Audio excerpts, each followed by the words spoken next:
Now, what you must understand is that your energy, everything that your physical body is doing is coming from the ether. So your energy completely takes over the body, takes over the mind, it takes over the spirit. It's so powerful, and that's why it's personified as the serpent tempting you. And you can see the serpent in the letter S. Because S is the energy, the sexual energy, the serpent energy, the kundalini energy. It's all related. Now, sex is a very, very sacred thing, and it should not be performed with just anyone and anything. You are exchanging not only sacred energy, your etheric life force energy, you are exchanging DNA. Every time you even kiss someone, you're exchanging your DNA and their DNA with each other, which is altering both of your DNA. Now, when sex is performed, you have the masculine and the feminine coming together, the fire and the water. Water represents femininity, or the what's it called? Yeah, feminine, and then fire represents masculine. And you can see this in the triangles. Now, fire goes upwards in a triangle and water goes downwards. So this is why it's that way. In the alchemical symbols, these are very ancient symbols. These symbols are thousands and thousands of years old to represent the fire and water, masculine and feminine. Males have a fire nature. When a man is truly masculine, he has a fire nature. He's action taking. He's not aggressive, but you know what I'm trying to say. Aggressive in taking action. Electricity, doing, leading. That is a masculine role. It represents the conscious mind. The feminine represents the water, the emotion, the emotional side of consciousness. It's used to wear symbols, because symbols are very powerful. I'll make a whole other lecture on symbols. But everything you do is done on the astral as well, because you are in the astral now. You are in the etheric plane. You are in the mental plane. You are in each one of these planes now. And these planes are so important for you to understand reality. You can't, live your life without understanding these realities. I'm sure there's lectures on this. There's loads of lectures on this that I've done. Go check them out if you don't know what these planes are. So this is the physical plane. This is your body. This is where they keep you. Three-dimensional awareness. They keep your mind, which is up here, trapped in physicality through the Newtonian way of thinking. The Newtonian science is trapping your mind in physicality. They changed everything, you see. So the ancients knew that they were the universe experiencing itself. They were a microcosm of the universe. The body is a miniature earth. Their mind was the universe. This is how the ancients thought, and this is how I think. This is how I know. However, the Newtonian way of science came in to disconnect us from the universe, and came in and said, no, you are in a universe and you are not the universe. That's what they teach now. They teach that you are just inside of a physical creation. They trap you in physicality. They tell you that your mind is just activity of the brain, which is not true. Once you understand these planes, once you have an out-of-body experience, you then understand these planes. They are very, very, very, very real. So magic is all to do with the astral plane, and sex is a form of magic. It's a ritual. It's a ritual. Everything you do is a ritual, because you do it in the astral as well. So when sex is performed, you are actually entangling your emotional and astral light bodies. So this is what happens. So you have an astral contract. You can do these in many different ways when it comes to, magic. You can do these in many different ways. When people sell their souls, or quote unquote, whatever you want to call it, they're not selling their soul. You're gaining an astral contract with these entities on the other side. So astral contracts can be made in many different ways. It can be done by exchanging blood. It can be done by casting spells on people, powerful spells and spell casting. It can be done in many different ways, but sex is one of the ways where you create an astral contract. You are now entangling that person with yourself. You are because the emotions exist on the astral plane. So emotions are entangled. So my emotions, let's say I had sex with someone years down the line, or even the next day, their emotions will affect you, and their internal state will affect you. Their mental state will affect you. You are entangling each other on an astral level. You see, the astral plane is the realm of imagination. It's the realm of light. And this is where you're becoming entangled. And you are placing each other in your hearts, because your heart never forgets anything. This holds all of the important things. The heart is kind of like a brain. Well, it is a brain. It has 40,000 neuron cells, which are the same in the cranial brain. That was a science discovery recently. So your heart is a brain. It's the emotional brain. However, it stores different things than the cranial brain. So when you have sex, you're creating astral contracts. So this is why the ancients always said, never have sex before marriage. You're marrying each other on the astral when you do this. You're marrying each other.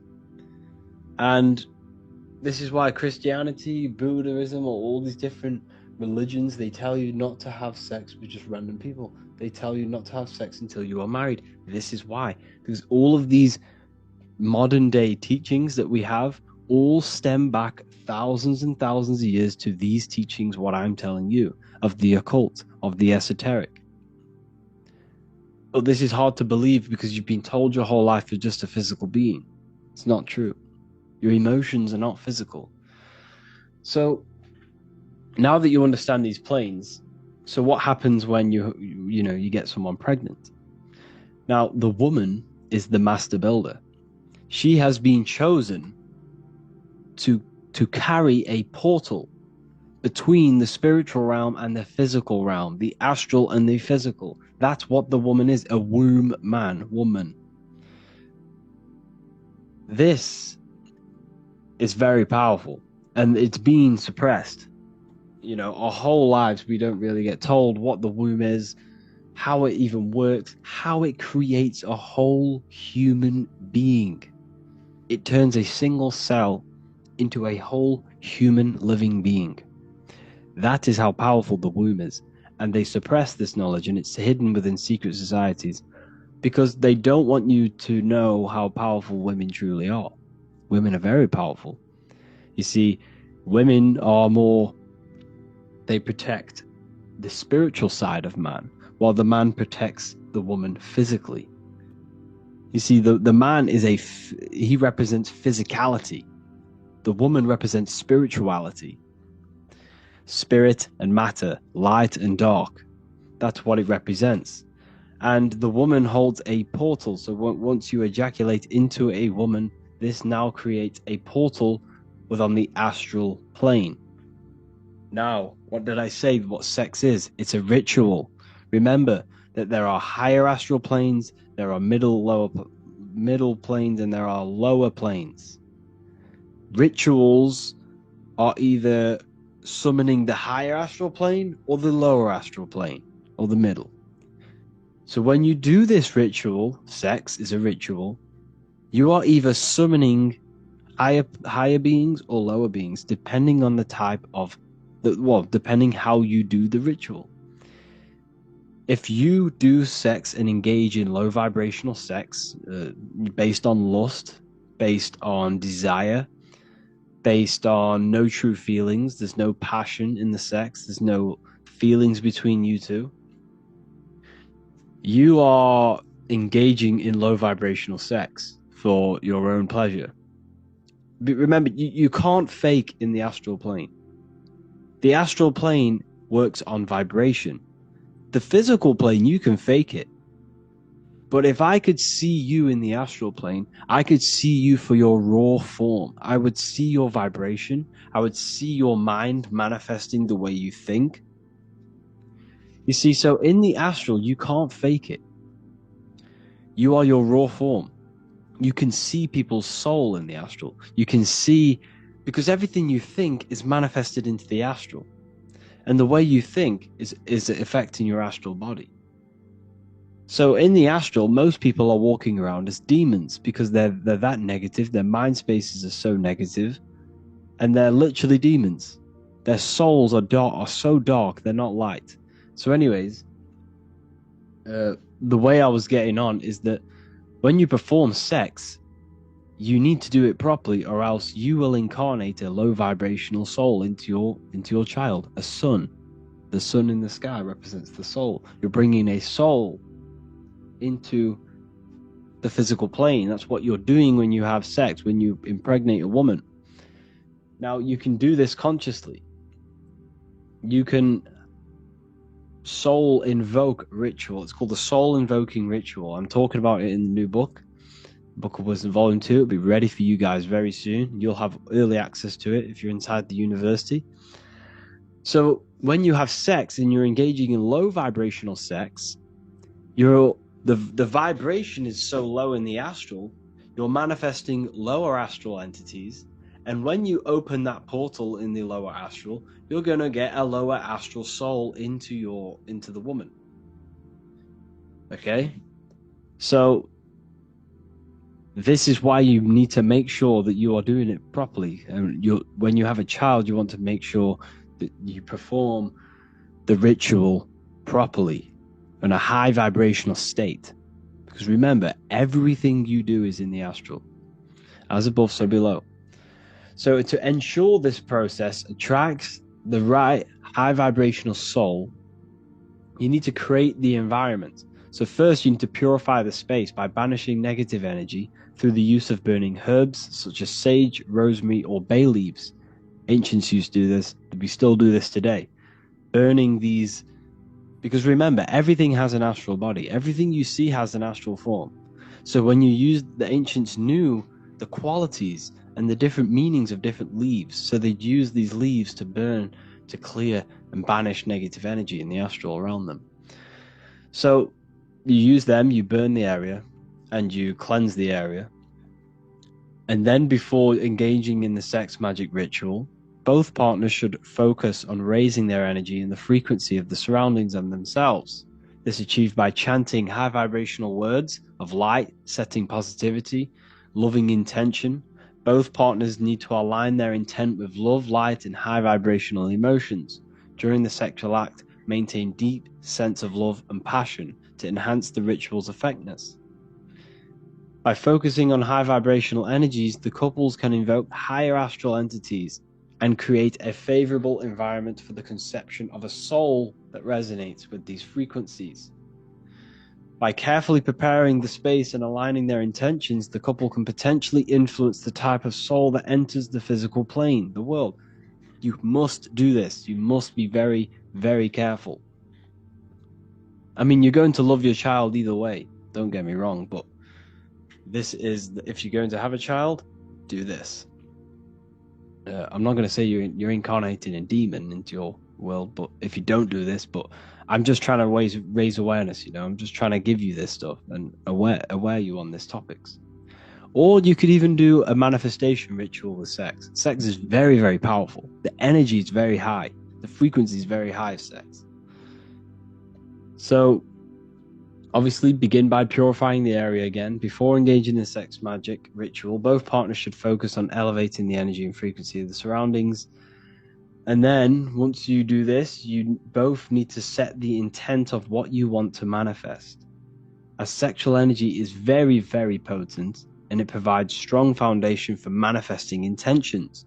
And during sex, the woman's subconscious is wide open, okay? Because she represents the subconscious mind. It's the feminine aspect of the mind. And he represents the conscious mind. And during sex, the woman is submissing to the man. So her subconscious is wide open. So when you think and feel during this sexual intercourse, you are rapidly reprogramming the subconscious mind by, vividly imagining and emotionally experiencing the desired reality that you want during the sex. And this is how you can rapidly reprogram your subconscious. and this will bring something into existence. It's going to have very powerful effects. See, magic is all about influencing, the astral, or influencing the subconscious, or influencing magnetism into the woman. That's the portal. The moon is the portal. The moon is heavily connected with the astral plane. So that's why they say there's souls in the moon and it collects souls, because it technically does. It's connected to the astral.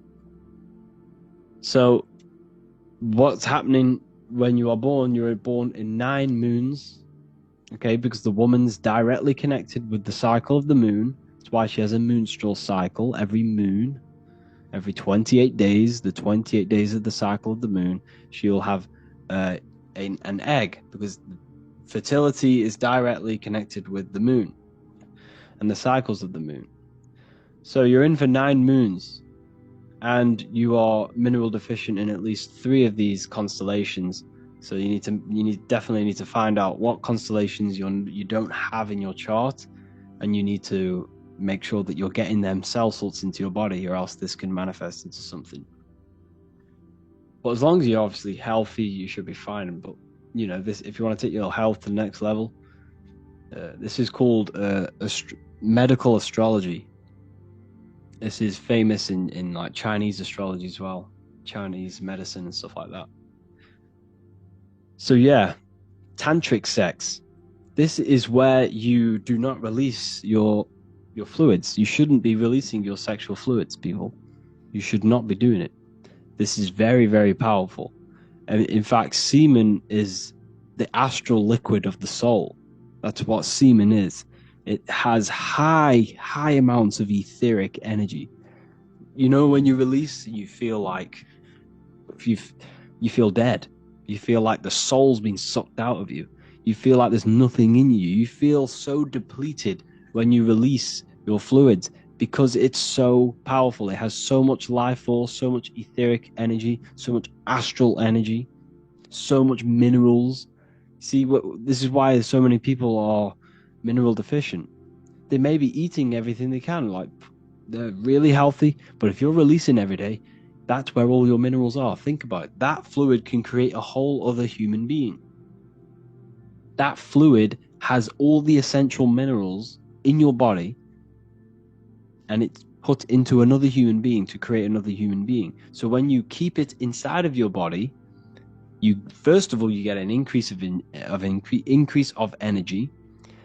Second, you stop lusting once you stop touching yourself all the time, and the body recycles these minerals. It absorbs the minerals in the semen and uses it for itself. This is how sacred. So yes, it's considered the astral liquid of the soul. That's what semen is. So when you have sex, you need to have. There is a way you can have internal orgasms, which can activate the Kundalini. This is now a very, very hard practice. It's called tantric sex, and it's very powerful. It can activate the Kundalini. You can use this for spiritual awareness and gaining more, gaining more spiritual enlightenment by doing this. And basically what you're trying to do is not release the fluids, so you're edging, not release, but internalize the orgasm, and you can shoot the semen up the spine. And this is how another way you can raise the chrism to the brain and activate the pineal gland and 100% of your brain cells. So this is another way. You will have to do a bit of research on that, but I've done a little bit of research, but I don't know the full practices and stuff like that. But it's definitely a true thing. All of this is very, very powerful. Sex is very, very powerful. So be careful who you have sex with. Only have sex with people who you think you're going to have a future with, because you're going to have an astral contract with that person. There are ways to banish them through, magic rituals and stuff like that. But I don't know that. I'll do some research and have a look into that for you people, because I'm sure there is some people who can feel they have attachments to people. And that is partly because of the heart. The heart never forgets things. The heart's deeply connected to the subconscious. So yes, I hope you all enjoyed this, and Book of Wisdom Volume 2 will be ready soon for you people. You will all get a PDF for free if you are inside the Ethereal University. Just want to say thank you all for the amazing support. There's lots and lots of content coming soon. Cosmology, numerology, that will be coming soon as well. And yeah, hopefully the Book of Wisdom will be ready for the end of the month, and you'll all have over 200 pages to be reading on new topics, new occultism, new symbolism, and life-changing knowledge. Thank you all, people. Please feel free to leave a comment underneath this video. Let me know some video ideas. And yeah, we're doing live calls now every Saturday. Every single Saturday. I release like the time on the Friday, what time I'll be doing it. And there'll be live calls. Join me, ask me questions. I'll be doing a lecture, and then at the end you can ask me questions and stuff like that. So yeah, thank you all, people. Signs you need to detox. This is an important one, people. And a lot of the things that are happening with our bodies in the modern society is just considered as normal. But these things that I'm going to go over are not normal. They are signs you need to detox. So the first sign we have is a runny nose. Runny nose means there is too much mucus in the body. The mucus is forming from the acidic food that we are placing into our body. So every time we consume something that is unnatural and something that was not produced by the earth, the body does not know what the food is. Therefore, the body has to attack it. So if the body did not have mucus, it creates the mucus to attack it so that it can help the body in detox from the chemicals and the things in these foods. So essentially, mucus is not bad. It's the body's defense mechanism. However, too much mucus will create blockages within the body, and especially in the sinuses in our head. And this is what we get runny noses from. It's too much mucus in our sinuses. Our sinuses are blocked, and this can lead to breathing problems and all sorts of things. Like, you don't want too much mucus in your body. So runny nose is a sign that you have too much mucus in your body and you need to detox. The next sign is a yellow tongue. This is a sign of unnatural foods. This is waste. This is toxic chemicals on the tongue, left over. When you place something natural into your tongue, it will leave very minimal residue, and it will not stain your tongue because it is natural. It's produced by the earth. When you place something natural into your body that was grown by the earth and produced by the earth, it becomes one with the body. It assimilates with the body. The body recognizes it, and it can digest it properly without fighting it. So by placing, all these food colorings, chemicals, seed oils, essentially this is what all of this residue is. It's leftover waste. And if your tongue is looking like this, imagine what your colon and your gut looks like if your tongue is showing this. Yes, you need to detox if you have this on your tongue. This is a healthy tongue. No issues, no residue left over. Yes, don't get me wrong, you can clean these with the scrapers, but you're just placing a plaster on top of the main problem. You're placing a plaster just by scraping all this grime off. You shouldn't have it in the first place, so therefore you need to detox and go on a cleanse. The next sign is body odor.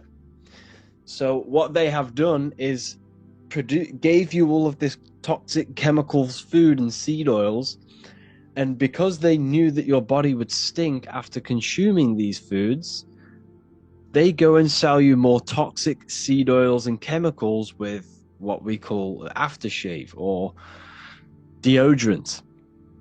So it's just you're putting more chemicals on your body, and you're just going to smell more and more and more. You should not be using deodorant. Deodorant is filled with harmful chemicals, disrupt the hormones of your body. It's going to cause inflammation, cause skin issues, and it's all going into your blood. All of these chemicals you're putting onto your skin is going to go straight into your blood and poison you. So Essentially, body odor is an unhealthy gut. It's basically the food that is rotting inside of you. The stench of this food is sweating outside of you, coming outside of your body, because that's what sweat is. You know, sweat is just the body removing toxins from the body. Okay, so when you are sweating and it smells, this means you really do have to address something that is internal within you, and you have to go on a detox. So essentially, this is what it is. It's a rotting gut. The next sign is smelly breath. It's the same thing. It's not even your breath. Your breath does not smell. Your mouth does not smell. It's your gut that is smelling.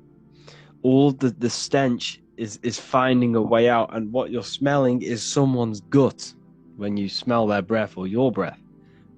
And it's the seed oils, it's the toxic food, the unnatural foods, and the garbage. This is what it is. It's all of the unnatural foods that is accumulating, and the metabolic waste that is left within the colon. Inflammation. This is a very common. Everyone nowadays has these bellies. Literally everyone, even if they're skinny, even if it's very common because the foods that we are eating are very unnatural.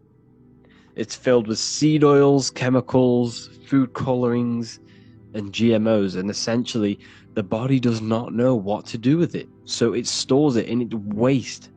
The body cannot digest it. So what you're seeing here is an expanded gut. This is their colon expanded outwards. It's so inflamed. Every time you eat something unnatural, you are essentially, every time you eat something unnatural, your body produces inflammation every single time. And this inflammation over time, the more you eat this unnatural food, because every time you inflammate something, it's weakening that organ. So the more you keep inflamming it, the weaker and the weaker and the weaker it's getting. So this is why we need to detox. If you have this, if you have this bloated stomach, this is leftover waste in your colon. This is leftover waste in all of your body. This is also an inflamed gut. It's just also more toxic and waste. Yes, depending on your environment and where you work in, like let's say you're a plasterer and there's a lot of dust, this can contribute towards your skin. I'm not saying it's all waste, but normally when you are in bad environments, it's normally blackheads, not spots. Spots is more undigested food. Blackheads is more of like environment based. Another one, headaches. Headaches is another sign you need to detox. If you're getting constant headaches, it's also a sign that you are not getting enough H3O2 or H2O to your brain. Also means there's not much oxygen in the brain. This is also a sign you need to detox, because if there's not enough oxygen getting to your brain, this means your blood is not working properly, and the blood is not working properly because the rest of the body is not working properly. So it's a sign you need to detox. Another one, this is constipation. Constipation is a sign that you are blocked. Your bowels are blocked, your colon's blocked, your gut is blocked. From the solid and unnatural foods and the seed oils that you are consuming is essentially blocking up your colon, so you can't get rid of it, or you find it hard to go into the toilet. It's because all of this waste you see here, this is all food, leftover food. You would be surprised how much food is inside of you, especially if you have a bloated gut like I just showed you. You have a lot of food in you, like a lot. You have probably food left over from last week inside of your body, and it's rotting away. And this is what causes sickness, illness, parasites. It's the food, people. The food is the problem. Low energy, like I just said, all of these signs that I'm showing you, it's all the same cause, the unnatural foods. Low energy is essentially your body's not getting enough minerals. Your body's not getting the electricity. Your body runs off electricity. Every single cell in your body is conducting electricity. Your body is a technological electrical machine. So low energy means you're not getting enough electricity in your body, or your body is using all of your energy to get rid of toxins and waste in your body. Let's say you have a very bloated stomach. All of your energy and your electrical energy is going towards the gut so it can help fight off all of this poison in our gut. And that's essentially what tiredness is if we're not getting enough energy. So these are all the signs that we've gone through. And in the next few videos, we'll be going over on how to detox. If you have any of these signs, please carry on watching on the next few lessons, and you really need to detox. Hello, beautiful students. Let's get into healing. Stage 1 of cleansing the body. All disease starts in the colon. Before trying to heal, we must remove leftover metabolic waste from the colon and the body. The body cannot heal unless it has the right environment. So let's say you want to start and heal your body. Before you can heal that body, you have to remove all of this waste. What happens if you go and place an apple next to a molding apple? The fresh apple you just placed next to the molding apple will start to mold with the molding apple.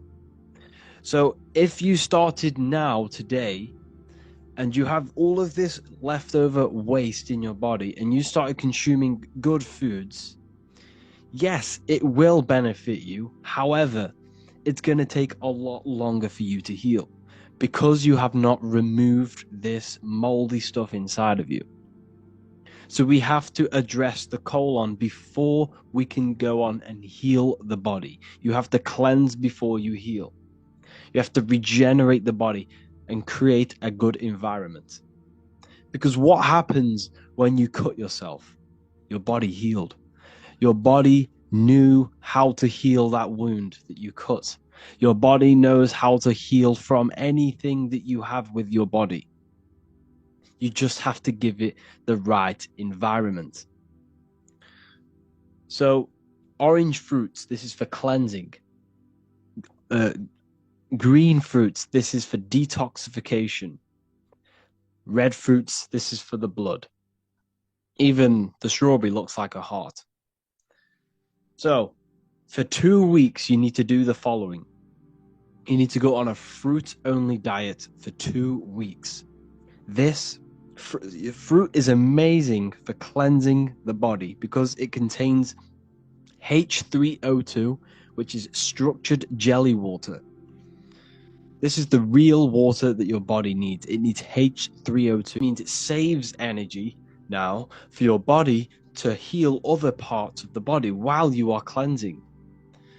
So when you consume this fruit, this one only fruit, or 2 fruits, or 3, whatever, you're going to push all of the waste out. You're going to get all of the solid blockages, all of the solid foods and leftover things on the walls of the colon out. And during this 2 weeks, you want to have herbal teas. This will help detoxify the body and get rid of the excess mucus. This will give body minerals as well, because don't get me wrong, fruit has a lot of minerals, but we need to make sure we're keeping on top of the minerals if we're just consuming fruit. So herbal teas like sarsaparilla, dandelion root or dandelion, elderberries, and cheney root, and nettle leaf. Nettle leaf is very, very powerful for your kidneys. Your kidneys is what filters the blood. Okay, so when you take nettle leaf, you can have a teaspoon of these nettle seeds or nettle leaf every, nettle seeds, sorry. The nettle leaf is good, but use that in the teas. But if you're going to have teaspoons, have the nettle seed and just place it into a drink and drink it or whatever. Nettle seed is very good for helping and strengthening the kidneys, which helps detoxify the blood. It filters the blood properly, and which will then filter the oxygen to the brain and the oxygen to the rest of the body. So nettle leaf is very good. But you can get them all and mix them all. You can get sarsaparilla, dandelion, elderberry, and cheney root, and literally mix them all into one tea, and this will be very powerful.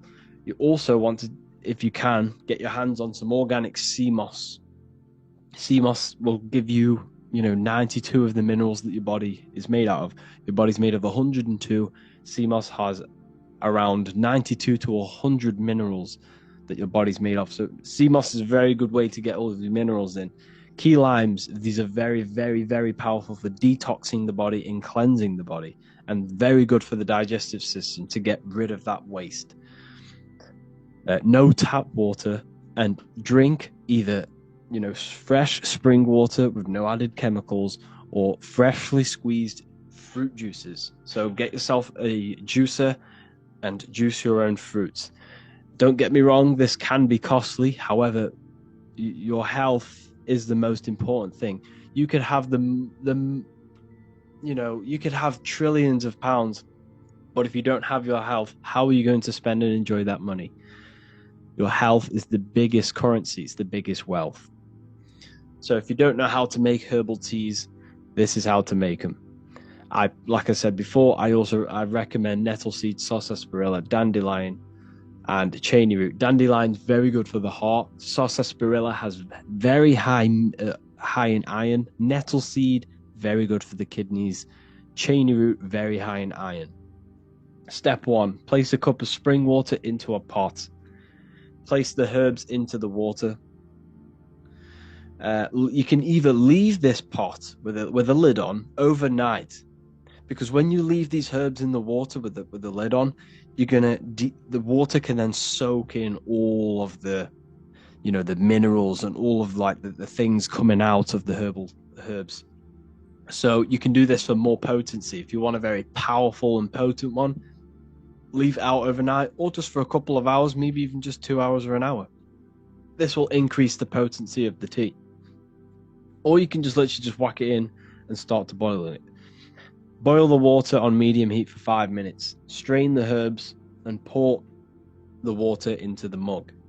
You can then add sea moss gel into your herbal tea, key limes or cayenne pepper or soursop leaf powder or any sorts of nice powders and natural powders. Place that into your tea as well. This is all going to contribute towards helping the body heal. So, once you do this for 2 weeks, what do you expect? How do you know if it's a successful cleanse? First of all, you're going to get very, very clear skin. If you've stuck to the fruit-only diet and taken all these herbs and the sea moss, your skin will clear up in a matter of a week and you'll have beautiful, glowing skin. This is an indication that your inner body and inner world is now starting to clear up, because your skin is an external manifestation of the internal body. You'll get no headaches. You'll have higher energy levels because the body is not clogged. There's not much energy being used in the digestive system. So you'll have higher energy levels, which can be used in all different parts of your life. Expect weight loss. But it's not weight loss. You don't lose weight, you lose impurities. You're getting rid of all... Hello, people. Stage 2 of healing, fasting. Fasting gives the ability and gives the digestive system a break, allowing the body to redirect energy towards healing and repairing the body. Like I said in the last lesson, what happened when you cut yourself? When you cut yourself, your body knew how to heal the body. Now that your body is in the right condition through the cleansing process, once your body has now got rid of all of that waste, you can now start to fast. Because let's say you started to fast with all of that waste inside of you, you're going to have a heavy detoxification in that fast. You're going to get headaches. You're going to get, sweats, all sorts of horrible, heavy detoxification. And this is not the most efficient way to fast. Now you've gone through that cleansing phase of getting rid of the waste, you can now fast. Your body now has minerals. Your body is now healthier for you to go without food. There is no risk with fasting. Your body can last at least up to like people have fasted up for like 3 months or something like that. People have gone very, very long on fasting, and depending on how healthy your body is, depends on how long you can do the fast.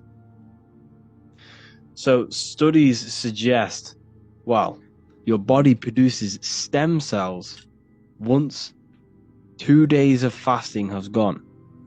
So what stem cells are, they are basically these cells which are generated in your body to then latch onto another cell, or basically mimic another cell. It has the ability to mimic any cell it wants and become that cell. So basically these stem cells will go out to the body and produce cells that are needed to heal the body. So when you fast and your body is no longer spending a lot of energy, because a lot of your energy is used digesting food. So once that energy is now no longer being used, your body is now redirecting this energy to produce and healing things for the body, like stem cells. So this is why fasting is so important. 1 day of 1 day water fast is what I don't recommend, but this is what I do. I'm not a health advisor, but if I was a beginner, I would do a 1 day water fast or herbal teas and juicing fast. So during this fast, you will not consume anything for 24 hours. You do this once a week or once every 2 weeks, and stick to this for a couple of weeks until you become used to fasting. Okay. While you are fasting, you still need to stick to your fruit-only diet, because this will heal the body quickly. While you're healing, you want your body, your digestive system, not to be using much energy. So let's say you've done the cleansing phase, but then you went straight back on heavy food like meat, bread and stuff like that, pasta, this will slow down your healing because it's very heavy food. It takes longer for it to digest. It takes more energy. You need to give the digestive system a break. Do not worry about your weight. Just let your body detox. You might lose, a fair bit of weight. However, this is necessary. Your body is getting rid of the toxic mucus and the toxic waste. Once you are done losing the weight and you have fasted and you have healed, you can then start to put on good weight with good, healthy food. The weight that you currently have now, if you're watching this, is more than likely, toxic waste and toxic weight on your body. So 1 day every week or 2 weeks is very good. And what I personally do is drink herbal teas during these fasts. Like I said, with the herbs I recommended. I also take cayenne pepper. I'll have a juicing. So when I freshly squeezed juices like watermelon juice, seeded grape juice, or seeded apple juice, I will add just a teaspoon of cayenne pepper. Cayenne pepper is very, very good for activating and the breeze, or even a smoothie. A smoothie is very good for breaking a fast easily. Gets down into the digestion and gets digested very quickly. So, like I said, continue with the fruit-only diet. Continue with the sea moss. Continue with the herbal teas, and continue fasting 1 or 2 days a week. And I did this, and I healed my body pretty quickly. I'm not giving advice, but this is what I would do. And that's how I overcame a few health issues with my body. So essentially, if you have any questions, please feel free to reach out to me, and I can give you some more information. But this is pretty much it on fasting and healing your body. The cleansing stage, and then the fasting stage, and fruit-only diet. That is the key, It's just giving the digestive system a break. That is how you heal the body. Healing is, it's not an overnight process. It can take months. It can take even a year. But once you stay consistent, And once you stay on top of your discipline and consistency, you will see results. You have to see results. It's cause and effect. Try your best to get organic and make sure all of your fruit is always seeded. Wash your fruit with key lime water and key lime, or even lemons. Don't consume lemons if you can. Don't consume lemons. They are GMO, but they're good if you want to wash your fruit. Wash them with lemons. You know, they're quite easier to get your hands on than organic seeded key limes. You know, try your best to go to the marketplaces for fruit instead of mainstream supermarkets. Just make sure that you're trying your best to get the best quality food with the least amount of pesticides and stuff like that. That also has a big impact on your health. But essentially, when you cut out all of the chemicals, the seed oils, the bread, the heavy foods, the sweets, the sugars, when you cut this out, you will feel so much better. Like your brain fog will go, you'll be more focused, you'll have more energy, you'll no longer crave it. And that is essentially the most important thing, is just cutting out the unnatural food and going with the natural foods. That's the biggest first step you could do with your health, is just cutting out all of the unnatural foods and go with the raw foods. And that's when you see a big change in your body and how you feel. So yeah, if you have any more questions, please feel free to contact me. So today we're going to be talking about this world, how it's a simulation, and consciousness. So what you must understand is that the brain, the body, is a piece of technology. This body you have is simulating the reality to you. Now, the body is like a crystal. It receives frequencies. That's what crystals do. So if you have a radio, if you have a phone, they all use crystals because they receive frequencies. Your body is an antenna. Your brain is an antenna. Your pineal gland has crystals on it because it receives consciousness. Now, this consciousness is the real you. You are the consciousness, not the body. The body is nothing but a holographic version of yourself. It's the ego, the echo. It's an echo of the false, it's the echo of the true self. You are an invisible consciousness. You are the thoughts, the emotion. This is all to do with consciousness. So all of your decision making, all of your emotions, that's in consciousness and not in the body. So you are not even in the body. That's the biggest illusion. You think you are in the body. Your consciousness, you are in. See, the body is organic technology. It has been designed, it has been specifically designed to run a simulation. So this is a designed simulation, and your consciousness has been uploaded to this simulation. Whether that we choose this, whether they're not, I don't know about that. But this is a simulation. Your consciousness is not in this simulation. It's experiencing the simulation. It's a virtual headset. Imagine putting a VR headset on. This is what you are doing with the human body. But other than just seeing and hearing, you've got sight, you've got 5 senses, you've got everything involved. So the brain, your consciousness, your thoughts and emotions interacts with an energy grid, interacts with the brain, and the brain then produces the reality. So your thoughts and emotions, your consciousness, is weaving its own reality. Let me say that again. You are projecting your own reality based off your thoughts and emotions. Every single thought and emotion has led you to this very point in life. Your life is a direct result and correlation of every thought and emotion you felt in the past. Therefore, your consciousness, your thoughts and emotion is weaving your own path in this lifetime. Your consciousness is creating its own reality. Now, there are external forces. External forces can manipulate your reality through belief.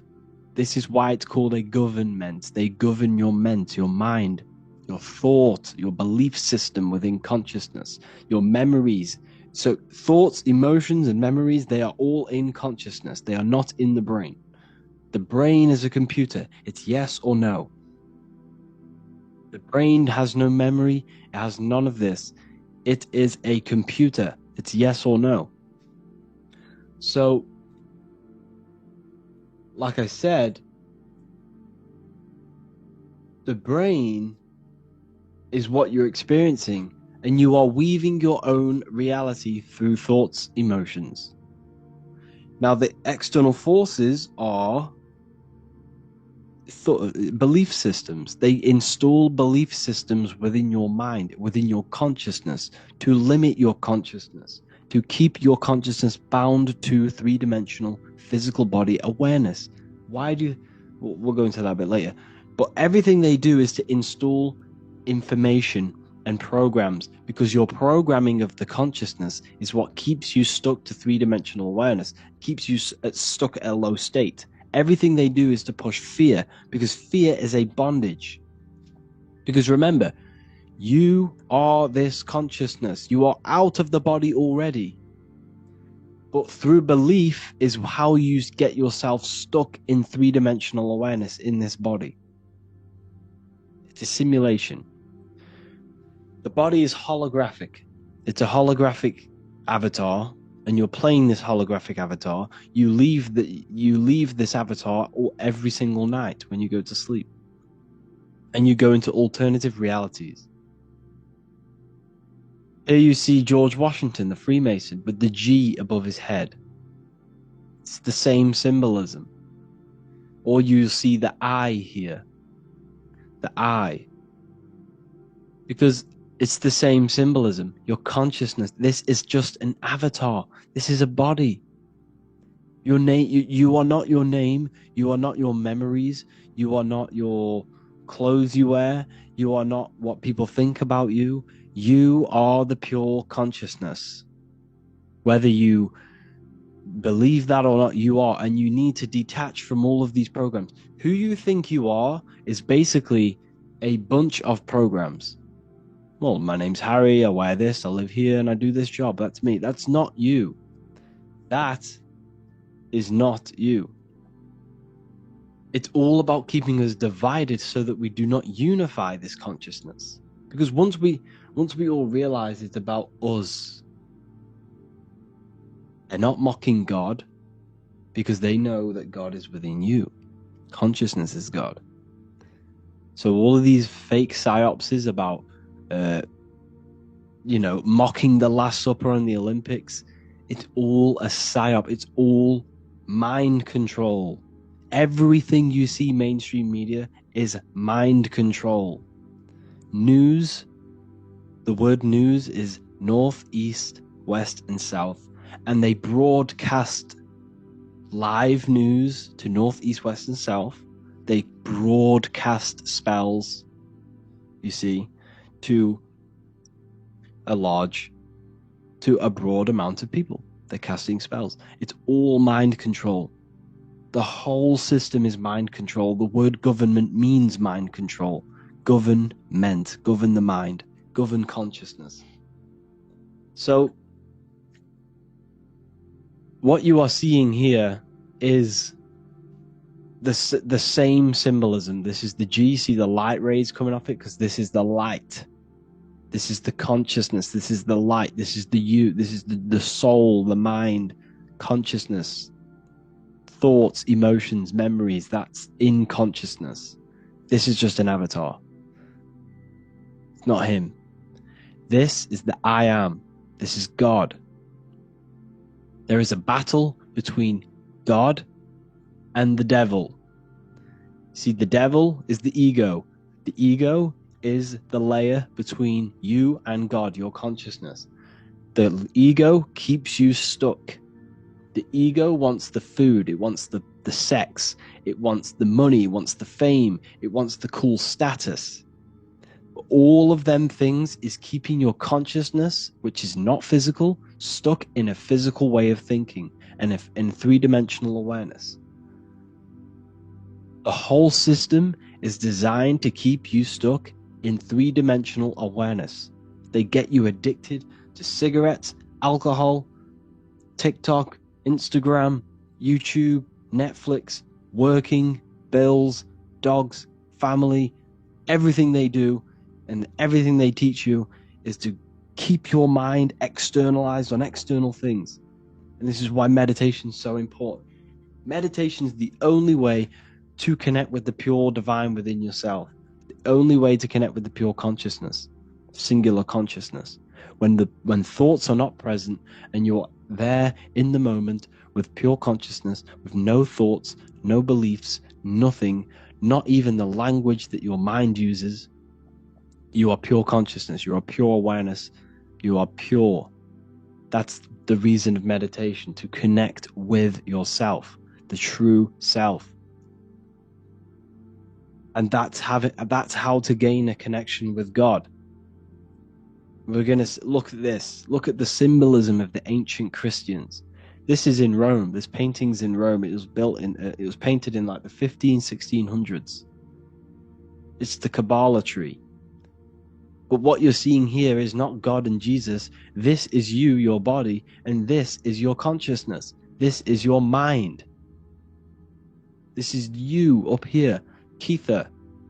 See, this is the Kether. This is Malkuth. I'll make a whole lecture on the Kabbalah and how you initiate yourself into the Kabbalah if you really want to do right. So basically what the Kabbalah is, it's the way to connect with the pure self. It's the way to the source. It's the way to God. So you are here. This is Malkuth. This is the physical plane. And you climb this, and this is where you are now. And this is the path back to source. I will make a whole lecture on this. This is a very, very long lecture I need to make on this. So I can't go over the Kabbalah tree now. Do your own research on the Kabbalah. You don't need to join a lodge. You don't need to join a secret society to initiate yourself in this journey.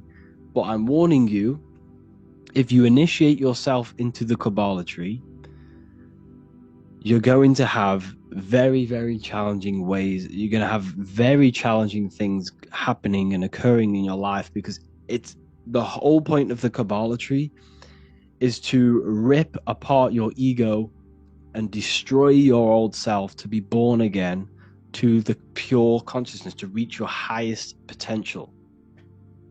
Okay? So this is why you always see the Father, the Son, and the Holy Trinity. This is always the reason why Hinduism or Buddhism, there's always three gods. There's always a trio of gods. If you look at all the religions, there's always a trio. Not all of them, but a lot. There's three gods: the Father, the Son, the Holy Spirit. It's because it represents the three top spheres of the Kabbalah tree. See, he has a triangle here. This is you. This is your consciousness.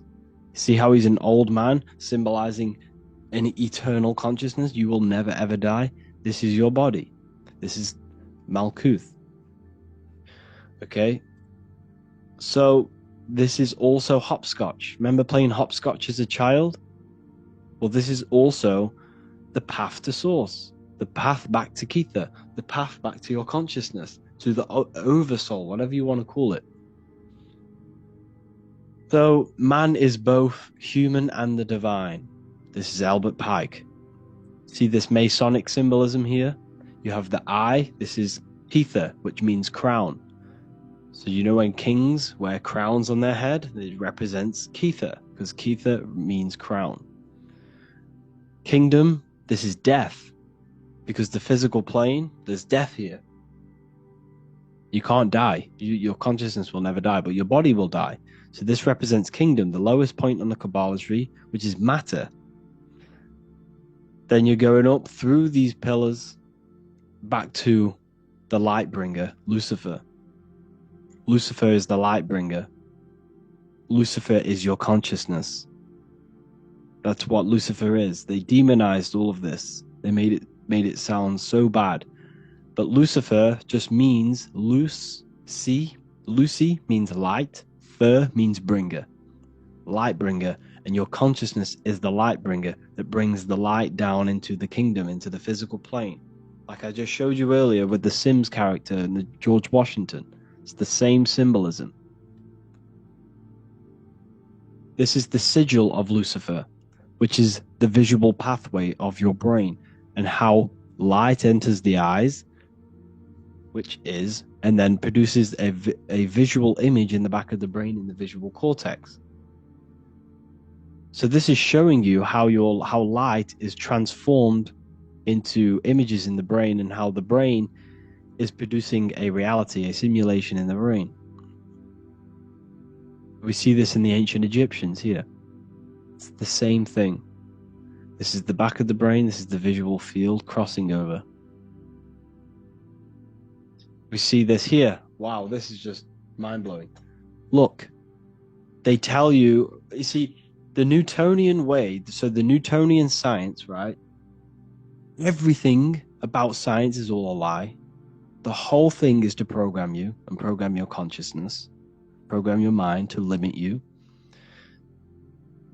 So they tell you that the Earth is a globe in the middle of space. Why? To keep you stuck in physicality. Everything they do is to keep you stuck in physicality. Everything they tell you is to keep your mind stuck in three-dimensional awareness, to keep it stuck to the technology of the body. Everything. Everything you've ever been taught is to keep you in three-dimensional awareness. It's not about money. They can print money out of thin air. It's not about money. It's not about anything about physical things. It's about trapping your mind in physicality. I don't know why they're doing it, but this is what they are doing. So they've put this purposely in the model of the heliocentric lie on purpose because it symbolizes the visual field, which is a powerful symbol of how you're going to work on your mind and make sure your mind is not too attached and entangled with physical things. Because the physicality, the ego is the barrier between you and the divine. You cannot see the kingdom of God unless you are born again. And you are born again by destroying the lower self, by completely mastering your mind, and by detaching from all external things. You can still love your family, but remove the attachment. Do not rely on anything or anyone for your happiness, for your peace. That is the most important thing. Because that's where they get you. If you smoke, you have to stop smoking. You won't astral project. Some people can, but some people have a natural ability to do so. But if you have any addiction, you have to start getting rid of them one by one. Start with your phone. Start with TikTok. Instead of remove that, remove it for watching something else, reading a book. When you're in your car, stop listening to music. Put YouTube on. Listen to a lecture. Okay? You must remove all of these negative things in your mind. Everything is contributing towards your mental state and your consciousness.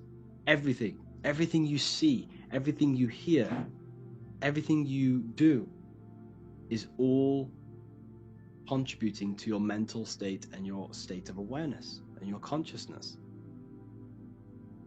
So the whole point of this lecture was to show you and to make sure that you understand that you are not the body.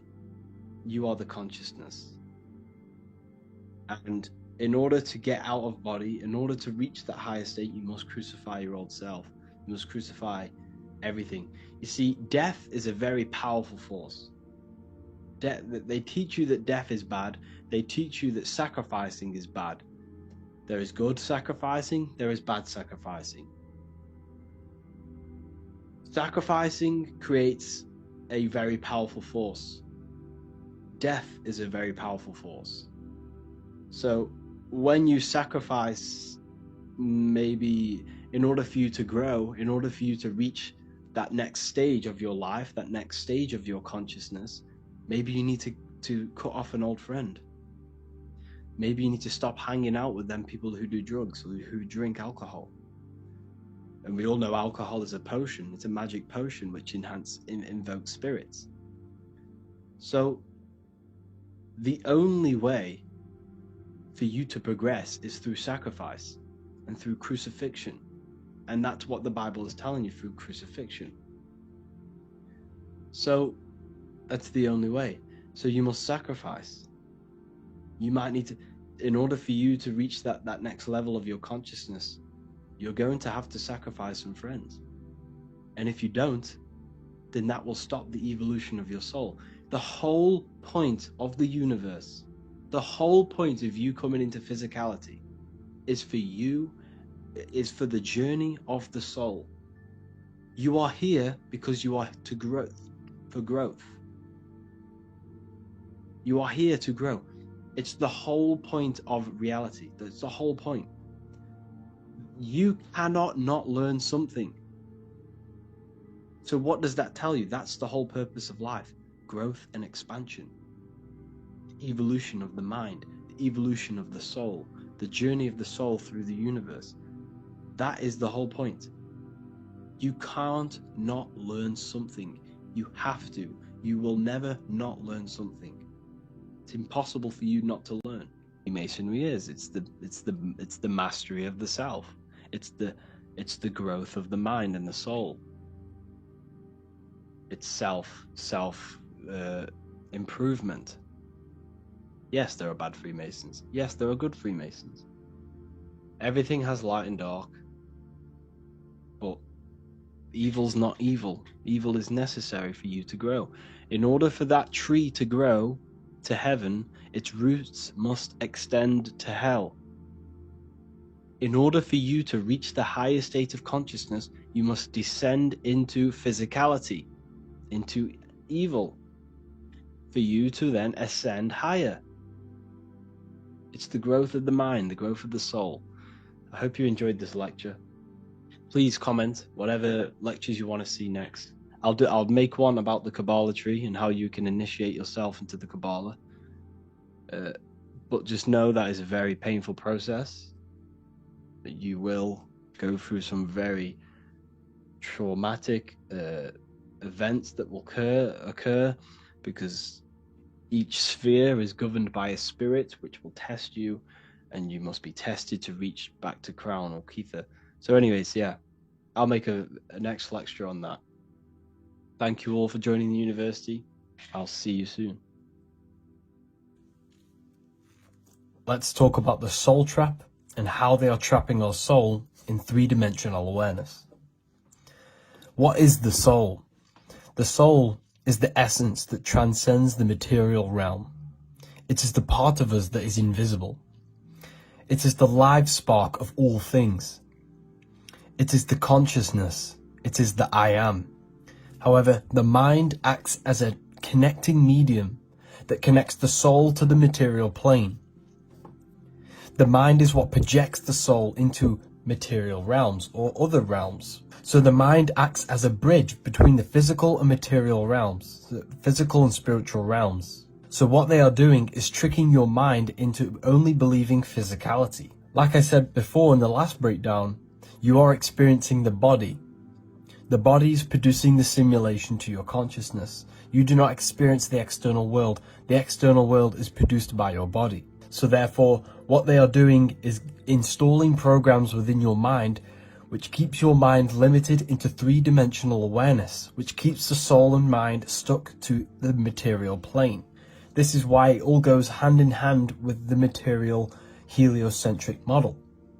Because what they are doing is only teaching you physical things. They want you believing that your mind is your brain. They want you believing everything is only physical, and they want you believing that you are your physical body. By awakening the mind and transcending the physical plane through astral projection and meditation, this is how we expand our awareness to beyond physical reality. It is the physical plane that they want our mind stuck in. They do not want us traveling the astral realms free from our physical bodies. because what they are doing is harnessing our energy within the astral plane.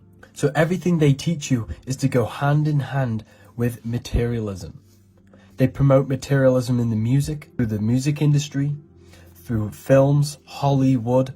Hollywood is made from the holly tree, which the ancients used to make magic wands out of the holly tree to cast spells on you. All of this is casting spells to keep in with yourselves so that you can transcend this material realm. Let's break down the body, the tree of knowledge of good and evil, the tree of life, and your consciousness, and this three-dimensional world. You have two trees in the Garden of Eden. The Garden of Eden means your mind, because everything is mental, the universe is mental, the universe exists within your mind. This world is what you're experiencing, is the lowest dimension within your mind. The central nervous system is what you truly experience. You do not experience the world. What you touch is your brain's interpretations of electrical impulses on your nervous system.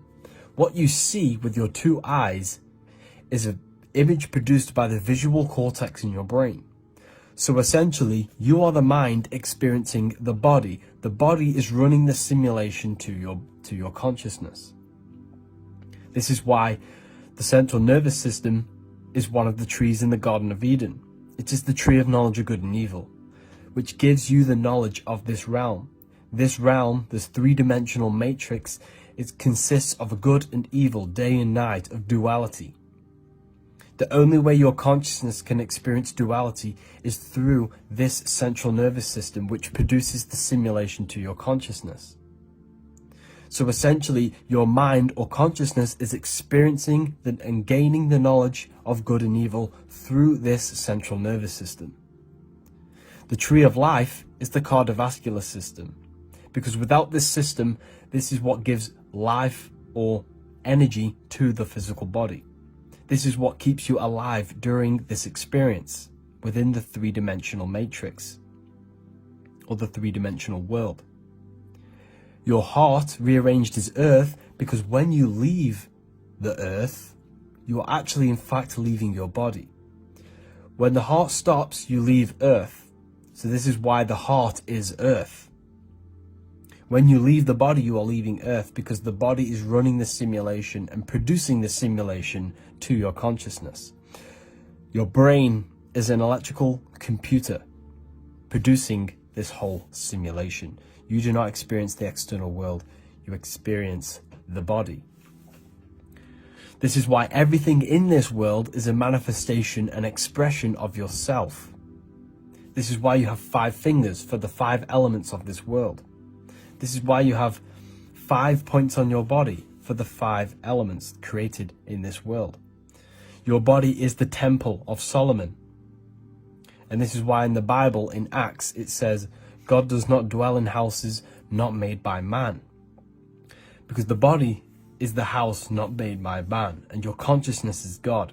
The temple of Solomon is the temple of the soul and the mon. The soul and the mind is inside of this temple. And the ancients used to build temples in alignment with the geometry of the human body, because they understood that this body is the temple. What they have done, religion, has externalized this, so that you no longer find the divinity within yourself. The moon is an external manifestation of your feminine energy within you. The sun is an external manifestation of the soul masculine power within you. Everything outside is within you, as above, so below, as within, so without. You yourself are the universe experiencing itself. You are the center of creation. Hello and welcome to another lecture of the Ethereal University, the real university. You should be happy that you are here. You are in the only place in the world where you can true in your mind. There is nothing that you cannot think about. You see the power of the mind now that you understand it is an infinite potential. So when I say the mind is the universe is a giant mind, and we are all expressions of this mind. And when they say the universe is always expanding, It's the mind expanding into new information. The universe is mind, and the mind is always expanding. So creating is something that you cannot ignore. So you have to create something in your life. You have to create, you have to manifest, or else you will fall into some sort of mental problem. Learning is another one that it is impossible not to learn. Learning is the expansion of the universe. It's the expansion of mind. And every person you meet is a product of their mind. Where you are in life right now, whether you are very ahead, and I'm supposedly going to say, if you are joining this university, you are doing something right because it's not on the cheaper side to join this university. So wherever you are in life is a direct manifestation of every thought that you have thought in the past. Where you are right now is a product of all of the thoughts collectively. And all of them thoughts collectively has led you to this point where you are right now. So what does this tell you? Your life is a product of thought. Your life is a product of mind. Everything you see in your life is a product of your mind, was manifested from your mind, from thought alone. Okay? So that's a very important thing to understand. And you can never learn enough. The more you figure out, the more you realize you know nothing. And I say that. I know absolutely nothing. The more you find out, the more doors that are open within the universe. The universe is an amazing place. You should appreciate being alive. You should appreciate that you are using the most advanced piece of technology on the face of the earth, which is the human body. It's so advanced. It's a piece of organic technology. It's so advanced. All of the systems are working together. We cannot replicate the human body. We can make rockets, we can make planes. You cannot replicate the human body. It is so advanced. It's so advanced. Limitation. This is a very important one. Physical reality limits our mind. Mind is infinite, like I explained earlier, and everything in the mind can happen in the mind. There is no limitation. When you are in the astral plane, there is no limitation. Depending where you are projecting yourself in and what realm you're projecting yourself into, there is no limitation. You can create worlds, and you do create worlds when you sleep. When you dream, you are creating your own world. When you are sleeping and dreaming, you are in fact creating a whole reality from your subconscious mind. And every character you see in your dream is an aspect of your mind. Did you know that? That when you are dreaming, there are hidden messages within your dreams because it's your subconscious mind coming to reality and showing you codes, showing you messages about your mind. So when the mind incarnates physically into a physical reality, there is limitation now pressed upon it. It's hexed. That's why I say you're hexed. You know, you're in the hex of Saturn. Saturn is the cube. We come here to learn discipline and limitation and to find out how we function in a three-dimensional world of matter. Because essentially you were astral before you came here. And here's another one. Nature shows us truth. Open your eyes. You have day and the night. You have the sun, the conscious, the electric, boom, power, the sun, living. You have the moon. You have subconscious, the hidden one, the astral. So the sun represents physical reality. The moon represents astral reality. As above, so below. So what is this telling us? Well, the physical world is telling us that there's cycles in this world. You have the good and the bad, and they are cycles.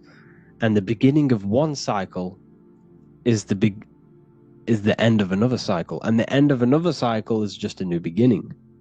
Everything is eternal. Your body is not eternal, but your mind is eternal. You have the cycle of the 4 seasons. Like I said, everything begins and ends, but the ending is just a new beginning. It's an infinite cycle of the universe, symbolized by the Ouroboros. This symbol has been used for thousands of years, depicting the end is a new beginning. When you leave the physical reality, you are now reborn in the astral reality. Have you ever died in a dream? I've died in a dream. In fact, this was the other day. I got killed in my dream, and I woke up in another dream, in another reality. And I knew it was going to happen. Like, as soon as I woke up, I just knew, like, I'm in another body now. You are eternal. You are a multi-dimensional being. And until you gain access to these higher planes, people, you will realize how powerful we all truly are. We are all multi-dimensional beings, and we all have immense power when we figure out how to use these minds of ours. These minds are very, very, very powerful. Very powerful. So this is a new page from the new book, the Volume 2 Book of Wisdom.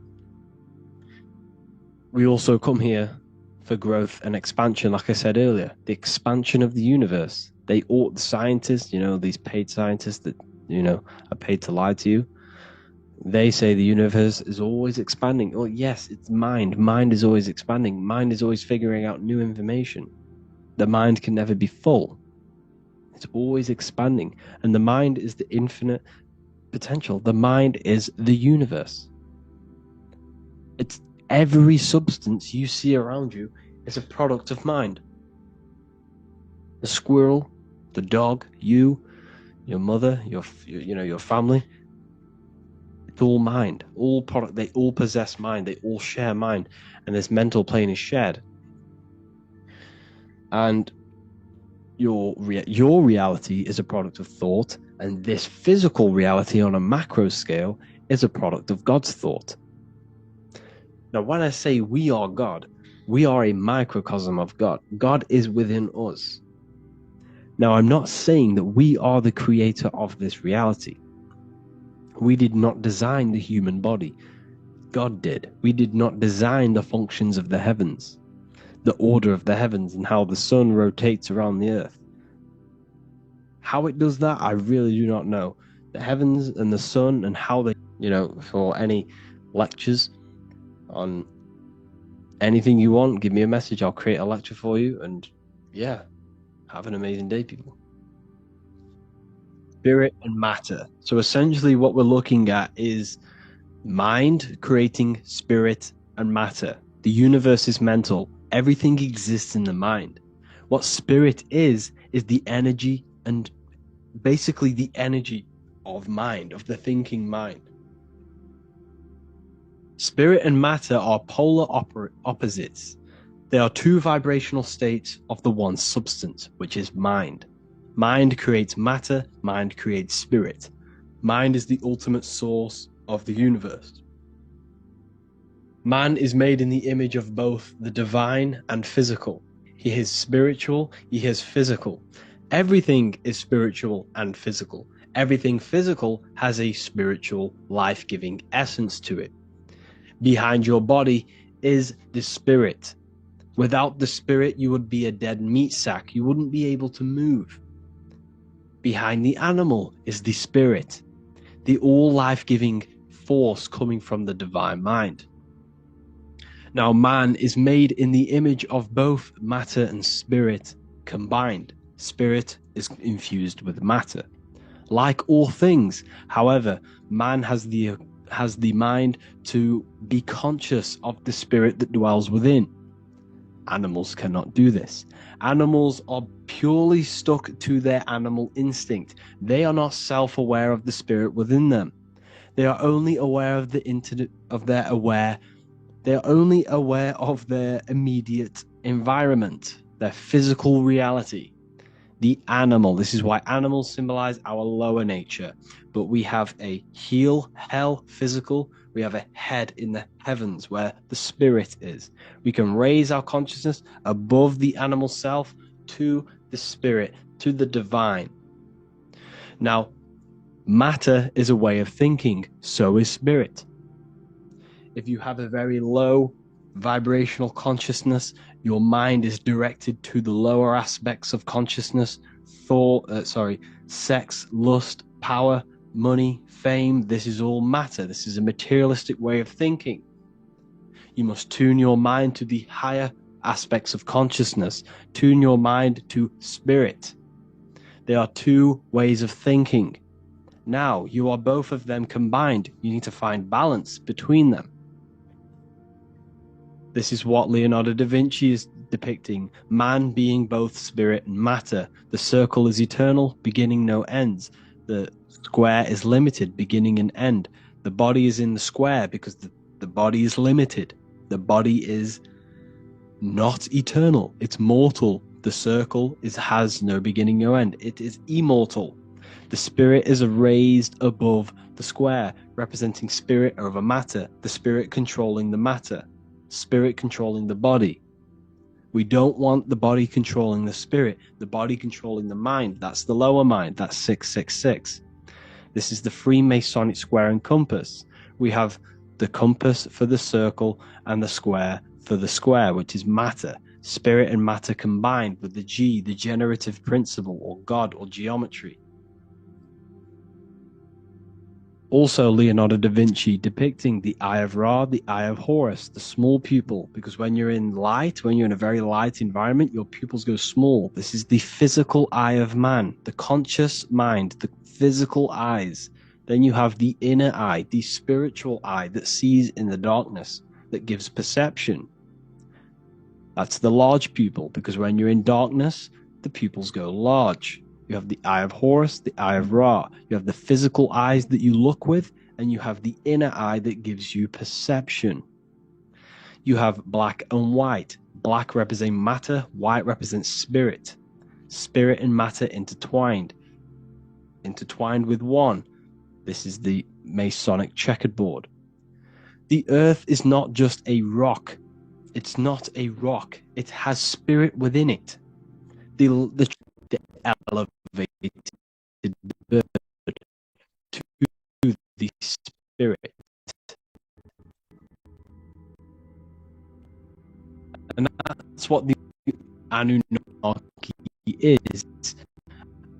Anu is the supreme god of the sky. The sky is spirit. The stars is spirit. And earth is matter. That's why Anu has a wife called Kai. The word Kai means earth. It means God of the sky, who is the Sumerian living essence of the heavens, representing the vast and incountable Kanaki. This is a symbolic story for you. The Anunnaki is you. You are Anu and Ki, spirit and matter infused. You are the Anunnaki. You are the heavens. You are the earth together. Okay, that is exactly what we're looking at here. All of these texts are encoded, talking about you. It's never about history. None of these things were right in history. The Bible was not history. The Sumerian texts weren't history. Anunnaki were not history. This is all symbolic for you and your consciousness, your spirit and your matter. The indwelling spirit and your physical body. The Holy Spirit, the white dove. White represents spirit. The pine cone. This is the Anunnaki god. The pine cone in the Vatican. This is the head. This is the dome. This is the pine cone, the receiver of consciousness, the receiver of spirit. You see the spirit, you see the pine cone on the Pope's staff. This is crucifixion. What does this symbolize? You must crucify yourself, crucify your body to the spirit through the pineal gland. Pine is pine cone, pine, pineal, etymological connected. You have the Freemasonic square and compass. Now notice something. You have the square on top of the compass. This represents the beginning of the Mason's journey, the beginning of someone's journey on their spiritual evolution, of their spiritual awakening. This is what we're seeing here. We're seeing spirit underneath matter, matter over spirit. Now this one is the compass on top, which represents spirit over matter. This is the triumph. This is the ultimate state of consciousness when one has gained spirit over matter. Now we also see other symbolism of Freemasons depicting one leg on top of the other, which represents balance over spirit, well, balance of spirit and matter.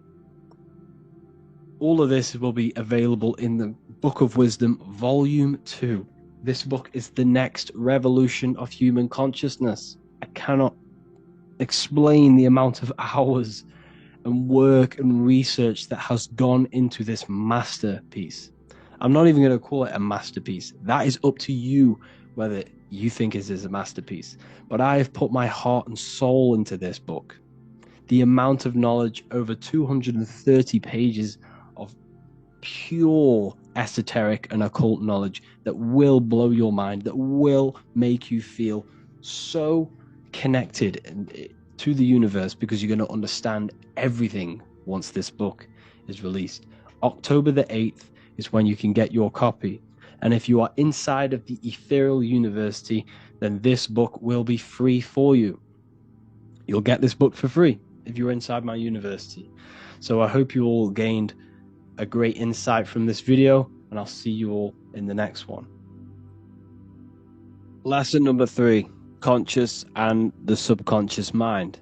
This is so important to understand how the mind works and the two aspects of the mind. If you don't know this, your life is going to be hell. So make sure to listen and get your notepads out. So the conscious mind is the awareness.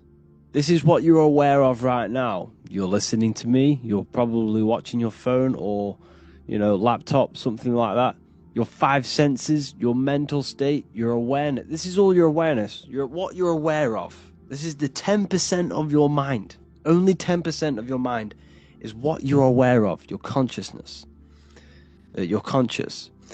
So, I know what I'm touching. I know what I'm aware of. I'm aware of my feelings, what I'm thinking.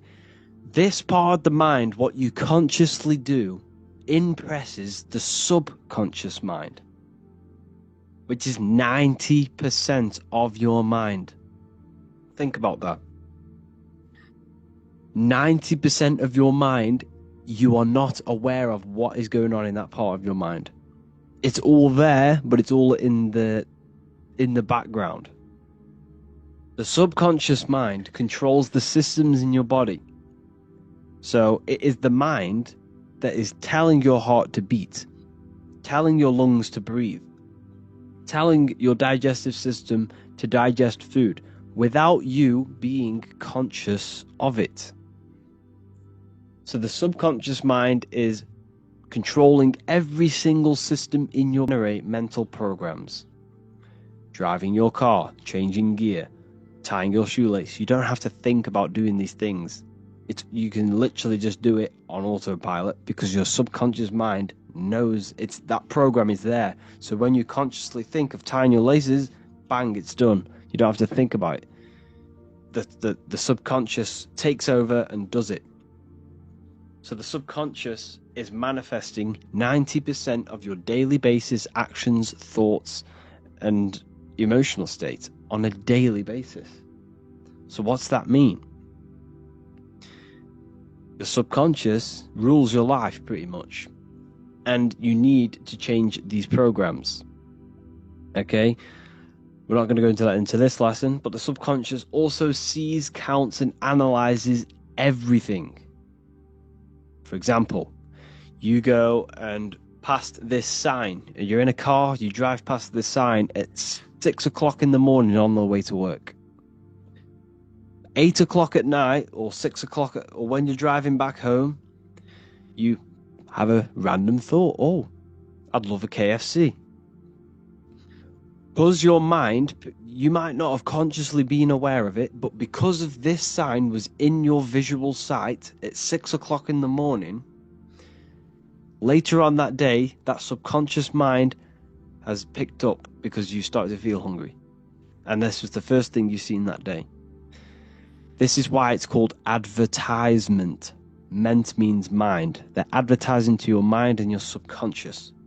This doesn't really effectively work on the conscious mind, but it works on the subconscious. It lingers thoughts and images in your subconscious memory because of theta waves. When you wake up, an hour or two just after you wake up, your brain is producing theta waves, which is the waves where your subconscious mind has access, easy access. Theta wave is your mind is open to programming. So just before you go to sleep, and when you wake up, your brain's producing theta waves. And this is when your subconscious mind is wide open. This is why you need to be very careful. Never go on your phone when you wake up. Never scroll on TikTok or whatever. Don't do this stuff. The first thing you need to do when you wake up is say something positive and feel something positive. Do this every single day before you go to sleep and after you wake up. This will change your life. This will create positive impressions on your subconscious mind. Okay? It also,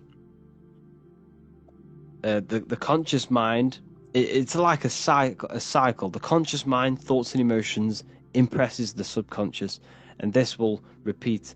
Then the whatever you put into the subconscious will then be put back onto the conscious. It's like a repeating cycle. Okay? So you need to understand this very, very deeply. You need to understand how powerful the subconscious mind is. This is the reason why you think your name is whatever, John, and this is why you wake up at a certain time. This is why you run the way you do. Everything is stored within the subconscious mind. Everything is in there.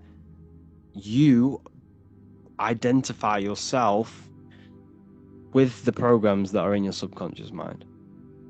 And that's what the Matrix is. The Matrix, the system, is a program within your subconscious mind. This system doesn't truly exist. In the physical world, there's buildings and everything. There's only buildings. There's the government building. There's a government group. But what gives that power? The programs. The mind had a very, very big punch on your subconscious mind.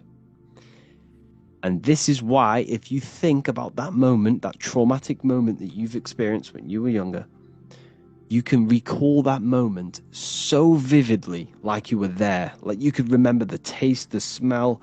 You could remember every little detail about that moment. Why? Because of the impression of your emotions. Because of the strong emotion you felt punched your subconscious. It says you're never going to ever forget that. Memory. What did I say in the beginning?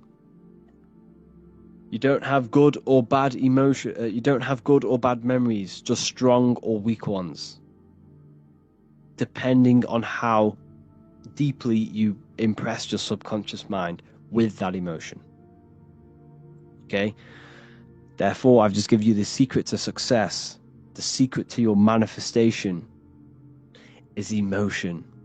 Your emotions are not what you've been taught. Emotions are not something that is reactive. They should not be reactive. Okay? Your emotions are something that are given to you so you can manifest. Your emotions are a creational force. Emotion, energy in motion.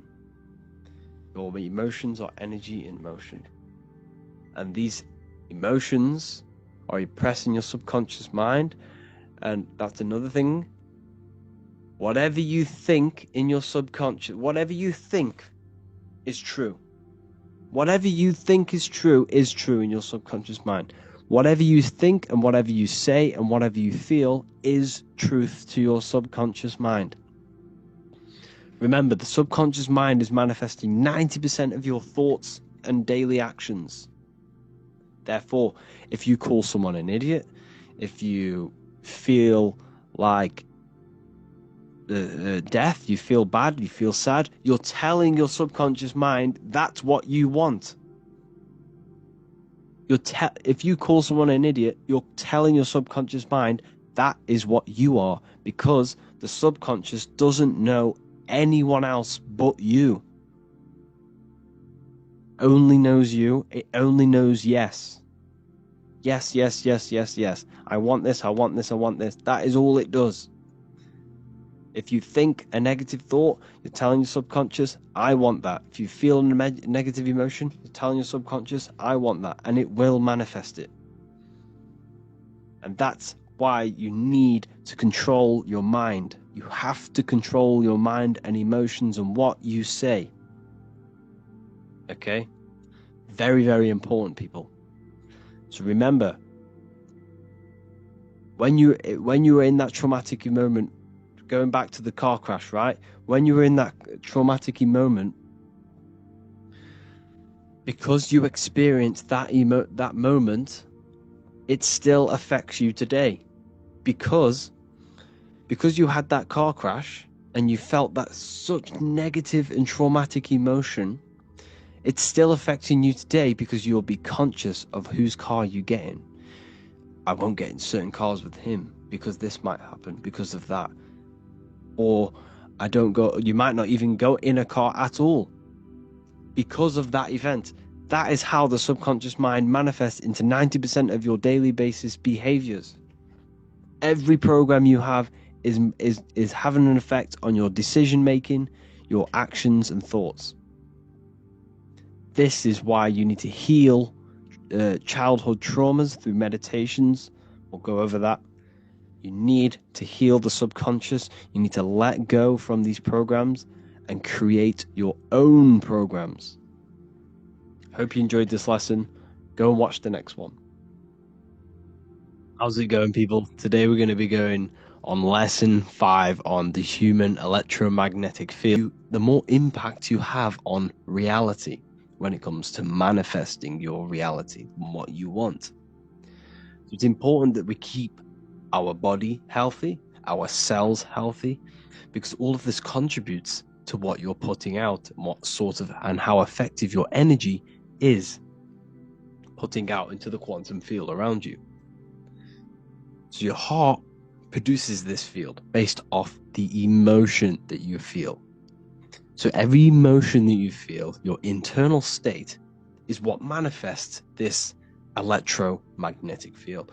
So when you stand next to someone, you can feel their vibe. You can get a sense of how this person is feeling. Well, because you're feeling the energy that their internal state is manifesting the external energy, which you're picking up. So when their mood changes, you can feel it in their energy, especially if your third eye is wide open. So what I'm trying to say is your emotions is what attracts things to you, because your heart produces this magnetic energy. So your heart is producing magnetic energy. Every emotion that you feel is creating magnetic energy, which is drawing people, things, situations to you. All of this contributes towards your life because everything has a domino effect. If you happen to draw the right person to you because of your happy emotional state, that person can just change your life and turn the wheel on manifesting your reality.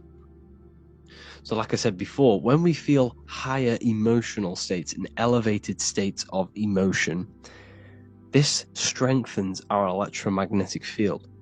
So when we feel happiness, contentment, joy, love, all of this expands our field from 5 meters to around 9 feet, 5 feet to 9 feet. around your body. And the stronger this field is, the stronger your emotions are, and the more elevated they are, the stronger impact you have on matter. Why? Because you're vibrating more than matter. You're becoming more spirit than matter. So therefore, it is mind over matter. So if you experience these higher elevated emotions, you then have a greater impact on creating matter and influence on atoms around you and people around you. The higher you vibrate, the more people are going to stare at you, the more things that are going to happen better in your life, because the more energy that you're putting out positively. So this electromagnetic field is so important, and your emotions and your thoughts play a crucial role. You control your thoughts. This will then control your emotion, and then your emotion will control your magnetic energy. And not to mention, when we meditate, we turn our mind inward. So therefore, all of the attention, because where attention goes, energy flows. So where attention goes, energy flows. So if you turn your mind inward and put your attention on yourself, all of that energy is being internalized, and you can then redirect that into manifesting your reality. You can use this energy to manifest your reality. Okay, so the world will mirror back what we feel in our heart. This is a great saying.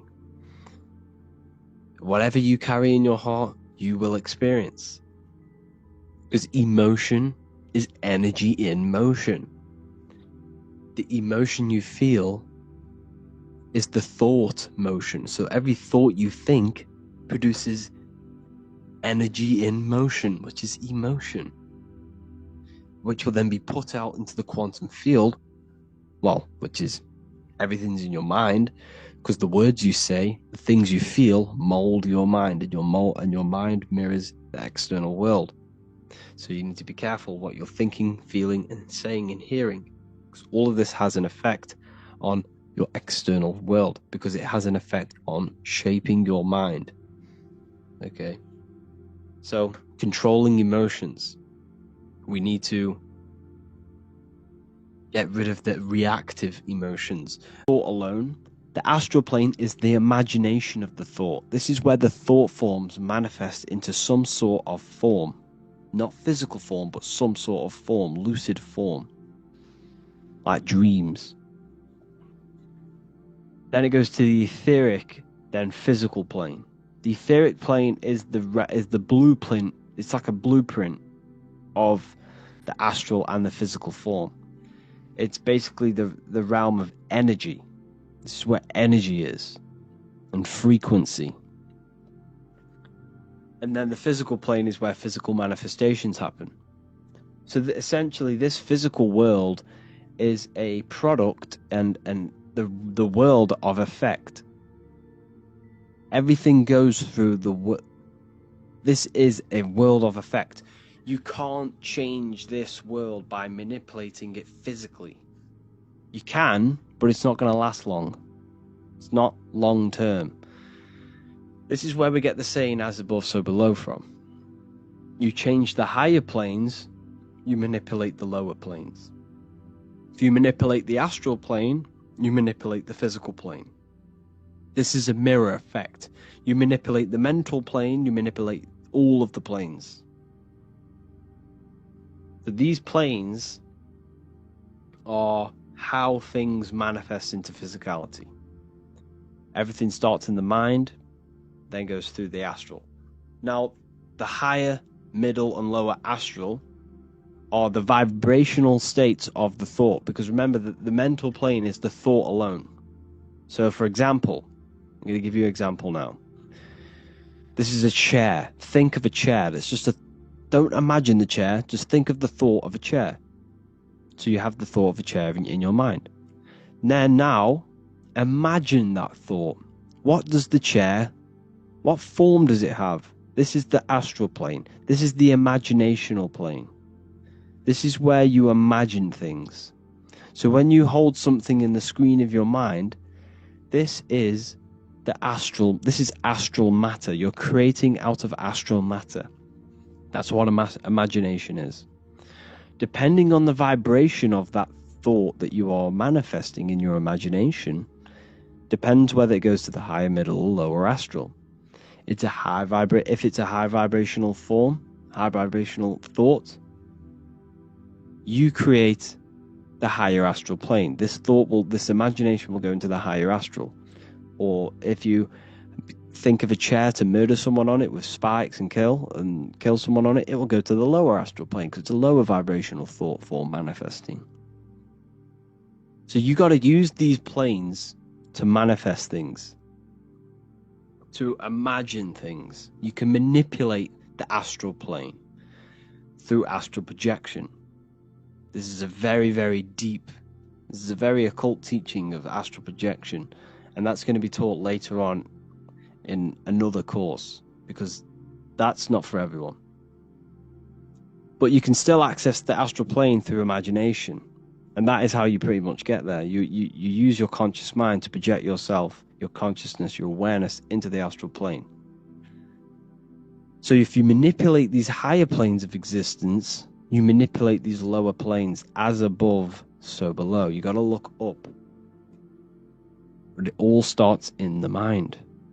Use your thoughts correctly. Use your thoughts. Use your imagination. Use your energy. And this will all combine to manifest something physical. Okay? So use these planes to manipulate this physical world, because whatever you do in these planes, you manipulate the lower planes. It's like a mirror. So that is the planes of existence. They all exist inside of you. They're outside of you. They're as above, so below, as within, so without. They are everywhere. They are inside of you. They're not separate. They're all aspects of your mind.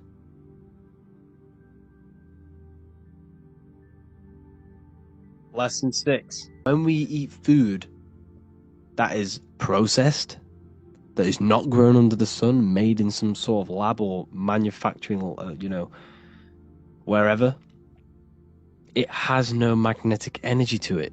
It's vibrating so low that when you consume it, it's going to pull your energy. It's going to lower your frequency, it's going to lower your mood. It's going to just destroy everything about you. You don't want it in your body. You have to eat raw food. As much as you need as much uncooked raw food as possible, because the cooked food is what kills the magnetic energy in it. Kills nutrients as well.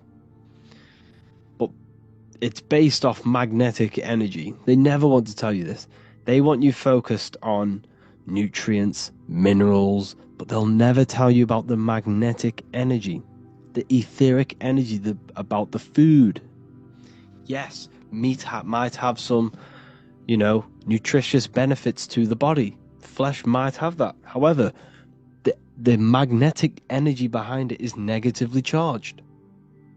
Because the magnetic energy never leaves the food. Never. Energy can't be killed, cannot be destroyed.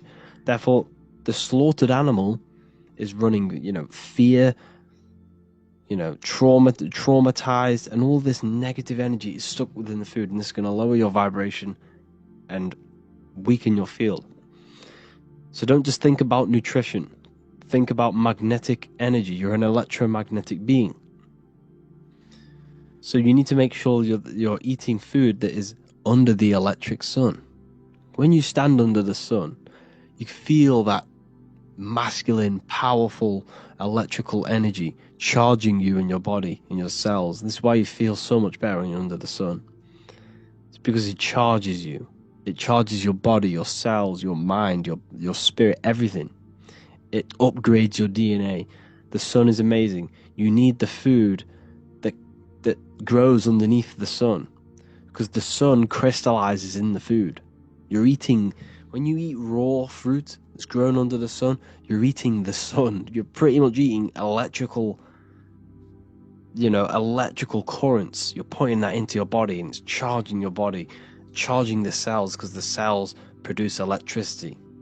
Your body is made of water, which, contributes to moving electricity around your body. So your diet is very important when it comes to maintaining the strength of your electromagnetic field, because the weaker this field, the less impact you have on manifesting over matter and pulling things to you and magnetically pulling people and, surroundings to you. It's a magnetic field. It pulls things to you. The right people, the right places. So eat fruits and vegetables as much as possible. Grounding, putting your feet in the soil or in the earth. This will charge you. The earth is electromagnetic. This will strengthen the field, strengthen your body, strengthen your cells, put electricity in your body. Everything is just amazing when you ground, especially when you're stood under the sun as well. It's a double whammy. So grounding every day is important to keep the strength of your field up. So if you have a very weak field, you're just gonna, you're gonna attract negative people. You can sense it from a mile off. When you see a negative person, you don't even need to know them. You can just sense that they're very negative, very low vibration. You see it on their face. You feel it in their energy. It's a no-brainer. Energy doesn't lie. And this is because their field is so depleted. Because of the food, the thoughts, the emotions. They're so unattached from nature. An effect and a direct manifestation of all the thoughts that you have thinked in the past. Think about that for a minute. You are where you are in life because of the thoughts that you have thinked. I bet you've never realized that. Every thought, every decision has contributed to where you are right now. Therefore, you change your thoughts, further down the line, you change your external world, you change your life. You change the way you think, you change the people around you. It's directly correlated. The mind is a reflection of your external world. So every thought has an emotion attached to it, and the emotion is energy in motion. We've gone over this, which contributes to your electromagnetic field. So your positive emotion is going to strengthen your electromagnetic field. And when this field is stronger, the more impact you have on matter, the more abilities you have to pulling people to you and places. Okay, so your heart knows everything. Your heart knows what is good and what is bad. When you go against the inner guide, the heart's voice, you're actually weakening your field. You're weakening your willpower, you're weakening your mind, you're weakening your electromagnetic field just by going against that inner guide. When you know you're doing something bad, you're not only, mentally going to suffer, you're going to suffer energetically and physically. Because what affects your electromagnetic field affects your body. So do not go against that inner guide. The people around you have a massive effect on your field. So when you interact with someone, there's a balancing out of the frequencies. Every frequency does this. It's called binaural beats. Every frequencies do this. When two frequencies meet, they harmonize and they balance. So if you're vibrating very high and you meet someone who's vibrating very low, when you meet, your vibrations will balance out. So yours will lower and his will rise to counteract, so to balance out. So that person is essentially taking your energy if they're vibrating lower than you. So it's important that you understand and be mindful of the people who are in your surroundings, because they're either taking your energy or giving energy to you and contributing towards your life. It's so important that you change the people in your life. If you want to heal your body, stop talking to the people or don't chill with them as much if they just want to go out and eat Burger King every day. You see, it's not only physically are they going to take that, they're going to have, because their thoughts are in their electromagnetic field. So when you're around these people, you're gaining their thoughts, you're gaining their emotions. And this is why you feel so influenced. The word flu in influence. because influence is energy is like a flu. It's sticky. The people around are giving you energy, giving you thoughts, giving you emotions. So it's so important you keep clean-hearted people around you and people who contribute towards your life. If not, cut them out. If they're not contributing towards something in your life and you're not contributing to something towards theirs, cut them out. Is it going to help you? No, then remove it. It's so important that you stick to this. So the people around you have an effect on your field. And like we say, the lower the field, the less impact you have on reality. The higher frequency you are, the more wave you are than matter. So I hope you learn to entertain any negative thought, any negative emotion into mirrors, because mirrors are what are reflecting back to you. Okay, this is a very, very important lesson, because a lot of people are used to, doubting themselves in the mirrors and stuff like that. So you've got to make sure that you say very positive into mirrors and say, think, and feel very positive things.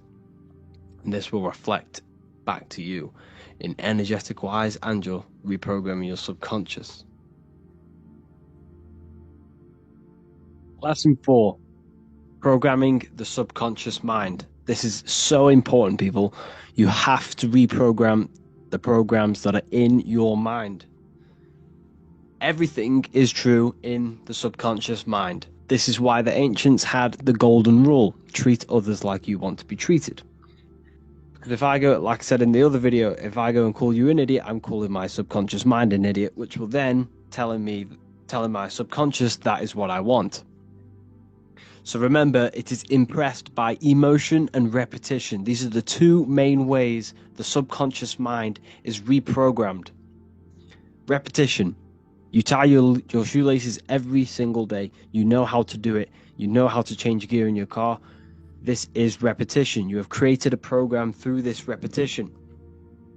And emotion, the traumatic event that you had when you were young, you can remember that program, you can remember that day like it was today, very, very, very vividly, because of the strong emotion that you felt together, you felt at that point, which then created a mental program which manifests into your daily basis behavior, thought patterns, and actions. Old habits are programs. This is why you're trying to create your new life, you're trying to break your old habits. The reason why you're not breaking your old habits is because that habit is a program itself. That it has to manifest. It's so hard not for it to manifest. Because it's part of the mind's automatic system. The mind has an automatic system which is running your body on autopilot. The subconscious is running your body's organs. It's telling your heart to beat on autopilot. That habit you have is an autopilot program. Therefore, you have to change this programming by accessing the subconscious mind and rewriting these programs through, like I said, repetition and emotion.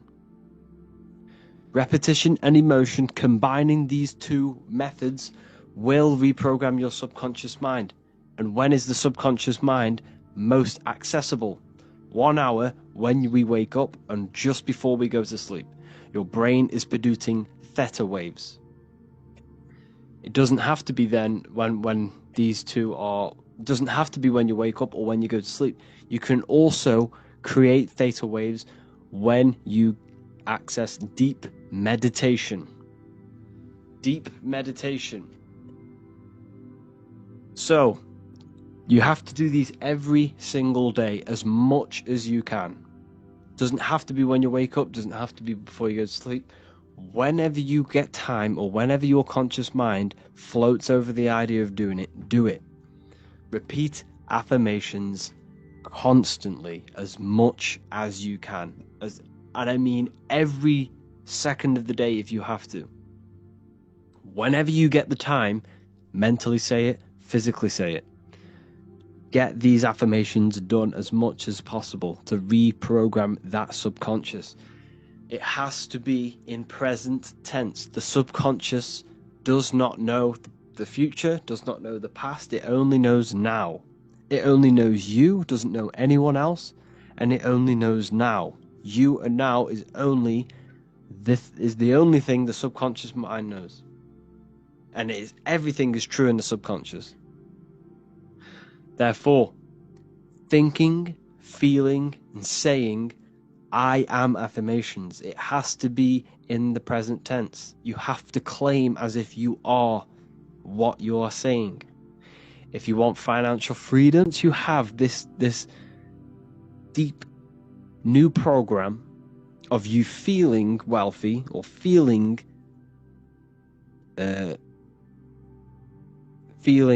healthy or wealthy or healed. It has to manifest, because what happens? The programs are manifesting 90% of your daily basis behavior. So if you create a program where you already feel like money is rolling in more than ever, or you are healed, that will manifest into 90% of your thought patterns, 90% of your actions, and 90% of your daily basis behavior. And it will be subconsciously. You won't even know you are acting upon this program because it's in the automatic system of your mind. This is how powerful this is. So if you create a program on, let's say you want to be financially free, and you've created a program, a memory, a paradigm, because you've been saying these affirmations and you've been thinking and feeling about this desired reality, guess what? You will be taking action according to that program. You will think the thoughts. You will do the things that person does of that reality. And you won't even know. This is how powerful it is. You have to do this. Mirrors are very, very, very, very powerful. You have to stay aware of what you're thinking, feeling into a mirror, because it's a direct reflection. Be very careful what you're saying to mirrors, and never ever say anything negative into a mirror. Okay? Meditation. Find a comfortable position. Close your eyes. Breathe deeply in through the nose until your lungs are full. Then exhale slowly out through the mouth. In through the nose, out through the mouth. Bring all of your attention to the present moment and lose track of thoughts, environment, stress, if you're trying to fall asleep. As if you're trying to fall asleep. So, if a thought, because this will happen, thoughts will appear, then you just have to remove it. Thoughts will keep trying to appear into your conscious mind when you're trying to meditate. Bring your awareness to the present moment, and if a thought comes, remove it. And this will keep happening. Thoughts or little words or little voice will come, just remove it. Keep removing it. And once you repeat this process, you'll gain a meditative state, a sleepish state. Your body become relaxed. The body will start to sleep, but your mind will be aware. Your conscious mind will be aware. Now bring all of your attention to the emotion you would feel as if you've got what you wanted. Feel that reality that you have, that you wanted. Feel the financial free, the freeness. Feel it. Feel as if you've already got it. Feel as if there is millions in the bank. Feel as if you are healed. Feel as if you are running around happy, or whatever emotion it is of that desired reality that you want. Use your will to hold this emotional state. Like I said, the will is so important. You have to work on your will and imagination. They are very important. Use your will to hold this emotional state.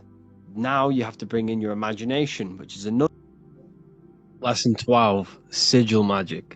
So what are sigils? Sigil is a symbol, same thing, and it represents something corresponding with your mind. So, for example, without you even seeing the letters, this object, this shape corresponds with something within your mind that associates with that shape that you see. So the symbol for Nike, everyone knows it's Nike, even without it saying Nike. It's because this symbol has been associated with something that our minds recognize. So symbols speak to our mind and subconscious mind. Okay, and within us and around us are the other planes: astral, mental, and etheric, and physical. So this symbol, right, the Nike symbol, carries energy. Why does it carry energy? It's because all of the collective minds that have seen this symbol have a collective thought and associations within their minds that associate beliefs with this symbol.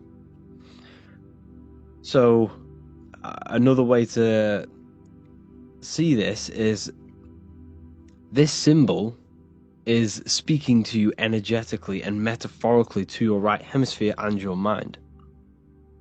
So the collective minds, this is very hard for me to express and teach this, because we're talking about something metaphysical within the mind. There's not many words, it's hard to describe. So a symbol carries mental energy. Mental belief, mental awareness is energy. So all of the collective minds have a belief about this symbol. They know what this symbol represents in their minds, and this carries energy. So if you go and wear this symbol, you are associating yourself with the energy. You are carrying that energy. Okay? So that's how symbols are very powerful. They carry energy because when someone sees you with that symbol on, they associate you with their mental belief system on that symbol. So you can create symbols yourself. What you have to do is create a sigil, something simple, easy to remember. Okay? You got to make sure it's very easy to remember, because you're going to have to imagine this symbol as well. Create a sigil, like a triangle with whatever in, and give it a mental belief. So every time you see this symbol, or it could even be a letter, you could even use something so simple. Whenever you see this, it's going to remind you of that belief that you have with that symbol. And what you need to do is create it on a piece of paper or a bay leaf, draw it and give it mental attention. Hover your hand over it and give it a charge. Imagine this symbol glowing and give it the belief, give it the intent. It's all about your intention with the symbol. Okay? And you want to keep this symbol on you at all times. And when you do meditations, when you enter deep states of meditations or manifesting meditations, you can, instead of thinking about the reality you want, you could think about the symbol. This is a very good way to visualize. If you're not very good at visualizing a full reality of yourself in a world somewhere else with whatever you want or whatever you want to manifest, if you can't imagine in detail, this is a good practice. Imagining a symbol and holding your mental energy, your mental awareness and attention on that symbol. And you are associating mental energy with that symbol. And it will become bigger and stronger and stronger. And it will impress your subconscious mind. You want to give this symbol emotional energy as well. And then what you could also do with this symbol, or words, you can even use words. I am, I achieved, I have, underneath water, because water holds memory. Because when you speak to plants, which take in water, if you say love to one plant and hate to the other, the love plant will grow bigger. Manifestation. Now, what you need to realize is that you are manifesting at all times. You are manifesting now with what you are thinking, what you are doing. Everything is manifestation. But when you choose to do this consciously, you can get anything you want in your life. Think of it like this. When you're playing a video game, GTA for example, you level up your character. You are not the body, you're not the person in the game, you are the intelligence behind that body. You are this invisible intelligence which is a creating force. It manifests everything. You are a microcosm of God, a creator. You're a manifester. You can take non-physical thoughts and produce that into a physical world, material world. So this is the mindset you need to adapt. So the first universal law is the law of mentalism. Okay, mentalism, everything is mind. There is one substance in the universe, and that substance is mind. Me, you, are mind. We are the same substance. Yes, we are in a different physical form, a different physical body. However, the mind, the substance that makes your intelligence, is the exact same. The mind is the universe. Everything is the universe. Matter and mind are one. So, the mind is cause. You are not the mind, though. This is what you need to understand. You are the soul, which is the observer of the mind. You are the one listening to the mind. You are the one behind the mind. However, without the mind, nothing can exist. There's no understanding. There's no intelligence. The soul is the consciousness, the observer, the awakeness, the conscious. The mind is the intelligence of your consciousness, your awareness. So mind is cause. Mind is the one substance. Good and bad are the same thing. Now let me break this down. Good and bad are two opposing things, right? But it's the same. They're two degrees of the same substance. Now, what do I mean? Hot and cold are different degrees of the same substance, and that substance is mind, perception. Your perception is what is giving it a degree. Is it good or bad? But it's one. Everything is one. Everything is all mind. Mind is the only substance in the universe. Okay, how to apply this principle? Discipline the mind. As we believe in our mind, so it be. We need to control our thoughts. We need to be mentally prepared, and mentally engaged, but not letting our emotions take over, because we are emotional as well as mental. The mind is the root cause of everything. Before you kick a football, a decision is made within your mind. Before you do anything, it's all in the mind first. The phone you have, the car that you have, is all designed. The buildings around you was all an image. It was all an imagination. It was a seed in someone's mind before they manifested it physically. So you need to use your mind properly by disciplining the mind. Disciplining the mind is the most powerful thing you can do in your life. Controlling your thoughts. Control where your attention goes, your mental attention. Where attention goes, energy flows. If you're controlling your life, controlling your mind, you're controlling your life, your physical life. Okay? So be aware of where you are. Be aware of your mental state and emotional state, and change it. You can change your mind. You are choosing to feel depressed. You are choosing to feel happy. You are choosing to entertain these thoughts within your mind. So the higher faculties of your mind. Intuition. The first thing when you walk into a room, you get an intuitive vibe. The vibe is a vibration of the atmosphere. Use your intuition to guide you in your life. Use your intuition to follow that path, because that intuition is taking you to the path that you're supposed to be on. Okay, so use your intuition. Memory. There's no such thing as a bad memory.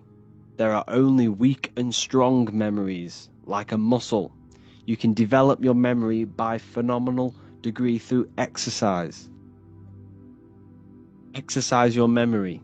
recall things. At the end of the day, go throughout your day backwards. So when you got into bed, go through everything you did in your day backwards. Remember what you did the whole day backwards. And this will create new neural pathways in your brain, and it will exercise memory. You need to work on all of these. Reason is another one. Reason is what we use to think, to analyze, compare, and evaluate ideas. Reason is the ability to think, choose what information we accept, stir up, and use to come up with a brand new idea. What is the reason? What's the true reason behind what you want to manifest into your life? Is it coming from a place of negativity? Is it coming from a place of positivity? Is it coming from a good or evil place? You need to seek deep inside of you and truly ask why you want this in your life. Is it coming from something? Is it coming from a childhood trauma? Is it coming from a self insecurity? Reason is a big one. You should only be manifesting things that are positive, that will have a positive impact on yourself and the people around you, and the consciousness and the collective consciousness, and to the earth. It should not be a selfish thing. Reason is a good one because it's important. It's important because if you go and manifest something that came from negativity, it will only amplify that negative reason inside of you. Let's say you wanted to do something like you wanted to get rich, but it came from a negative place. Okay, it came from a negative place. The reason why you want it was very negative. You wanted to just flex on people and stuff like that, right? That will amplify. When you become successful, it will amplify that reason, and you will become pretty much an idiot. So make sure the reason's right. Perception. Your perception is your point of view. It controls what you become aware of in your environment and how you choose to see it. Your perception is your reality. You have to be aware that there are people's perceptions are all going to be different. You shouldn't let that affect your internal world. You need to come from a positive perception and a balanced perception. Everything is neutral. Everything is balance. You choose. Your mind chooses whether it's positive or negative. So your perception of things is what you need to change. You need to come from a balanced point. Don't let the external world affect your internal world. Your perception should be neutral. Shouldn't be good or bad. It should be neutral at all times, and try and neutralize and balance your perception on things. Your mind is the decider of your perception, a good or bad perception. The next universal influence your action in the physical world. So therefore, if you think and feel that you are happy and rich, that will manifest into your external world, that will manifest into your behavior, that will manifest into your vibration and attract people in that similar vibration. You see? So we are physical, the physical effect of the spiritual. Hold on, two seconds, sorry, people. So yes, you need to understand this, people. You have to understand this. Connect with the inner self, connect with the divine consciousness inside. Okay? Use your mind to think and feel properly, and this will manifest into your external world. The friends you have are a manifestation of your internal world. Until you change your internal state, you will outgrow the people around you. And this is what happens. Law of vibration. Everything is vibrating.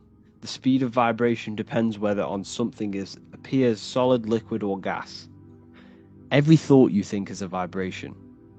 You don't think thoughts. You do not think thoughts. You receive thoughts based on the frequency that you are tapped into, based on the vibration that you are on. Now, what do I mean?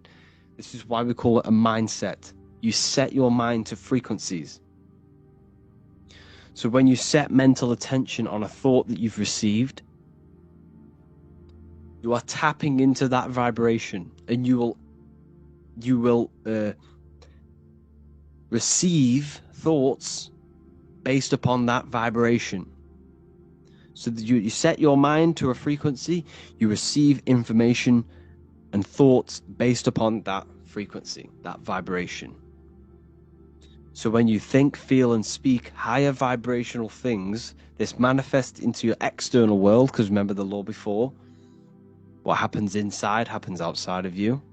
If you think, feel, and speak higher vibrational things, this will attract people on the same vibration.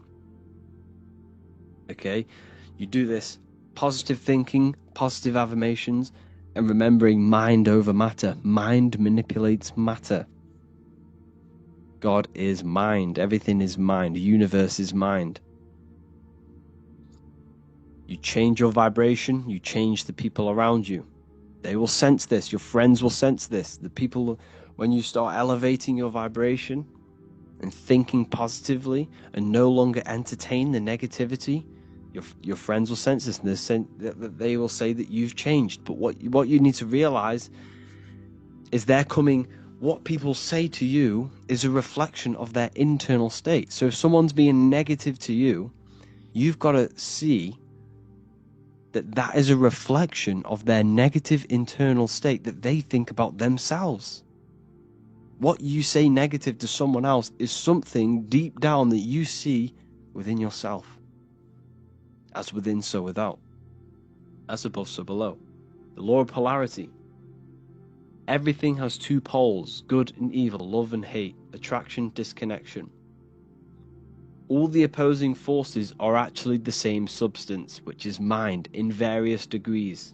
Therefore, everything is one, which is mind. For example, water can be ice, solid, or fluid based off the degree of heat. It's the same substance, but the various degrees of the same thing. The universe is balanced. You need to be balanced between good and evil. Look at your body. You have a left arm and a right arm. Your head is in the center of it. You should become balanced. You should become balanced. Your mindset should be balanced. Your emotions should be balanced. Your diet should be balanced. Your work life. Everything should be balanced. You must first correct your underlying limiting beliefs. If you are unhappy in your job, you focus all of your energy on finding a new job. So think of it this way. There's polarity to everything. You hate where you are in life right now, more than likely. That's why you brought this course. You want to manifest something in your life. Not everyone, but some of you hate your life. Okay? That hatred, you shouldn't hate, because that's going to hurt your body and your cells. But anyways, you can use that energy, the other end of that stick. That energy is draining you. Your hating mental state is draining your energy, because working in a gas station, or you hate it. You are suffering the mental state that you're in, not the actual job. You don't like the mental state that you're in. It's not the physical job. You're suffering the mind's reaction of what you're doing. Therefore, you desire a life where you do not feel this way. So what's that mean? What you really want is a altered mind state where you are not suffering mentally and emotionally. Therefore, use your mind. What you really, really want, deep down, is a mindset. You want a life where you're not suffering this mindset. So therefore, if you change this mind of yours, you change the emotional state.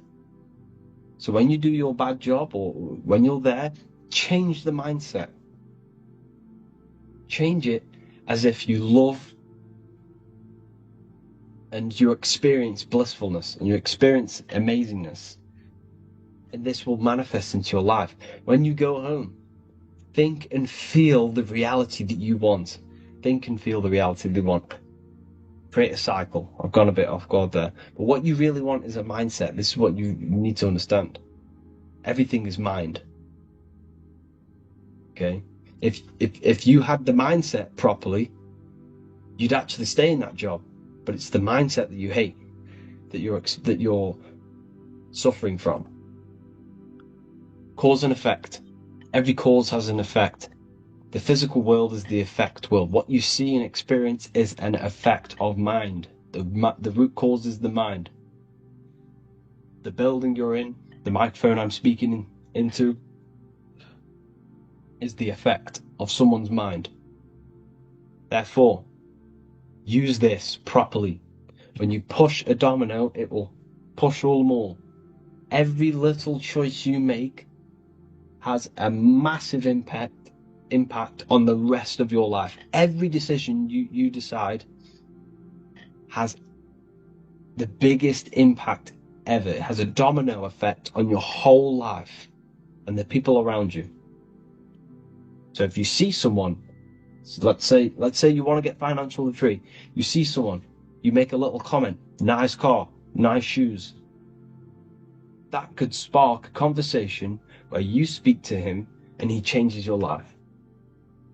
Speak to people. Go to the gym. Conversate with people. If you want to become the best, you want to own a restaurant, go and work at a restaurant and learn how it works. Use the law of cause and effect. Speak to people. This is the most important thing. Speak to people and use the law of effect. Do the action. You can't just sit around visualizing all day, or else nothing will happen. You have to use the law of cause and effect. Every cause creates the effect. Take action on your thoughts, on these thoughts that are based on reaching your goal. The law of gender. Everything is masculine and feminine. How to apply? We can use the law of gender by balancing the spiritual higher self and the physical lower self or ego. It is important to not let the ego get out of control. Because when the ego becomes out of control, you're coming from a place of physicality. You're seeking physical pleasure. You need to come from a place of internal. You need to come from the internal. Don't let this external world run your life.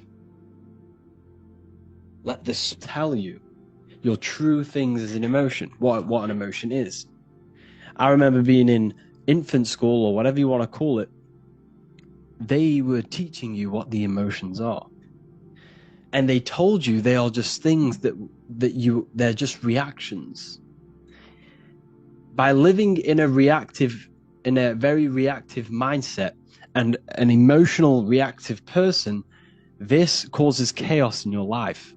Emotions are very chaotic if you do not know how to control them and what they truly are. You see, we've all been brainwashed into thinking we are just physical beings. We are just these apes, the apes that evoluted over time into human beings. This is completely wrong. We are in an intelligent design. You're in an intelligent body, you're an intelligent consciousness, and you have an intelligence within you called emotions, which you can use to attract things to you and to become things before you physically have it. So they are a creative force. That consciousness you have inside of you is a creative consciousness. It's an ever expanding consciousness, which is God.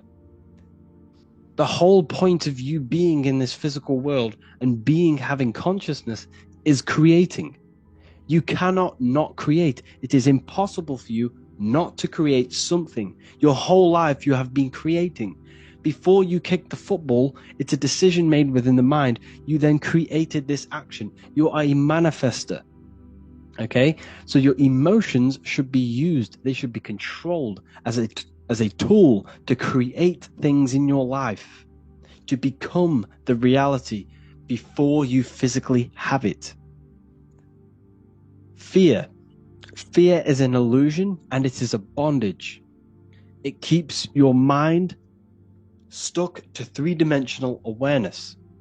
If you try and astral project, you will not astral project if you are fearing. Why? Because fear and negative emotions, all of the negative emotions, only exist in a world of time, and that is this physical plane. You cannot transcend this plane. Your mind cannot function on these higher planes with these lower three-dimensional emotions in your mind. Fear is a bondage to the physical body, and it enshrouds your soul. It enshrouds your body. It locks you. Okay? This is why the news, this is why the food is all laced with chemicals, and the news is constantly pushing fear, because they have to keep you in a fear state to keep your central nervous system in fight or flight mode. And they have to keep your mind in three-dimensional awareness, because once you realize that you are not this physical body, you are something that transcends this physical world, you will wake up and you will no longer abide by this system that we live in. Okay? So fear is the biggest tool that they are using to oppress you. Fear is the biggest bondage. Okay? It keeps you locked in a box, physically, mentally, and emotionally.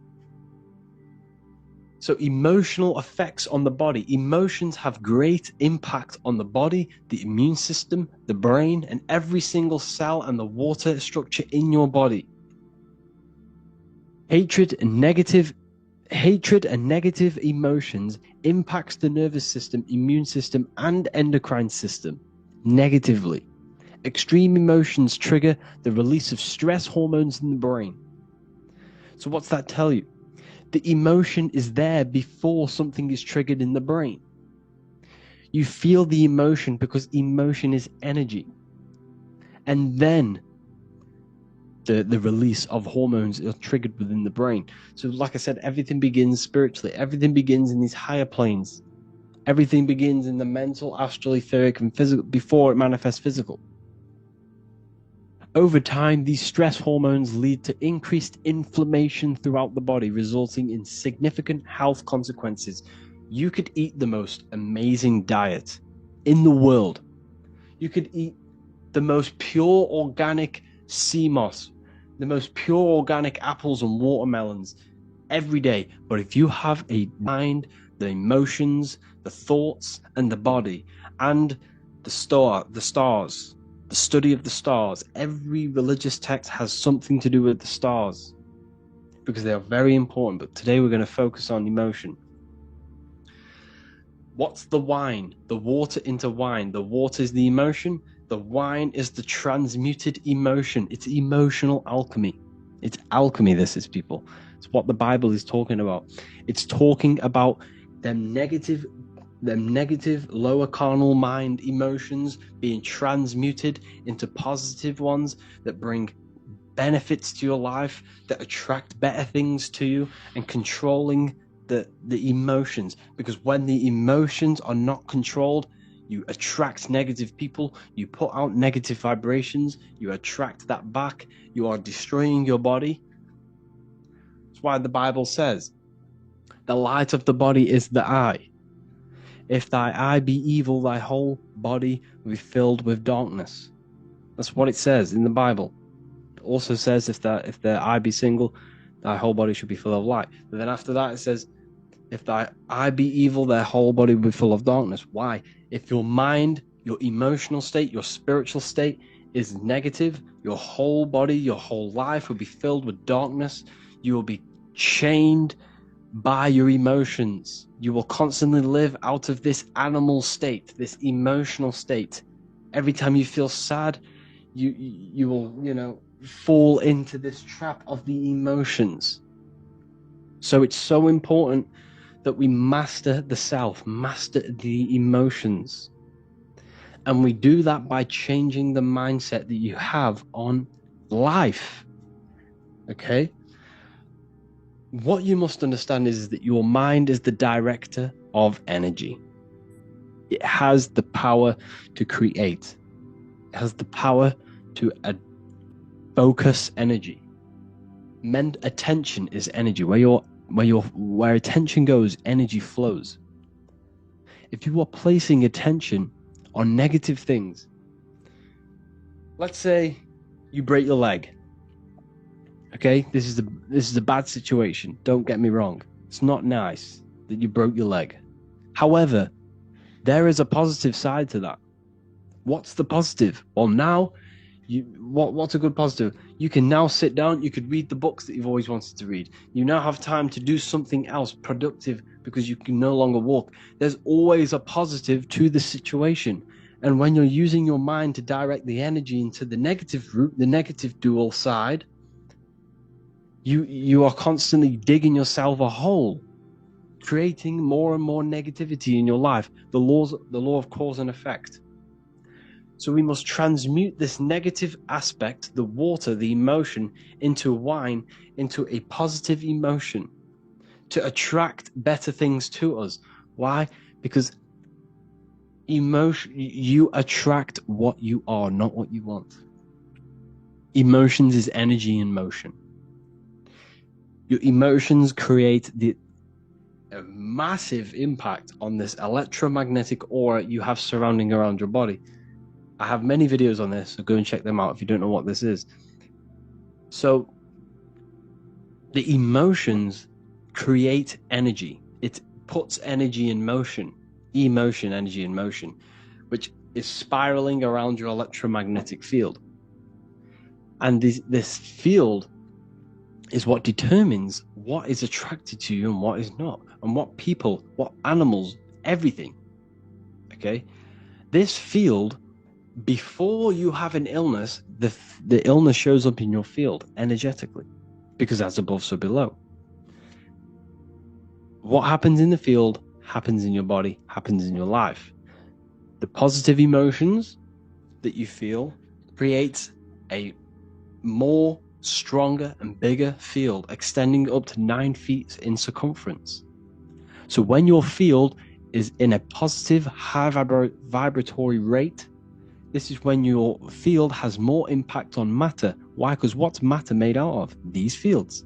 These fields create the physical world. It's the real atom. You yourself are a giant atom, and you can control your atom to create the world around you through your emotions.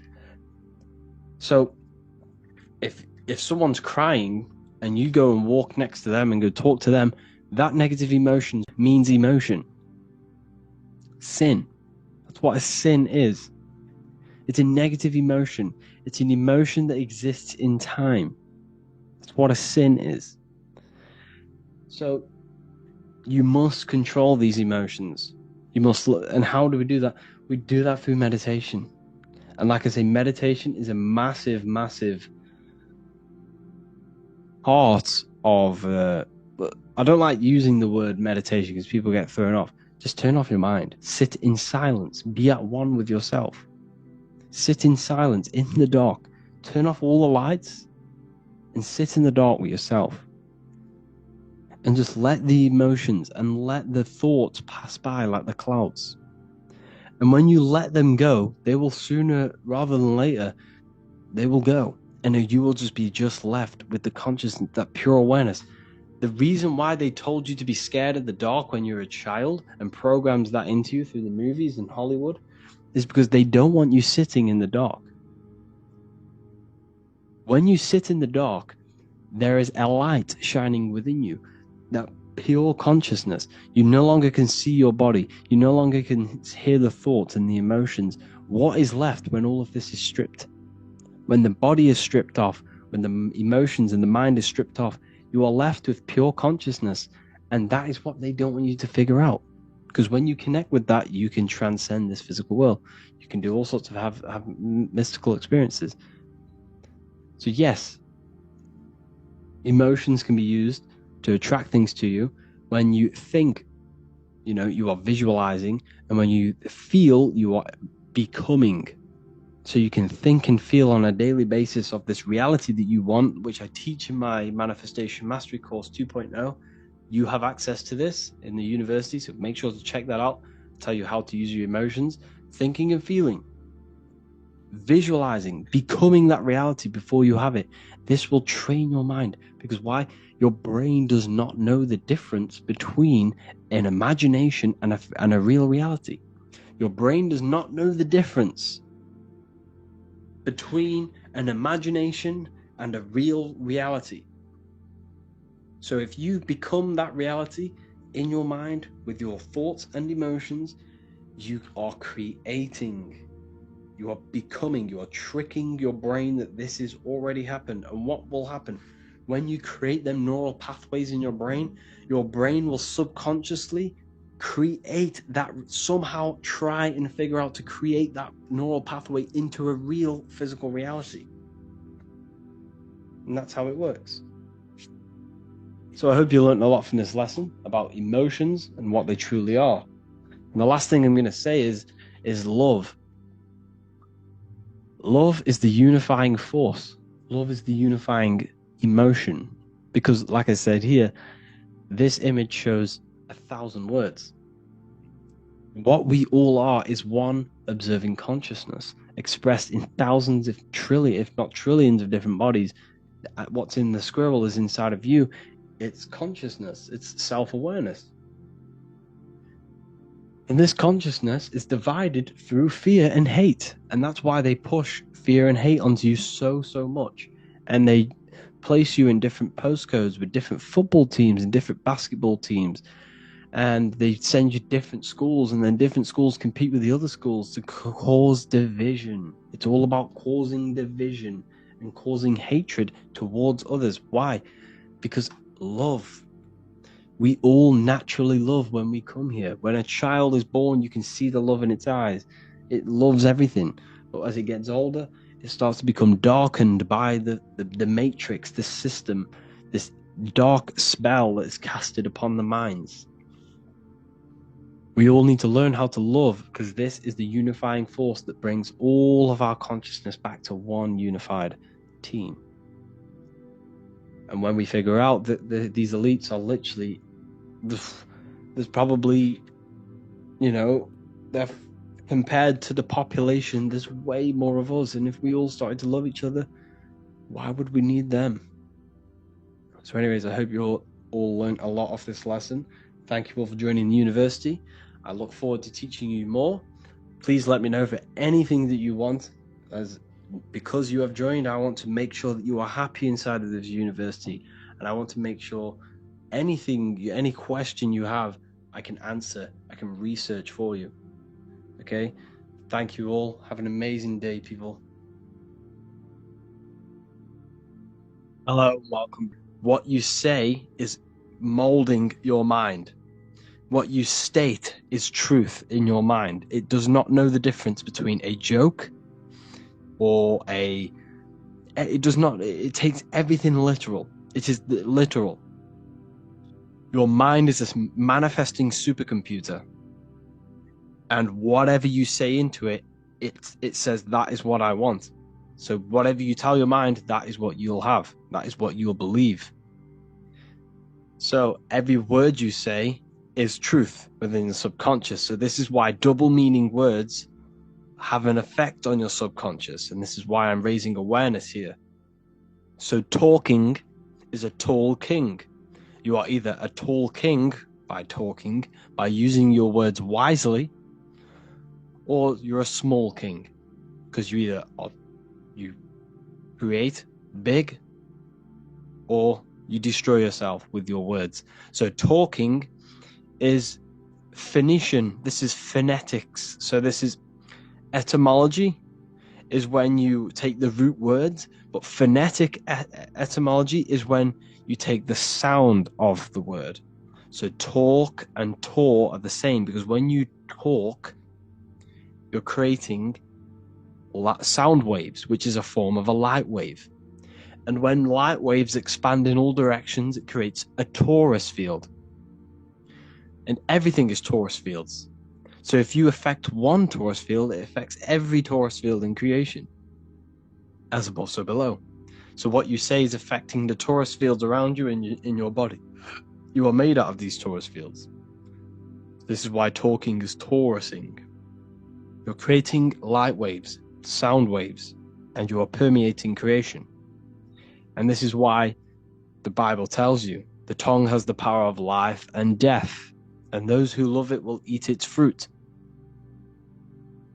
So the tongue is what creates these sound waves that we are producing when we talk or speak. Okay? So this is what we are essentially doing, creating sound waves. And these waves are vibrating and they affect the cells in our body and everything. This is why words are swords. This is why the word is within sword. They are swords, they cut, they damage, because frequency is the only thing that can penetrate you without your consent. In the very beginning, the Bible, John 1:1, it says, "In the beginning was the Word, and the Word was with God." This is obviously a metaphor. There was no spoken word out of a spoken mouth. It's basically saying God created the world with the use of cymatic frequencies, sound waves. Everything is sound waves, and this is observable. Geometry is the geometric shapes you see in the nature, like petals, how they're all perfect stars or 5-pointed stars, or the Fibonacci sequence. This is all an effect of vibrational frequencies. It's all cymatics. Everything is created out of sound. Sound is the creation of the universe. So this is how powerful words are. It's a cymatic frequency. Hello. Hell. When you say hello, you're subconsciously implanting hell into your mind and the people around you's mind. This is why it's casting a spell. Even though you may pick up on it, but your subconscious picks up hell. That is what you're picking up. And that word holds a frequency. The word hell, when you hear the word or see the word, activates thoughts within your subconscious. It activates, it stimulates it. What is everything that resembles hell in your mind? But that goes on within the subconscious without you realizing. Bless. When I bless you, I'm actually saying be less. So you're not blessing someone. You're saying be less. Appreciate. Weekend is when you're weakened. You see, they've casted spells on our... See how they are planting subconscious messages in you. They want you to feel death. They want you to be the low vibration. And it's the same with mourning. Mourning is an expression of sorrow for someone's death. They're always associating death because these people they're running a death cult. It's a death cult. It's a satanic cult. A job is Hebrew for prosecution. Soldier is a soul dyer. If you go into the army, you're a soul dyer, that they just use your soul to die. And then you just wasted your time in physical incarnation. Because you never die. You will never ever die. Ever. You're eternal. You never ever die. This body's just a suit. So you're a soul dyer if you go in the soul, if you're a soldier. S-O-L means soul or sun, because the sun is a soul. Music. So we say music. See, M-E-U sick. Music. See how it's me, you sick? Music. Me, you sick, because music is frequency, and frequency penetrates your body without your consent. The music we listen to today is making people sick, mentally, emotionally, and physically. What you hear, what you see, goes into the mind, it goes into the body and the spirit. It destroys you. It's hypnotism. Music is hypnotic. It's a form of hypnosis. When you listen to music and you can't think. You can't think. It makes your body move without you even being conscious of it. It's hypnosis. It makes you sick.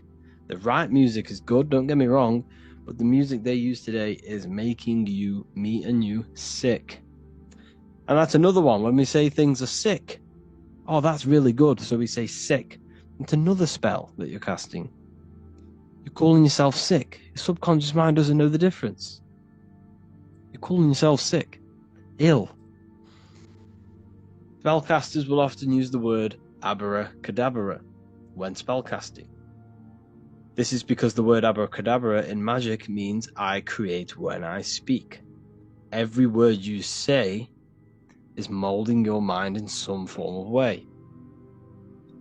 Not only is it molding your mind, you're casting frequency, you're producing frequency, light waves, sound waves into the ether around you. Okay? This is another good one. Look at the 5 vowels. A, E, I, O, U. They tell you to speak it in this order as well. They teach you this order, this exact order. A, E, I, O, U. I, O, U. Subconscious spell on yourself without you even realizing it. It's a subliminal message that you will not realize, but your subconscious will pick up. We are taught to speak them in the specific arrangement because the last 3 letters have a double meaning. You were never taught how the history of money, how it works, and how to obtain it, because your role in this system is to remain a slave. So they teach you this, A-E-I-O-U, and they do that when you are very, very, very young, because since the age of 7, so from 0 to 7, that is when your subconscious mind is wide open. So when a baby, why do you think they pick up on everything you do? It comes from theo in Greek, which means God. So when we say theology, ology means the study of. Theology is the study of God. That's what theology is. Theo, when we say I am we are using God to bring it into existence. God is the I am. The I behind you, the I am, that's God. That's what manifested everything in your life. Everything in your life, that invisible creator inside of you has manifested everything you physically see. You are the invisible architecture, the invisible artist behind your life. The I, that's God. The only one. So when we use the word I am, this is how to bring the power to yourself. When we say I am strong, I am wealthy, I am free, I am financially free. When we say this, that I am, this is when we are bringing, we are directing vibrational frequency into our own being, into our own magnetic field, and into our own life. This is how we direct vibrational frequency and direct our word. So when we say I am directing my frequency into myself to manifest something external. Also known as the chi or the prana. It's just basically your magnetic energy. So speaking has the ability to change your genes and DNA expressions. When we listen to affirmations over and over and say them over and over for a long period of time, your genes will change. And your genes are a code for your external world, pretty much. Anything that is written in your genes will manifest into your external world. Okay? All of this is just done by your intentions, thoughts, and what you say. And if you think this is a conspiracy theory was a term invented by the CIA to discredit, confuse, ridicule, and disqualify any alternative information that contradicted the mainstream narrative. That's what a conspiracy theory was. It was created by the CIA for any belief that went against their mainstream narrative. Hollywood, the biggest spellcasting scheme cult in the world. Hollywood. I'm going to make a whole lecture on this. Hollywood is Holywood, which comes from a holly tree, which the ancient Phoenicians and magicians used to take the Hollywood, the holy wood. It was called Holywood because it was the best wood to make wands out of and cast spells. That's why they get their name. And what is the films? Like, all the films, all the music that comes out of Hollywood, it's all a form of magic, subconscious spells to fill your mind with ideology, fill your mind with this narrative. That's what they're doing through the movies and the music. Anyways, I hope you like this lecture. Thank you all for joining the Real University. I hope you're all learning a lot here, and looking forward to making some more awareness for you and more knowledge. Have an amazing day, people. Mentalism, conscious and subconscious mind. You need to understand that the mind is the root and the cause of all reality. I am mind, you are mind. Every single living creature in this physical plane expresses and manifests mind. We are all the invisible substance of mind. We are all the source, which is God. We are all consciousness, which is mind.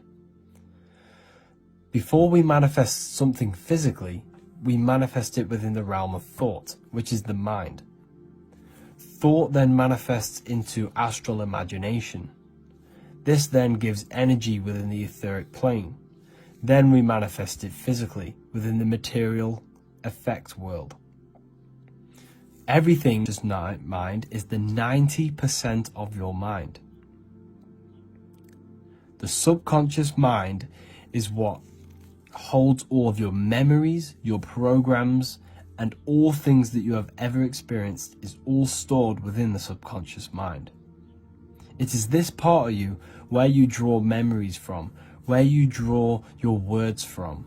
I am consciously speaking, but the words that are coming out of my mouth are not thought about consciously. They are coming straight from the subconscious mind, where all programs and memories are stored. It is essentially this part of the mind which is manifesting our daily basis behavior, because the subconscious mind stores the programs which we are operating our life off. For example, if you tie your laces, you do no longer have to consciously do them. Your hands literally just know exactly what to do because you've done it that many times. So essentially, you create these programs within your subconscious mind through repetition and emotion. These are the two main ways your subconscious mind is programmed and installs things that you do on autopilot. The subconscious mind, like I said before, manifests 90% of your daily basis actions and 90% of your daily basis thought patterns.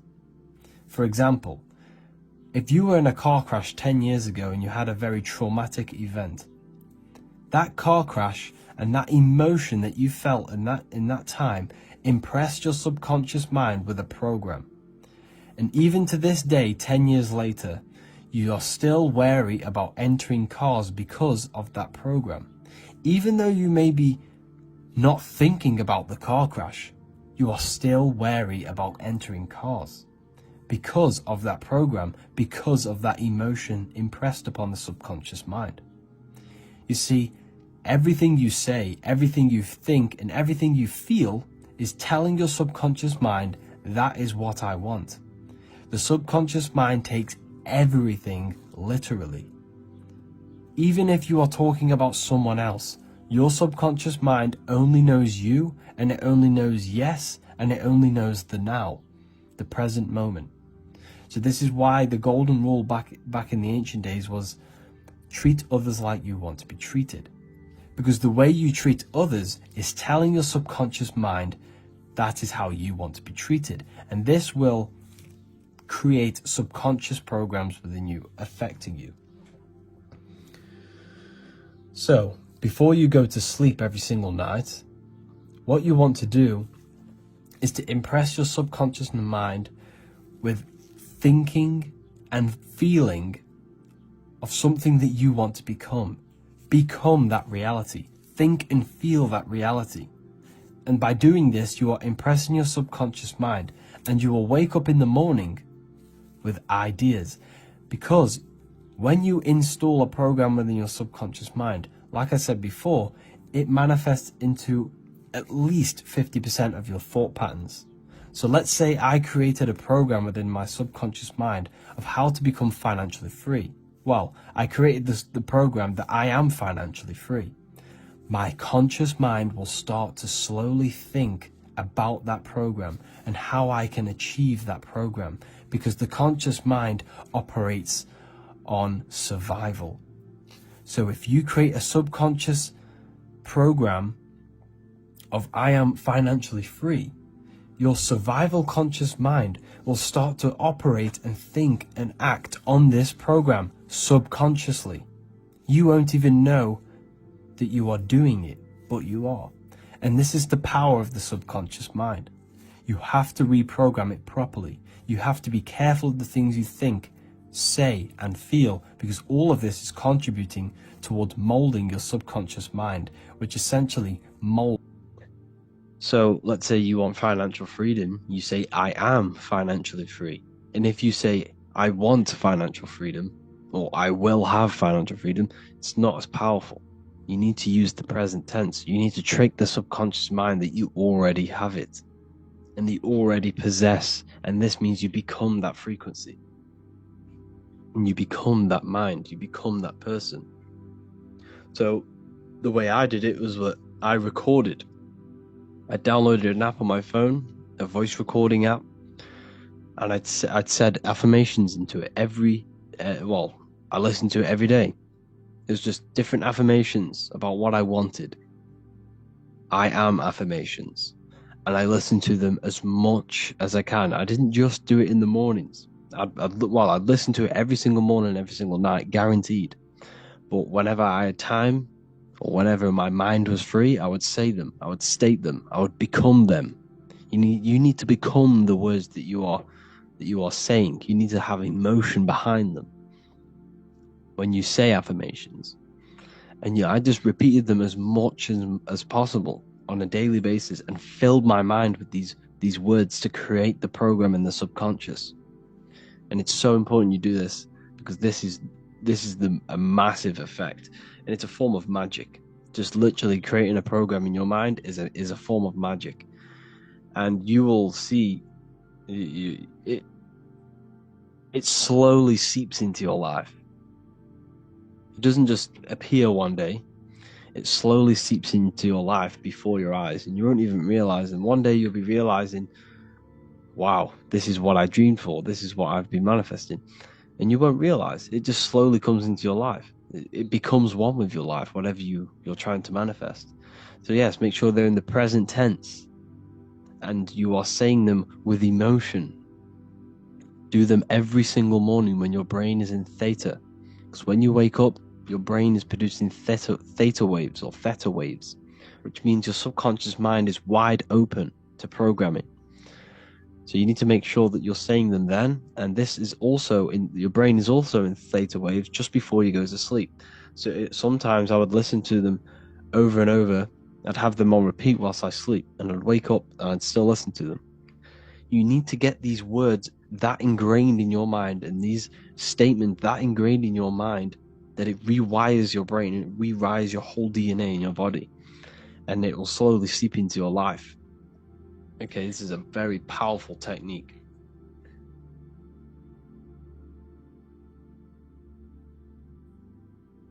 Hello and welcome. Today we're going to be talking about dopamine and how dopamine is ruining your life and what it is and how it's triggered.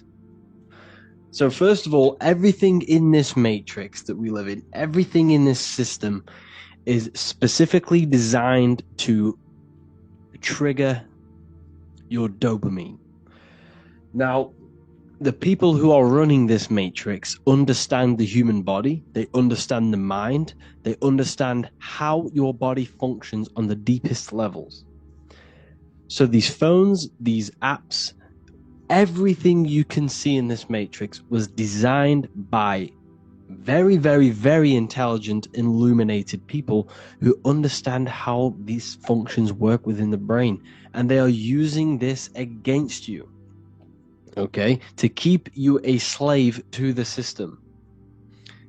So what you must understand that there are three major glands in the brain. You have the thalamus, the pineal, and the pituitary gland. The pineal represents the masculine, the pituitary represents the female, the sun and the moon. Now, the pineal gland is an organ situated inside of the brain that secretes melatonin, serotonin, and dimethyltryptamine. So essentially, and the hypothalamus, or the thalamus, like a post, every time you hear music, is releasing dopamine within your brain.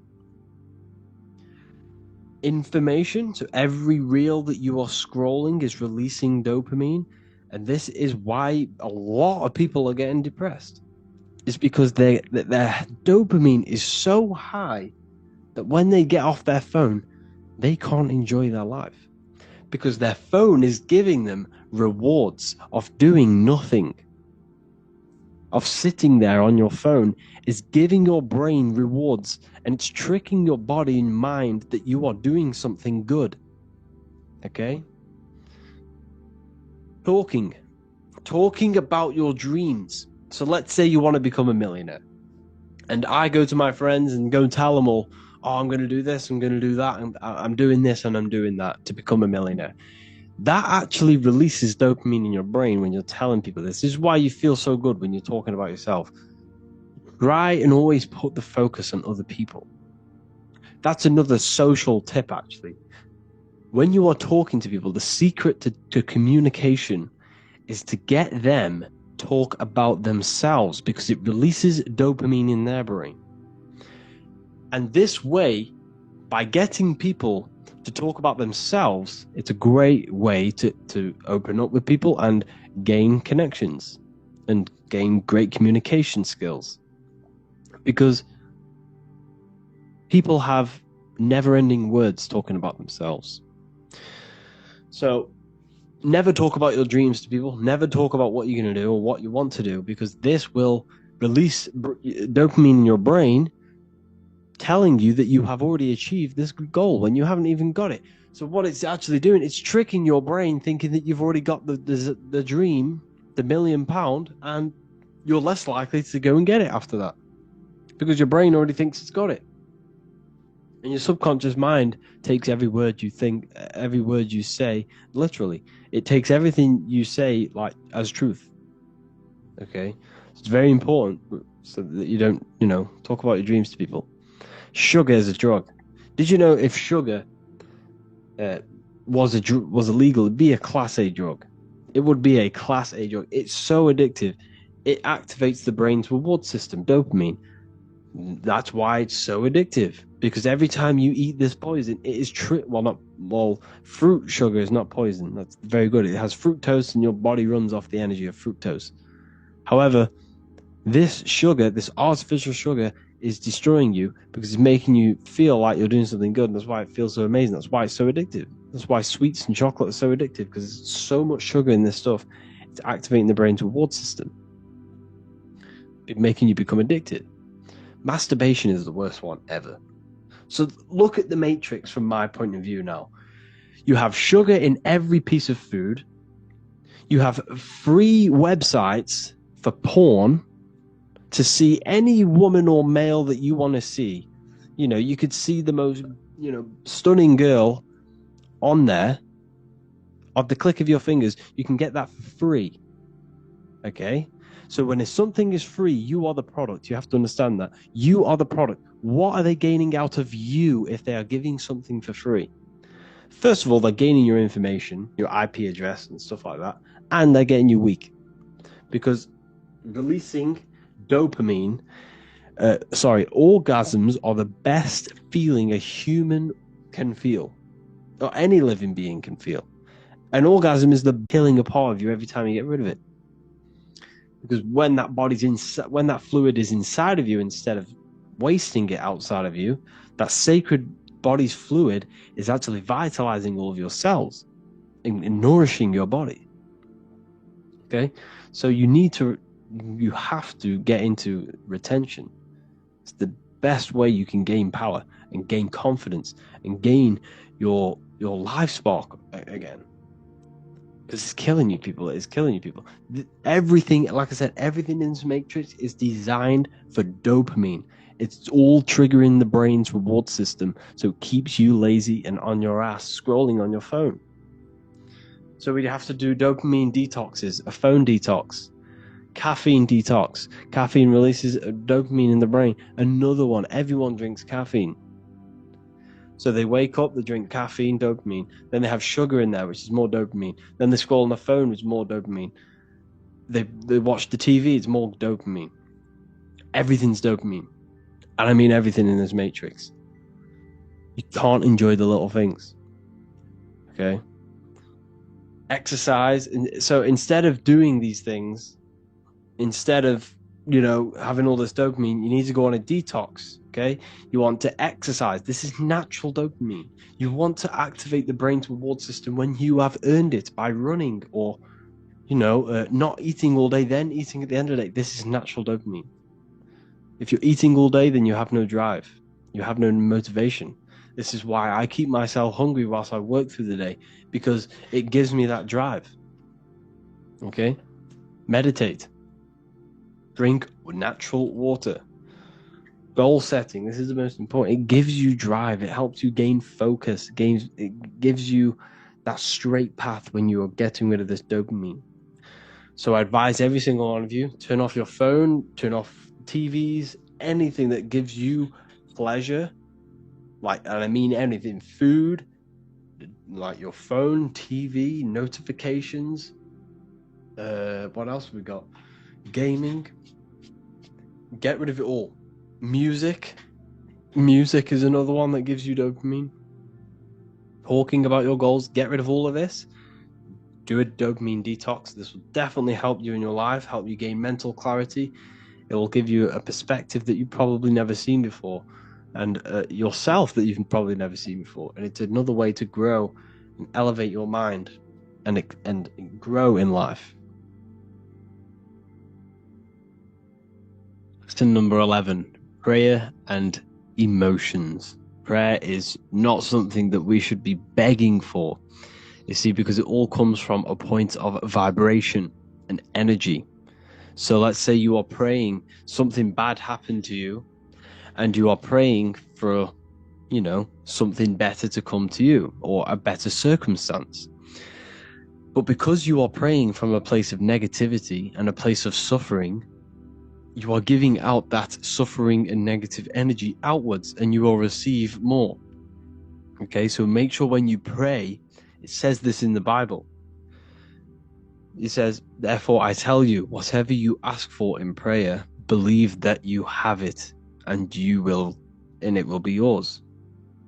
Because you have to think and feel as if you already have something, so that you become that vibrational energy. When you match that frequency, you receive things based on that frequency. And this is what emotions come in.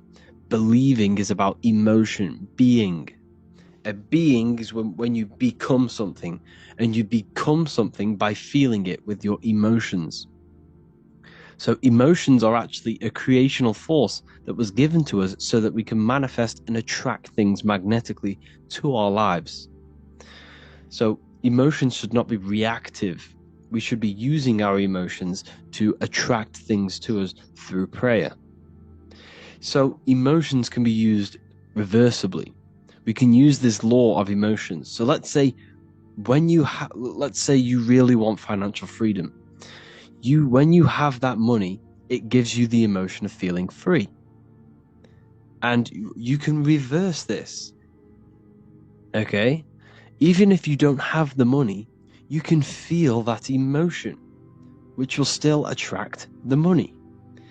Because if you join this university, you're looking for some sort of advancement in mentally or physically or spiritually, whatever it is. And the subconscious is what is holding you back. Your whole life, you've ingrained your subconscious. You've told your subconscious, this is what you want.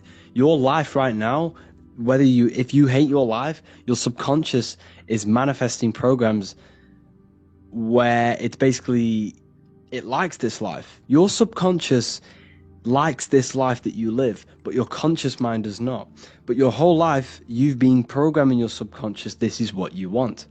Every word you say, every action you take, everything you listen to is telling your subconscious this is what you want, because it takes everything as truth, and it accelerates everything. Everything you say, whether that is bad or good.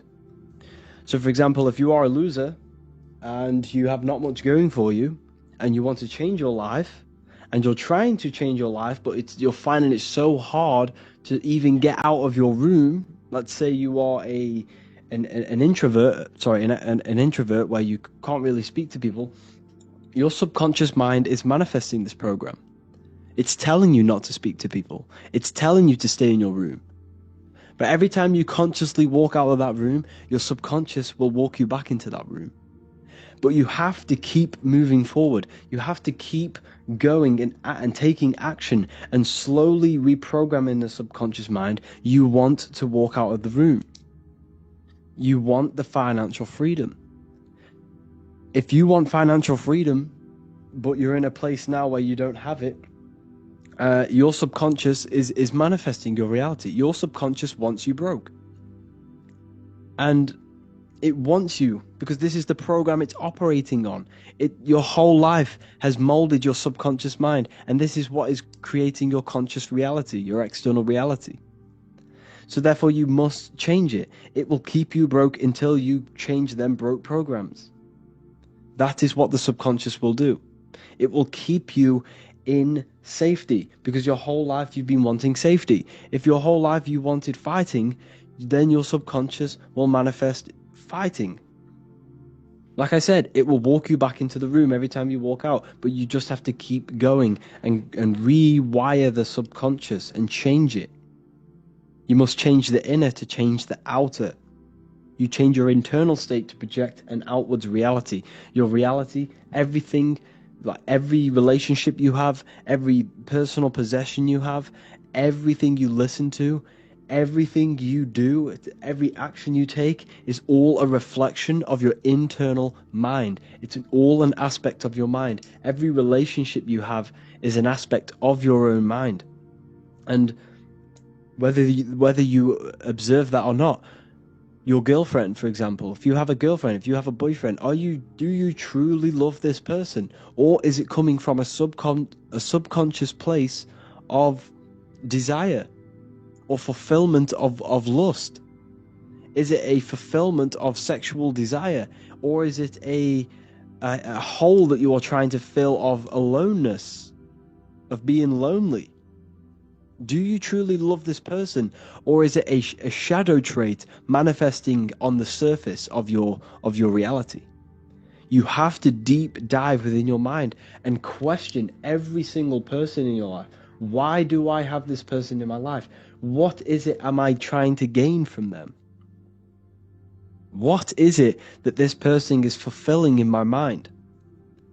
And if it's for negative reasons, then you need to get rid of this person or transmute into something that is positive in this person. Do you truly want to show love to this person, or is it just a subconscious fulfillment of loneliness? Are you scared, or is it a fear? Is it fear of being alone within you? Nothing can fill that other than God, other than the higher self, other than pure love and light. Nothing will ever fulfill your needs physically. Nothing in this three-dimensional reality will ever make you happy. I remember when I first started this journey, and I thought, okay, it would bring me happiness. Now, as you go on with your journey, you hit certain milestones and it's not enough. No, and then you come to you sooner rather than later, you come to a realization where nothing tangible will ever fulfill that inner hole you have within you. No car, no money amount, no whatever it is, that house you want, that car you want, them clothes that you want, it will never, ever, ever bring you happiness. Ever. Because this three-dimensional reality is holographic. It's not even real. It's a projection within yourself. And your mind is not even inside of this reality. It's operating on a higher level. You're not from this reality. Your body is a part of this reality. But the higher mind within you, the mind within you, the substance that makes you a conscious being, a being of consciousness of the universe, that universal spark within you is not a part of this physical existence. Therefore, this physical existence cannot fulfill the desire of this internal substance of the universe. The only thing that can fill this hole within you is love, peace, and unity with the self, and being happy with the self, and being one with your being. Now, that's not to say that we should not strive for greatness in this physical reality, in this physical existence. I'm not saying that. I'm not saying that you should not want to become wealthy, not want financial freedom, and not want the great things in this physical existence and the high end of society. I'm not saying that. You should strive for greatness. You should strive for financial freedom and wealth. It's balancing the inner and the outer self, the physical and the spiritual self. It's balancing. You are physical for a reason. You incarnated for a reason. Therefore, you should balance your inner world with your outer world. But all of your outer world should come from a place of love. This is why you must rewrite the programs here. You must create love-based programs. You must create a base. This base down here of this iceberg is creating the surface. And if all of these programs down here are all negative and come from a place of abandonment and a place of fear, then this surface will be negative. Your external reality will be negative. And what you will do, you'll cause destruction in your life and other people's lives. So you must build a foundation. You must reset the programs in your subconscious, coming from a place of love, from a place of peace. We should all strive for mental clarity and a good mind, and keeping a good mind. A negative mind creates a negative external reality. Where you are in life is a direct correlation of every thought you have thought up until this very point. Every thought you have thought in the past has led you to watching this video right now. Therefore, you must keep the mind clean of positive thoughts only. The goal should be mastering every single thought that enters the cranium of your brain. You must master everything. You must master this. If you do not master positive thinking, then you will never master your external reality. You'll never have full control over your life. Because if you let external forces control your internal state, do you truly love this person? You must identify this. We all have an anima.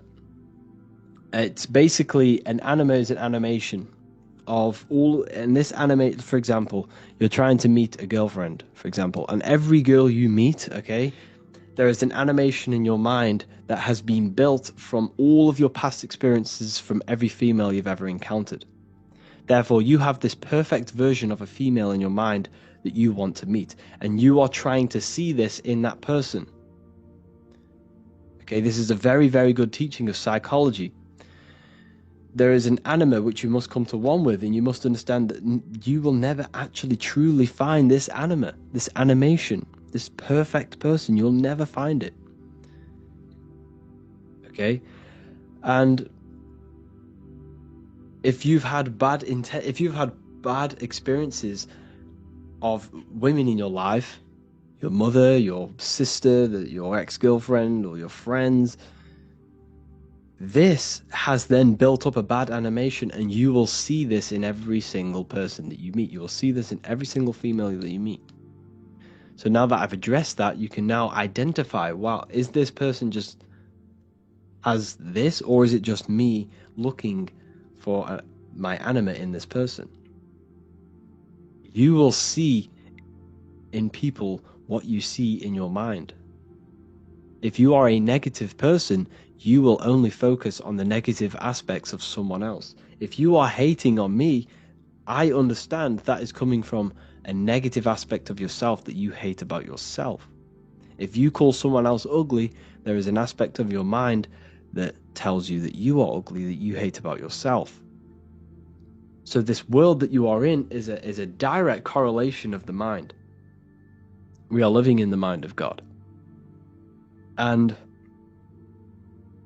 you must mold yourself to this higher version. There are infinite versions of yourself in this universe, in this mental universe.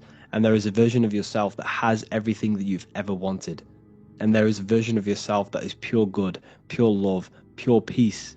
And this is what we all need to strive for, make the world a better place. When we all realize that the world is a reflection of our mental states and our mental landscapes are projecting our external reality, we will all figure out and that we can all change the world. And when we all figure out this, we can all mold ourselves to the highest versions of ourselves, of love, peace, enlightenment, and wisdom. The whole world will become a better place. But because we have a government, which means govern your mind, govern your ment, they are placing their own information in your mind, which is creating their reality. You are manifesting the New World Order. We are manifesting our own enslavement because of the beliefs that we take from school, the beliefs and information that we take from these institutions. We are manifesting this reality of enslavement. And until we figure out that our minds are projecting this reality, we will forever maintain a slave under the government. We project our own realities, and we all need to mold to the higher selves and come from a place of love and peace. And that is when the world becomes heaven. Heaven on earth. That is heaven on earth. When we all figure out the divine power within us and we no longer use it for negative. You can't fix the hole you have inside of you. If you feel like you have something lost within inside of you, nothing external will ever fix that. The only thing will fix that is reaching that higher self and reaching the God within you and finding the peace within yourself. I hope this video had a very positive impact on you and you gained some insights. Watch this over and over again if you truly want to gain the true message. But just remember, analyze your life. Analyze whether, do I truly love this person? What are your true subconscious desires behind everything in your life? Is it coming from a place of fear, grief? Is it coming from a place of negativity? Or is it coming from a place of love? And if it's coming from a place of negativity, that you have inner healing to do. And you must heal yourself and reprogram the subconscious mind. Have an amazing day, people. Hello. So the heart is not a pump, it is a valve. This is where blood goes into. And when the blood goes into the heart, this is what causes it to vortex, because the heart is in a shape of a vortex. Look at the tissues, everything's wrapped around. Everything's spiraled. See this here? This is the spiral of magnetism. So all of the valves and the cords and the fibers are all wrapped around each other. It's a vortex. And if you take off the tissue of the heart, you would see this. It kind of looks like the Holy Grail. And this is essentially the vortex spiraling of the heart tissues. And if you unraveled the heart, because your heart is one tissue, it's one muscle. Look at it here. This is a heart unfolded. And it's just spiraled together to create this. That's what the heart is. So the heart's tissues is spiraled here, and the heart itself is all wrapped around each other in a vortex, in a spiral. Because all spiraling is all to do with magnetism. So the heart is a vortex generator. The heart takes blood, so blood enters the heart. The heart charges this blood. It reacts with the heart. The blood is turned into, the heart moves through The blood moves through a vortex motion within the heart and then goes back out of the heart. So there is something going on inside of the heart which is very, very crucial that we might be missing. So the heart is spiraling blood, and there's a reason why it's doing this. When you spiral something, it gives it more energy. It gives it more frequency, more energy, more force behind it. So by spiraling the blood, it's turning blood into plasma. That's what the heart is doing. It reacts with the heart, it turns it into a vortex and turns the blood into the fourth state of liquid, or fourth state of matter, which is plasma. Okay? Plasma is proved to be in the blood. Plasma is a part of the blood that carries platelets and red blood cells and white blood cells around the body. Plasma makes up approximately 55% of the blood. So plasma is a state of matter, which they'll never tell you about because they try and hide plasma as much as possible. It's ionized gas. And that's what's going on in the heart. The heart is a vortex energy generator for the blood. And the blood and the body is being fed by plasma. Plasma energy, the fourth state of matter.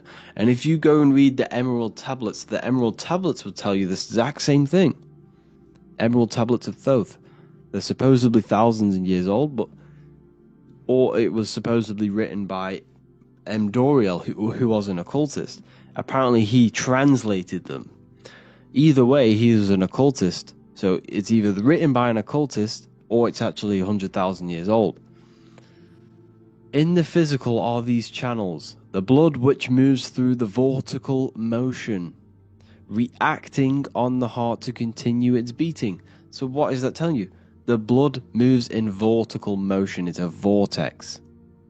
Reacting on the heart. What's it reacting with? There's something in the heart that turns blood into plasma. It reacts with the blood. Yet physical is charging the body through the skeletal framework. So it's telling you this, and even the word heart has ether within it if you just rearranged A and the E. Put the H on the beginning of, put the H on the end of heart and you get earth. Because what the heart is actually doing, it's taking the energy of the electromagnetic field around us, which is everywhere, that everything is filled with magnetism and electromagnetism. The earth is a giant electromagnetic torus field, and all of this energy from the center is feeding directly into your heart. Because the center of this earth is the heart of the earth. The center of you is your heart. And the center of the aura borealis, whatever you want to call it, this energy that's emitted from the center of this earth is feeding directly into you, and your heart is transmuting this energy from the earth to react with your blood, and your blood is then feeding your physical body through plasma. That's what's going on. You yourself and your heart is directly connected to the earth. That's why your heart rearranged its earth. You're directly connected to the cosmos. Everything they do to poison you and give you all this stuff is to keep you disconnected from the universe. You yourself are the universe. Your body is directly in correlation electromagnetically with the earth. So the heart is the balance. That's how you connect with things, through the heart. Okay. You see Jesus with the Sacred Heart, always pointing at the heart. Matthew 6:21, for where your treasure is, there your heart will be also. What's that telling you?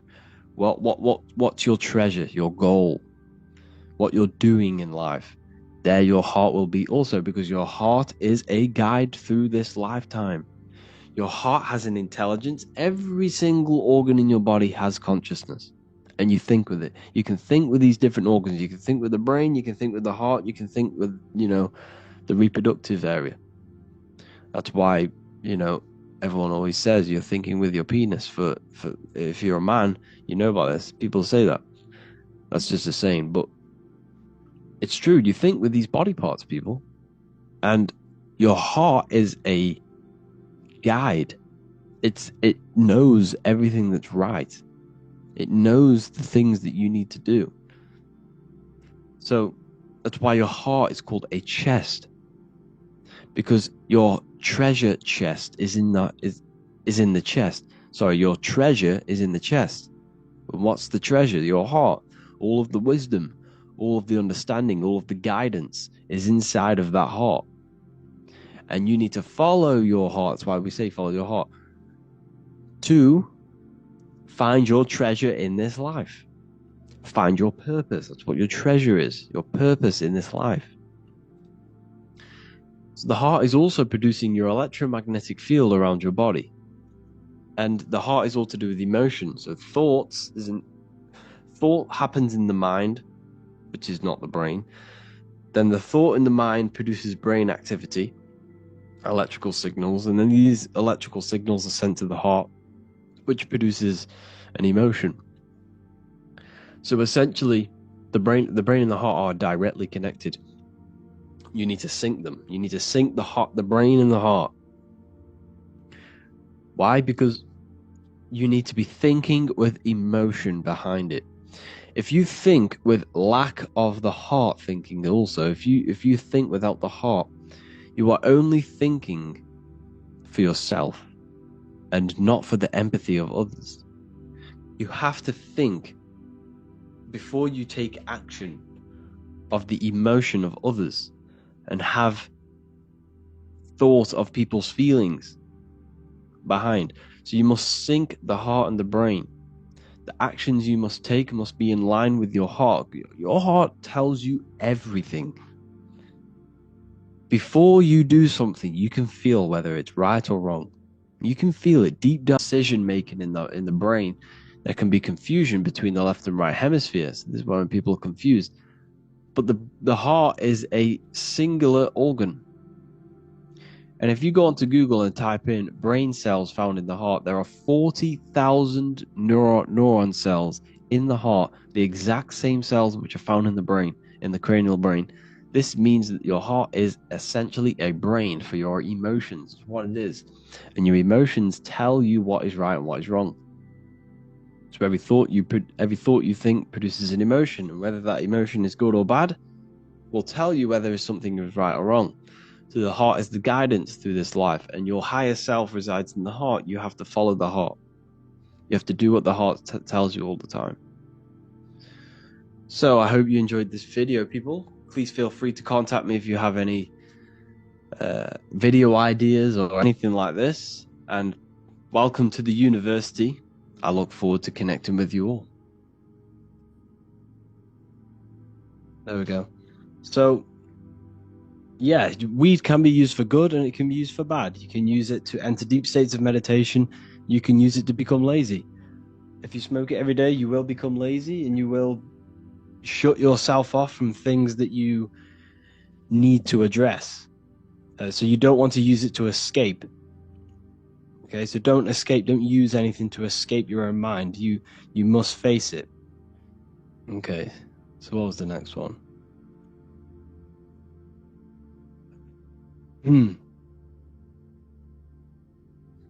What age did you start talking about this stuff, learning about this stuff? It was quite young, to be honest. I started learning deeply into the occult and esoteric about 2 years ago, 3 years ago. But before that, I've been always into like conspiracies and stuff like that. So that's mainly what it was. Mainly. That's how I kind of got into it, by looking into conspiracies. What do you think about manifesting? You're always manifesting. Your thoughts are always being brought into physical existence. That's basically what it is. You're using thought energy into physical reality, and that's how everything is manifested. The phone you are holding, the laptop that you're using, the book you're reading, where did these things all begin? They began in the invisible realms of mind. Everything stems from mind. The world you see around you is in the mind of God. We live in a mental universe. Everything is mental. So this is why you need to be careful of what you hear, what you see, what you smell, because everything you take in is molding your mind. The words you say mold your mind. And whatever you mold your mind to, you mold your circumstances to, your life. So your life is basically a result of every thought you thought in the past. So you change your thoughts, and further enough down the line, you'll change your external reality. Your life is a mirror of your mind. It's your mind pushed outwards. So if you fill your mind with negative music, talking about drugs, sex, you're going to fill your life with that. You become the music you listen to. You become what you listen to, because everything affects your mental state. So essentially, it's all about looking after your mind, keeping a pure mind and a pure heart. That's how you truly manifest the desired reality. But people aren't manifesting properly because they're wasting their mental energy.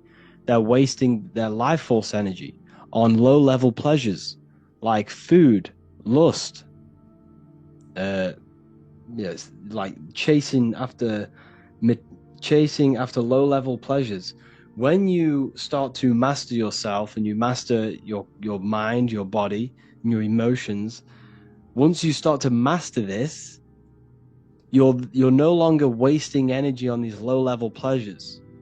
So when you waste energy on low-level pleasures, and you stop, once you stop doing that, you have then opened up more mental capacity for you to direct this energy into a certain aspect of your life. So this is why it's so important to master your consciousness, master your mind, master your emotions, because you're wasting energy, which could be used for success. It could be used for anything to be created in your life. So that's a big part.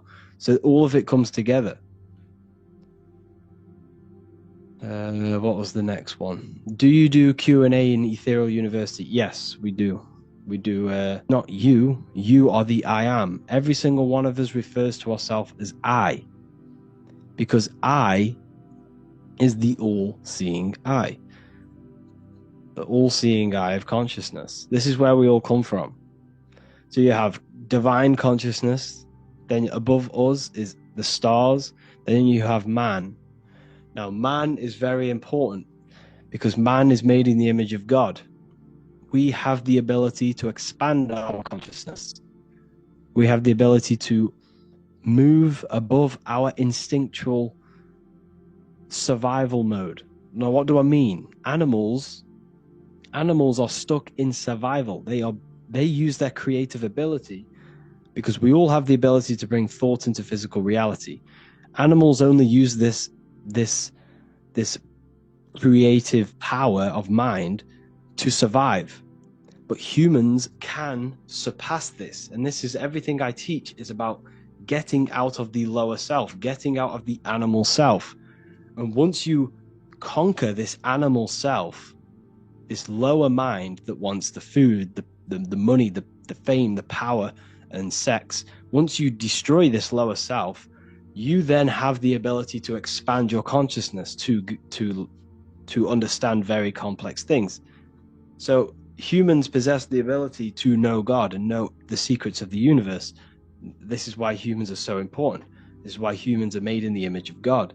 We can expand our minds into infinite fields of knowledge. Now, the mind cannot be filled. It is not a physical thing. It exists beyond time and space and matter. The mind isn't made out of atoms. Thoughts are not made out of atoms. So the mind can infinitely expand into new fields of knowledge, new fields of thought, far beyond the current field of thought that you are in now. But the universe is completely mental. And once you completely understand that, you'll see what I'm saying. Some people might not see what I'm saying because their mind will not,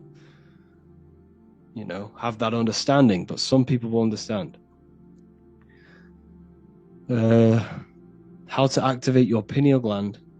Your pineal gland, well, your third eye is your mind. It's not your pineal gland. So your mind is the third eye. Your consciousness is the eye, the third eye. It's not the pineal gland. So the pineal gland is like a radio receiver for your consciousness, for the mind.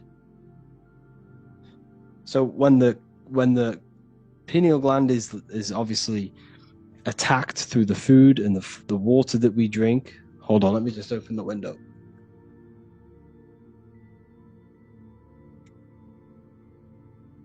So when it's attacked, it becomes weaker and weaker. And this kind of interrupts with the connection. It's an antenna, it has crystals on it. So your radio, your phone, all uses crystals to pick up frequencies. It's like a radio receiver for your consciousness, because your consciousness is already outside of the body. You're already outside of the body. Your body is a state of consciousness. It's a body of consciousness. The mind is a body of consciousness. Emotions is a body of consciousness. But there is pure consciousness, which is above thought, above emotion, above the body, above all these things, is the pure source. So to activate it, first of all, you need to go on a detox. Go on a detox of a fruit detox. Make sure it's organic fruit. If you're struggling to get your minerals in, take sea moss as well. So just go on a fruit and sea moss diet for a couple of weeks, and you won't lose weight, you'll lose impurities. You'll flush out everything out of your body for a couple of weeks. Drink freshly squeezed juices to get the lymphatic system moving and the blood moving again, circulating. And once everything's out, you'll start to feel a bit better, and you can have an easier experience activating your pineal gland.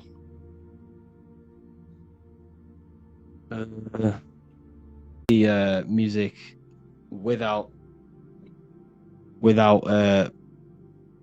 words,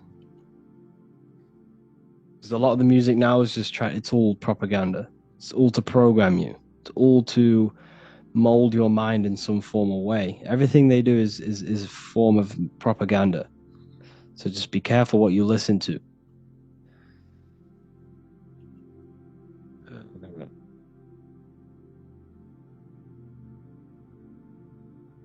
Let's go to the bottom. Let's see what we got at the bottom. Demon retention. Very powerful. This is where all your energy's in. This is the astral liquid of your body. So this is where think about it. That liquid can produce a whole other human being. That liquid has all of the minerals, all of the energy to create a human being. It has the ability to open a portal inside of a woman. So when you keep this inside of you, you're not only keeping the energy of it, you're keeping the minerals, and the minerals can be recycled in the body. So it's very, very powerful. However, if you have a very negative mind, it can be used for bad, because that energy will be redirected into something else.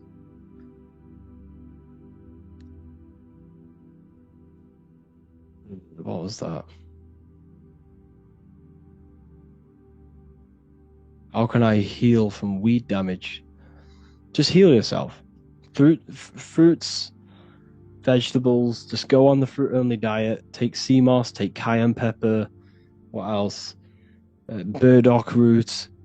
Things very high in iron. Just stick to a natural diet, and you'll heal from anything. But if you were smoking weed a lot and smoking in general, mullein leaf is very good for the lungs. Seeded grapes are very good for the lungs.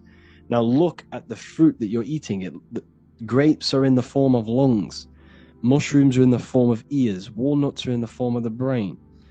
These things are communicating with you. Your body is the universe. Everything's communicating with everything. Your body's communicating with the planets. Your body's communicating with everything. Your mind's communicating with the world and energy. You're literally a walking crystal.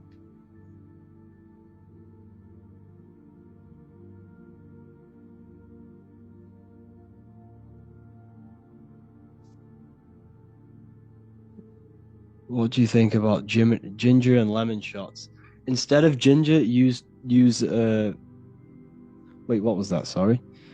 Instead of lemon, use key limes. So use the small key limes instead of lemons because they are the real lemons. But yeah, very good for the gut. Ginger's very good for the gut. If you look at ginger, it looks like the gut. So, is honey healthy? I stay away from honey. Should you not eat anything acidic? No, realistically not. I mean, might treat yourself now and then, but mainly stick to your raw fruit, veg diet, and you'll live a long and happy life. Let's go up. Let's see what we got up here. Can I meditate looking at the moon? You can moon gaze, but the moon is inside of you. Everything you see outside of you is inside of you. The energy of the moon is already inside of you. So it's a full moon, it's already happening inside of you. This is why witches do rituals on full moons, because the psyche is more advanced, more powerful on a full moon. It's why if you ask a policeman, you ask a firefighter, you ask an ambulance driver, normally around a full moon, there's more calls, there's more emergencies, because it's making you vulnerable, for spirits to enter you. So that's why it's called a jinn. A jinn is a form of an astral entity. A jinn, or what else? A spirit, a jinn. All of these things are to do with astral entities and spiritual entities, and it contains ethanol. Ethanol. Look at the beginning of ethanol. It's ETH. ETH, which is ethanol. Okay? So, ethanol is ethanol, and the ether is the barrier between physical and astral. What else? What do I think about tap water? Don't drink tap water. Don't get tap water.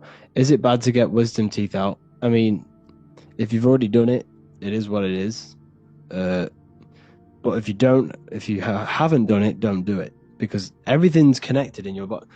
Everything in your body is connected. So your teeth, each tooth is connected to organs.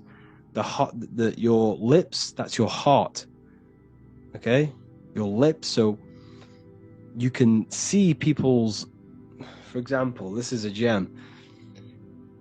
You can see people's mental state on their face. And what do I mean? If their eyebrows are very pointy, you can see that they're not 100%. I'm just saying they may be either very sharp person, they do things quick, or they're a very negative person. Now, you speak from the heart. Everything you do comes from the heart. Every action you take is from the heart. Everything you say is from the heart. So you can tell someone's heart by reading their words and what they say. And if they're very negative, they have a very dark heart. So you must purify your heart. So everything, your face is a reflection of your mental and emotional state. So you can read people like that. But your ears are a womb. Yes, your ears are womb, because everything you say, everything you hear is a seed. And every seed enters the mind and the subconscious. And the subconscious is like a garden, which everything springs from. For example, you had a very traumatic childhood. You got beaten up as a kid. This seed in your mind will grow for years and decades, and it will turn into a fruit. Now, what do I mean? This will come into your actions. You might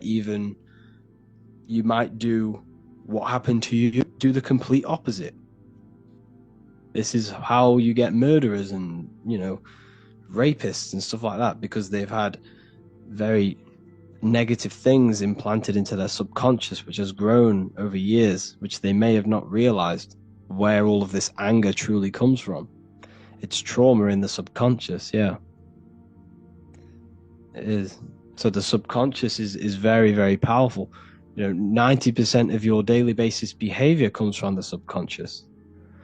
What you did yesterday is what you do today because of the programs in your subconscious. And essentially who you think you are is just programs in your subconscious. Most people don't know who they are. They think, well, my name, I've got a name, I've got a job. My name is Harry. I work for Revival. I do Revival of Wisdom. That's not me. This body's not me. My job is not me. My money's not me. My name is not me. You are above all of that. You're different reality. But we are all the center of creation.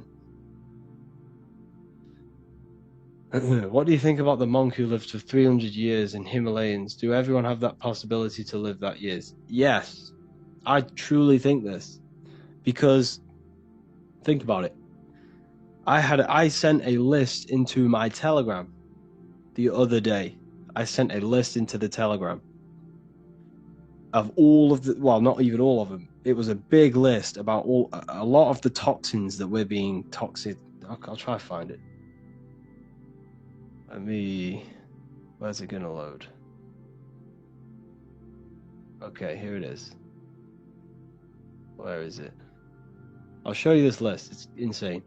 So we've got seed oils, artificial food coloring, food preservatives, chemtrails, GMOs, chemical and skin products, chemicals in deodorant, chemicals in toothpaste, fluoride in tap water, chlorine in tap water, heavy metals in tap water, pesticides on the fruit, synthetic prescription medication, synthetic mineral supplements, synthetic fabrics and clothing, synthetic bedding materials, synthetic fragrances. Fragrance can be up to 10,000 different synthetic chemicals if you didn't know.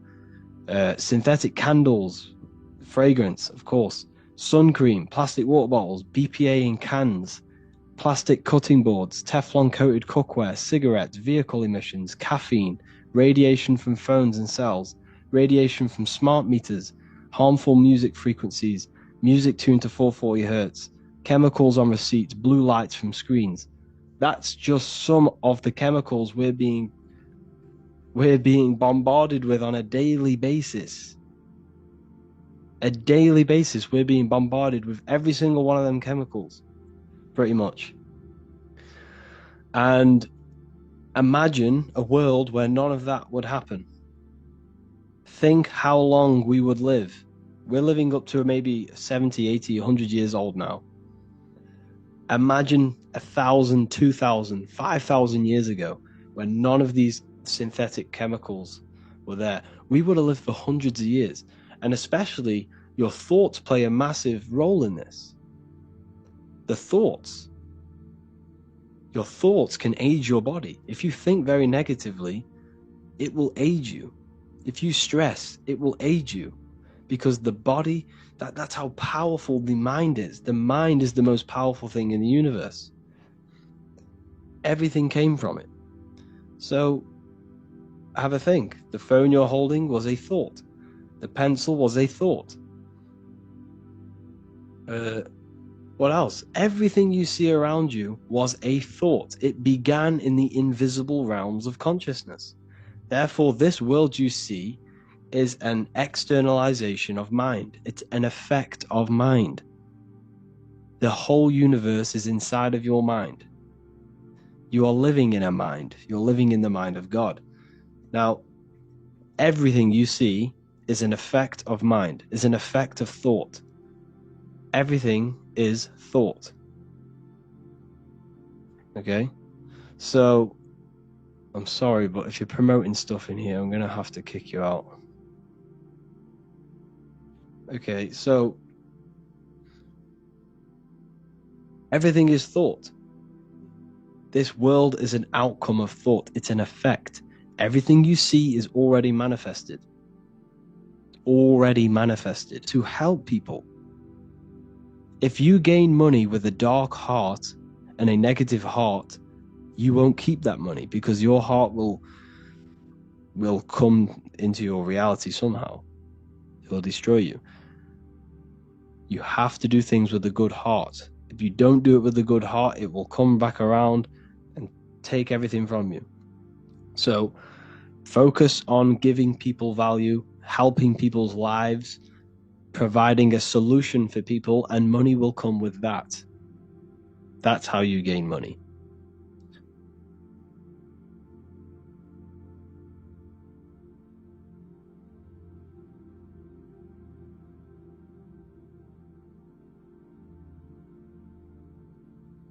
Okay, please, can we stop spamming the same comments, the same questions?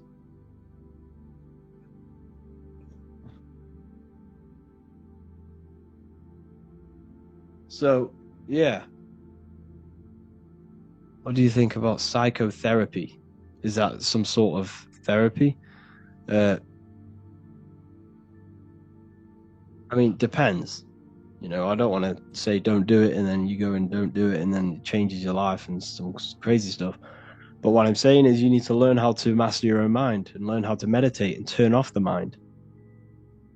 And once you start meditating every day and you gain that ability of turning off thought and turning off emotion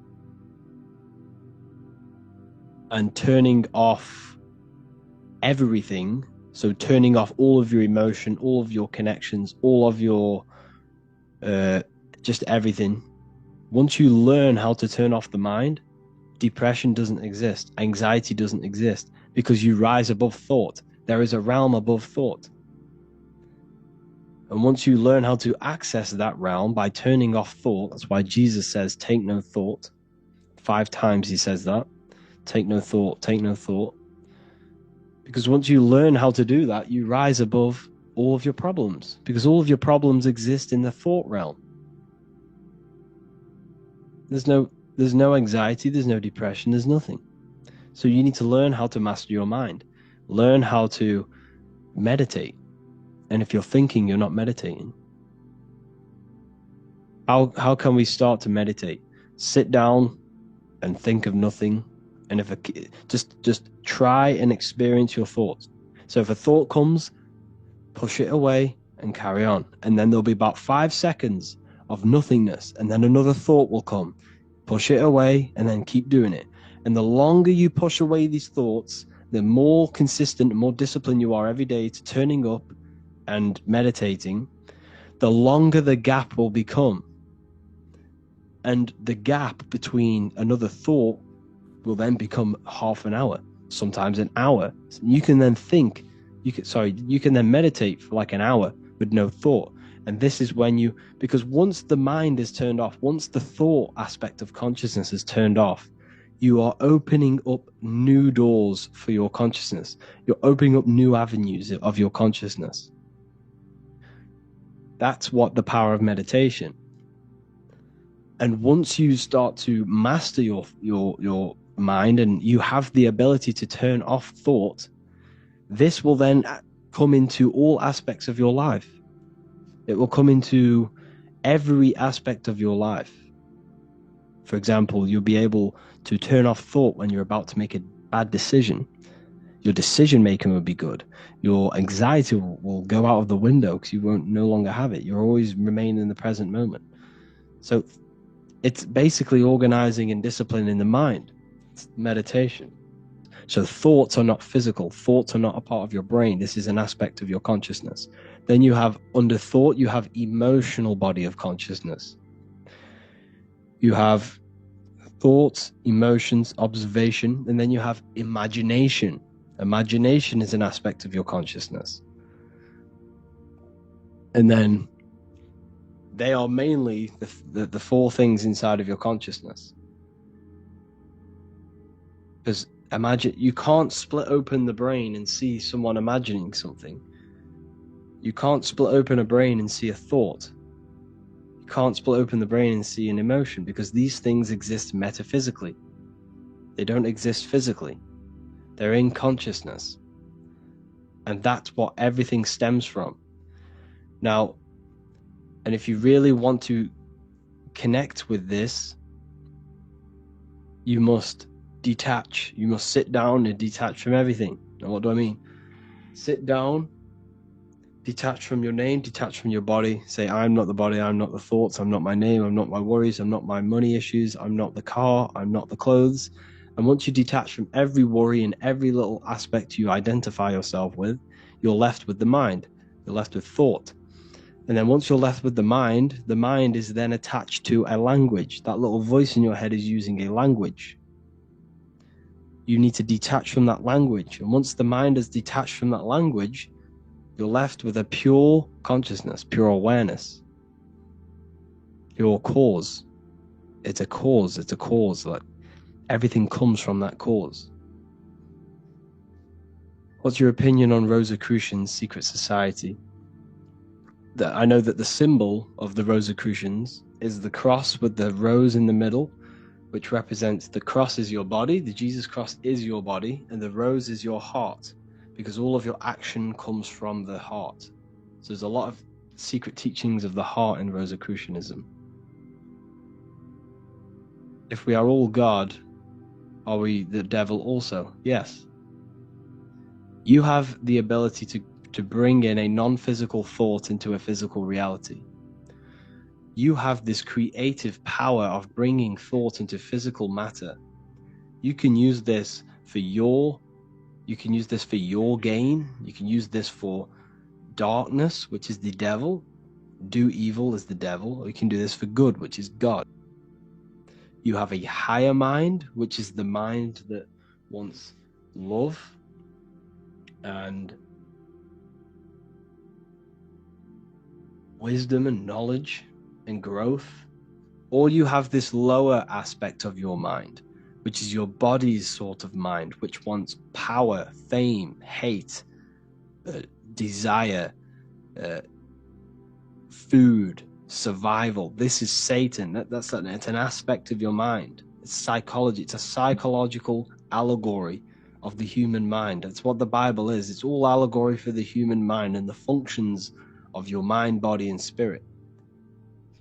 It's basically what the Bible is. It's allegorical about you and about your mind and how it works and about your emotions. Thoughts on spiritual attacks and how to protect yourself. You're not being attacked spiritually, it's yourself. It's an aspect of your own mind.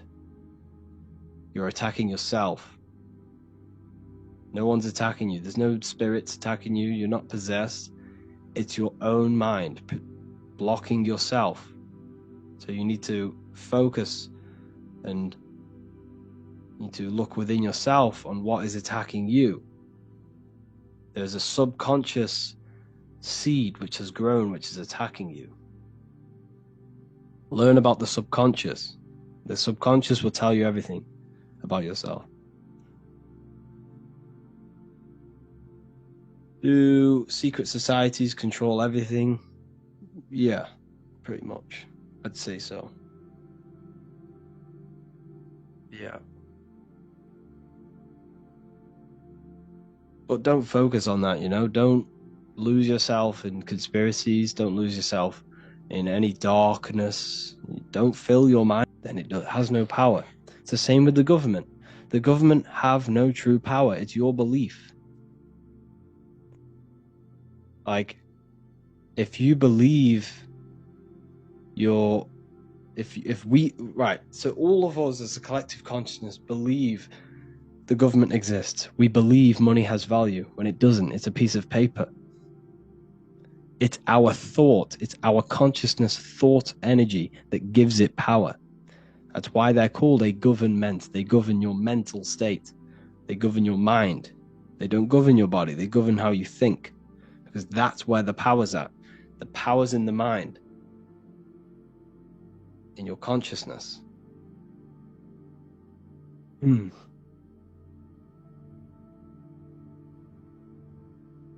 Yeah, so yeah.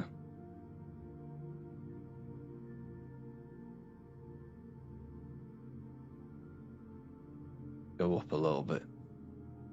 Just focus on the goodness, people, and you'll have an amazing life.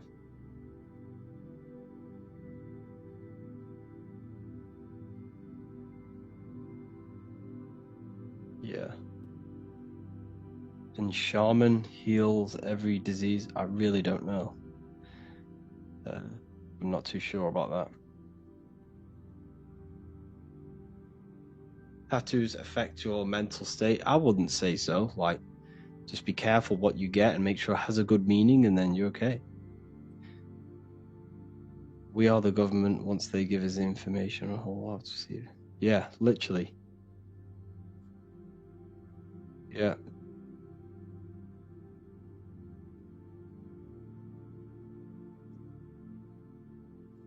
Extraterrestrials, aliens live among us, controlling secret societies, Illuminati, high-class people. No.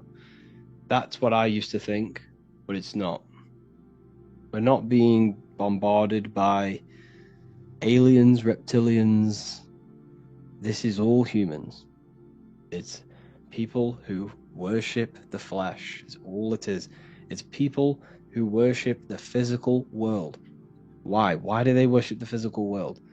Because in these higher realms of consciousness, you don't get there's no pleasure like there is a physical pleasure. So they worship the physical world, the physical pleasure, and the sensation of being in a body. That's what they worship. Evil love bondage. Okay? That's why they don't want this matrix to break. They don't want everyone to be equal. They like this division. They like being on the higher end of this matrix, this class. But it's not reptilian. I don't think so anyway. Personally.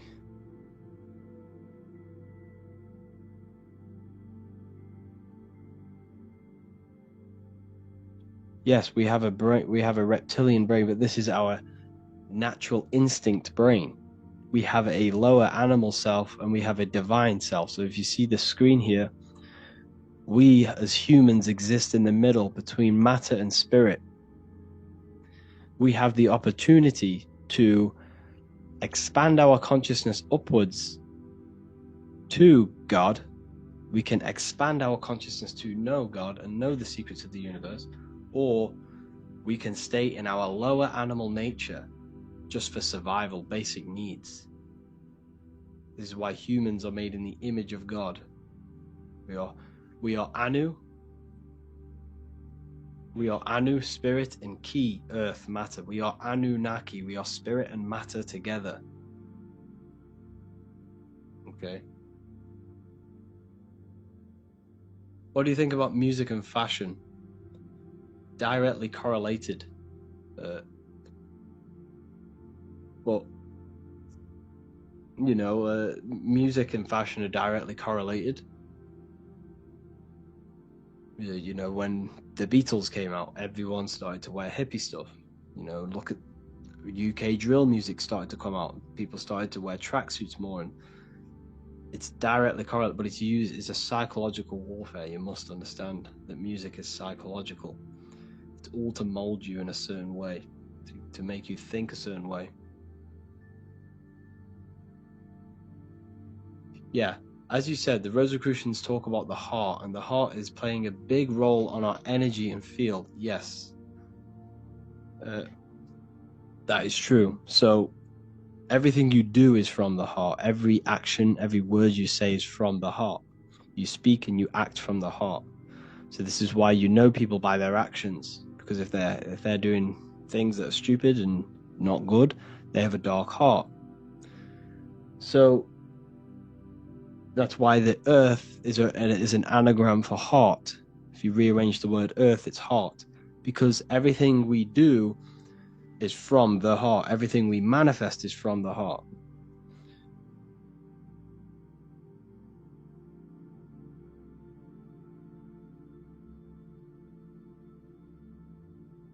What are the families that control the world? Tell us the major one. I don't look into it, to be honest with you.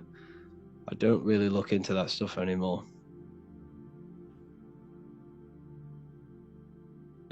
There's no point. It just loses you in a loophole, and you'll end up gaining anxiety and gaining all these negative thoughts about how we're being manipulated. So just focus on the light.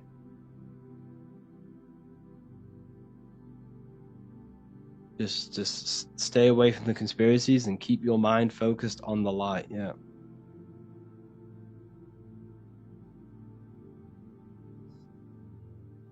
Can you give thoughts about reverse manifestation, things that you don't explain the proof the earth is flat? Your senses. Have you ever been in a car going 100 miles per hour? You probably have.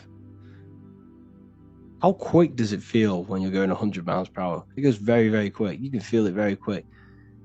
And we are apparently moving 1,000 miles per hour while going around the sun. It's complete lunacy. If you believe that you live on a spinning rock, hurtling through space, and we haven't hit something in trillions of years, which is obviously a lie. If you believe that, then they have tricked you to not believe your own senses. They've tricked you to not believe them senses that you have. That's the power. It's subconscious. It's a psychological warfare. If you believe you live on a rock, then you are more susceptible to believing that the universe is only physical. The reason why Isaac Newton came in with all this new science and destroyed all of the old science of the Egypts and the ancient occult teachings of as above, so below, the reason Isaac Newton came in with this was to separate you from the universe. Because the ancients knew, and I know now, and this is what I teach, is that you are the universe. But all of these new scientists came in to make you feel separate from the universe and to make you think that you are not special. And another one, if you believe that you're from, everything they teach you is to keep your mind trapped in physicality. Your mind isn't a physical thing. Your consciousness is not a physical thing. So everything they've told you is to keep you in a three-dimensional way of thinking, in a physical reality. Everything seen comes from the unseen. Everything seen is an effect of the mind. Everything you see around you began in the invisible realms of mind. Yeah, the body is physical. It's a meat suit. It's an avatar. It's a character. You're playing a character. It's not you. You are the I am. You must connect with the I am through meditation. So,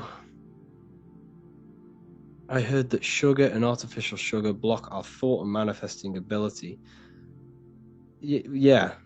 Well, your diet plays a massive role because it's all interconnected. Your consciousness is interconnected with your body, your physical body. So if your body's not well, your mind's not going to be well. So you must, find balance between mind and body, spirit and matter. I don't understand the flat earth. Every atom and all things inside of me are spheres. Why would the earth be flat? The atom they told you is wrong. The atoms are electromagnetic torus fields. Okay? So, torus fields is what creates everything. Everything has magnetic presence. But don't focus on the flat earth. Your body is the earth. The brain the brain is simulating a reality. You're not experiencing the external world. The external, harnessing the energy of Saturn to condition you. That's what technically they're doing. That's why you see Saturn symbology everywhere. All about conditioning and, how do I say, like the education, for example. It's all about conditioning you to keep you in a certain state.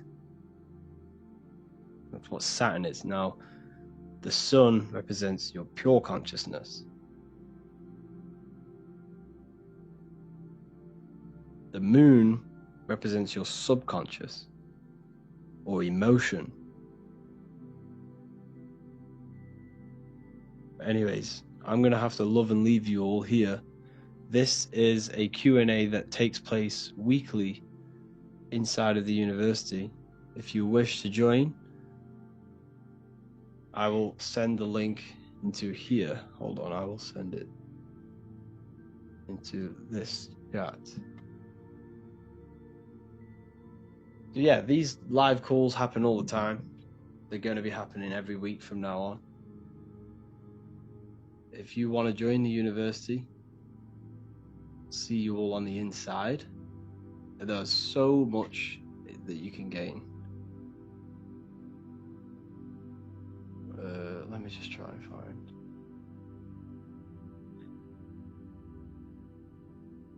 Okay, here it is.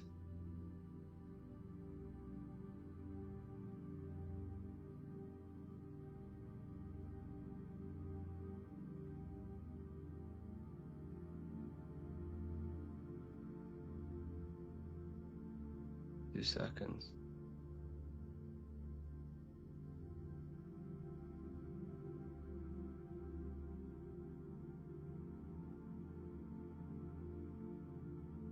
Where did that go?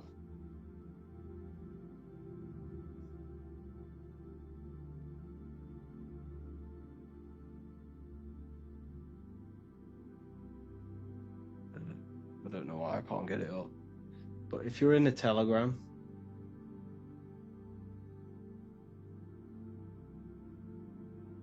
go to my Instagram, my Telegram, or revivalofwisdom.com, and you'll see the Ethereal University.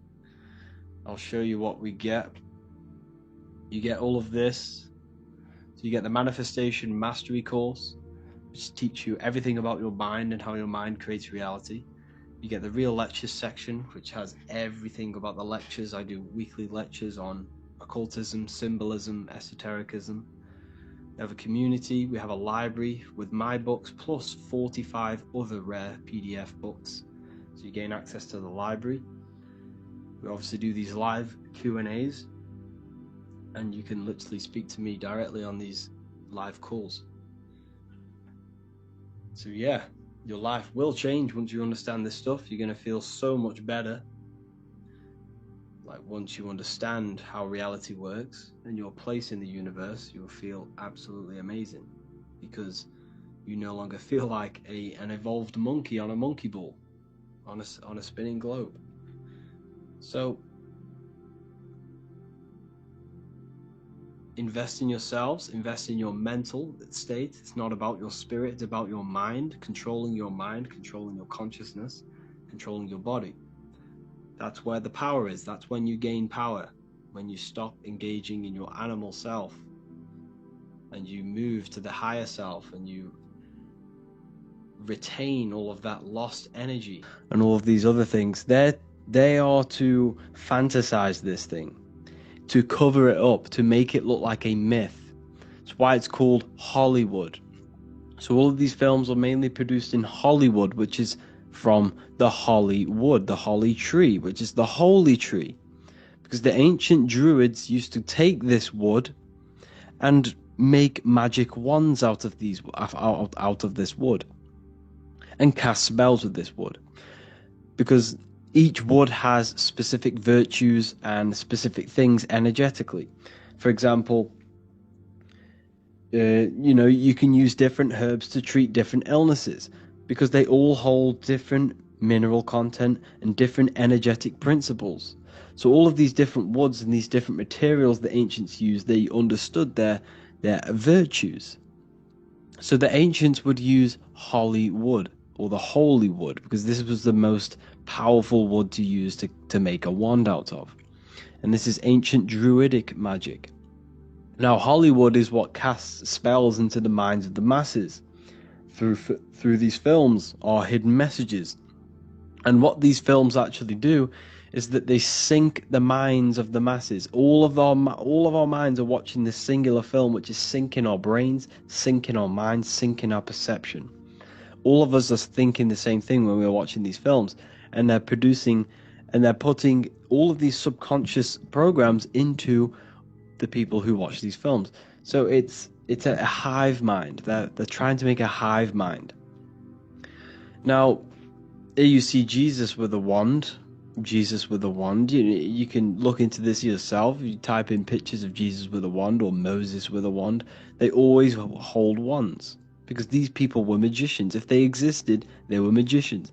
The ancients were obsessed with these magical arts, these energy arts, and using energy to manipulate it for gain. So when holding a wand, what you're actually doing is you're using the body's energy because your body is emitting countless amounts of energy.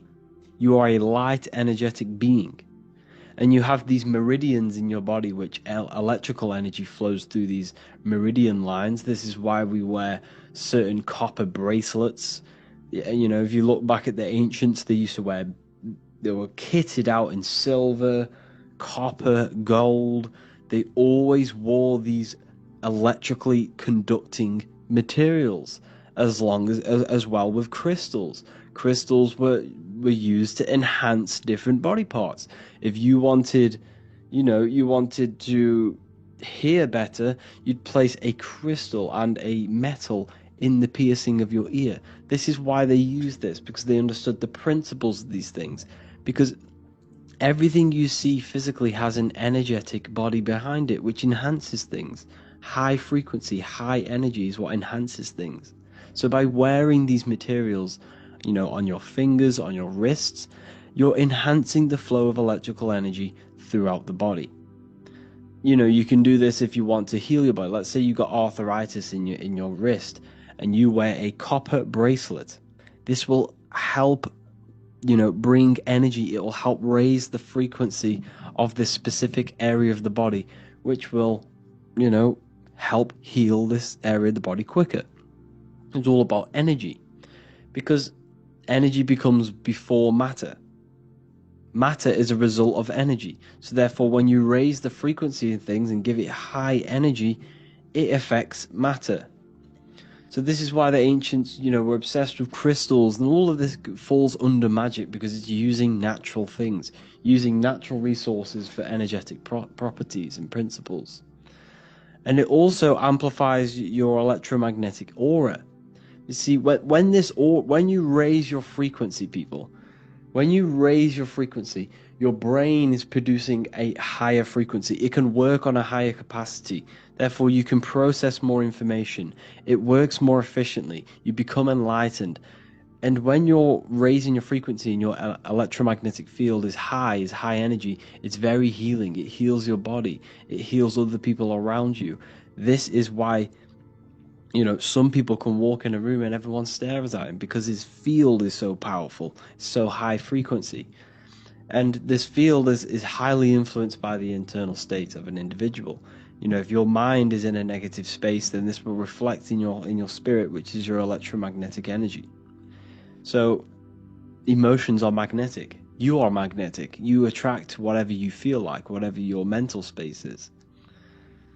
So it's important to master the mind and master the emotions for this reason, because this is when you become a walking magnet, a walking light being. Now, Happy Birthday is a form of a magic spell. It's a spell to make you age quicker. Now, if you've watched the Subconscious Mind, the Manifestation Mastery, if you're in the university, you've probably watched it, and you know about the subconscious mind, then this is where it kind of gets a bit crazy, because a lot of magic is all to do with the subconscious mind and how it reprograms and creates realization down. Because also, when you release what you want to do, when you talk about your goals to others, this releases dopamine in your brain. And your brain is now thinking that you've already achieved it just because you've talked about it, which is then keeping you less motivated to actually achieve this goal. So this is why you feel so good when you talk about, your goals to people, because it releases dopamine in your brain. But anyways, so what this is doing is, Happy Birthday, it's making you age quicker. You see, the body follows the mind. The mind is the powerful tool. The mind is Jesus and his 12 disciples, the 12 cranial nerves in your brain. There's always the one around the 12. So the mind controls the body, and every thought you see, your thoughts are present in your body. Your body is a reflection of your thoughts. If you are very unhealthy, this means you have thoughts of eating junk food, and it is now reflecting in your body. You see, you can tell the way by, you can kind of get a glimpse of someone's inner world by looking at them, because they are a reflection of their own internal state. If someone is very strong, muscular, ripped, you can see this person. You can see this person's mental energy manifested in his muscles. You see the discipline. So your body's a reflection of the mind. Now, the English language is riddled with hidden spells. This is why we say, how old are you? Now, when we say, how old are you? This is subconsciously, going into your subconscious. You might not consciously think, oh, I'm not old, but subconsciously, the subconscious mind picks this up and says, I am old. I am old. Because it manifests anything that you put into it. It takes everything as truth. So when we say, how old are you? We are saying we are old, which is then, not having a dramatic effect, but it will make you age quicker. These little things all add up. You see, the subconscious is like a garden, and every thought and word and emotion is a seed which grows in the mind of the subconscious, which will then blossom into a material reality, into a fruit. You shall know them by their fruits. It says that in the Bible. So when we say, how old are you? We should be saying, how young are you? Because this is another, English has been manipulated in ways to trick your own subconscious into these spells. This is what spelling is. Your words are spells. They cast three-dimensional sound waves. Every word you say is casting a three-dimensional sound wave or an electromagnetic torus field. Every single word you say. And what is reality created of? And that is electromagnetic fields. You are creating atoms. Your body is an anatomy, because your body is a giant atom, an electromagnetic field. So the next one is these planes. We must all understand these planes, is how the physical plane is a result of these higher planes of consciousness. You have the Buddhic, which is nothingness. You have the mental, which is the mind and thoughts. Then you have the astral, which is imagination of the thoughts. And the etheric is the energy of the imagination, and the physical is the physical plane you see around you. So everything you see down here is a reflection of these higher planes of consciousness of thought. So everything down here is manifested through thought. That's why it's called a government. They govern your mentality, your mind, because they understand the mind is the root cause of reality. So everything the government tells you is essentially manifesting your own reality. This is why you go to school and learn their indoctrinations, their information, because their information is going into your mind, which is then manifesting your reality. So they are not manifesting the New World Order. You and the collective consciousness is manifesting the New World Order through believing their indoctrinations, through believing that there is going to be climate change. There will be climate change because we are all believing it. The whole world around you is a result of mind. The mind interacts with the quantum field around you. Your consciousness interacts with the quantum field. Everything is a reflection of yourself. Now, humanity as a whole has a giant, and I mean humongous, spell put upon us. I can't tell you how big this spell is. So, let's say you have a limiting belief that you are not strong, for example. This will affect you. Go to the gym, and if you go to the gym, grab the heaviest weight that you can do without injuring yourself. Do it. Try do a set of them while saying, I am not strong mentally. Say it over and over, and I guarantee you won't do it. The thing they've taught you is to give you a perception of the world. Now, what did I just tell you? This whole world is a result of thought. It's belief. If the whole world believed we had superpowers, we would have superpowers. Now, that sounds crazy to you, because the limiting beliefs, that's what I mean. All of us have been indoctrinated with limiting beliefs of gravity, of limiting things like, I don't know, the globe model. We've all been implemented with these things which limit our mind and our body. If we did not go to school and every single person in the world believed that we could fly and we could do something that is completely out of your mind right now, it would happen. It's because this world is a complete correlation and a direct manifestation of thought. Now, the collective consciousness all has a doubting belief system.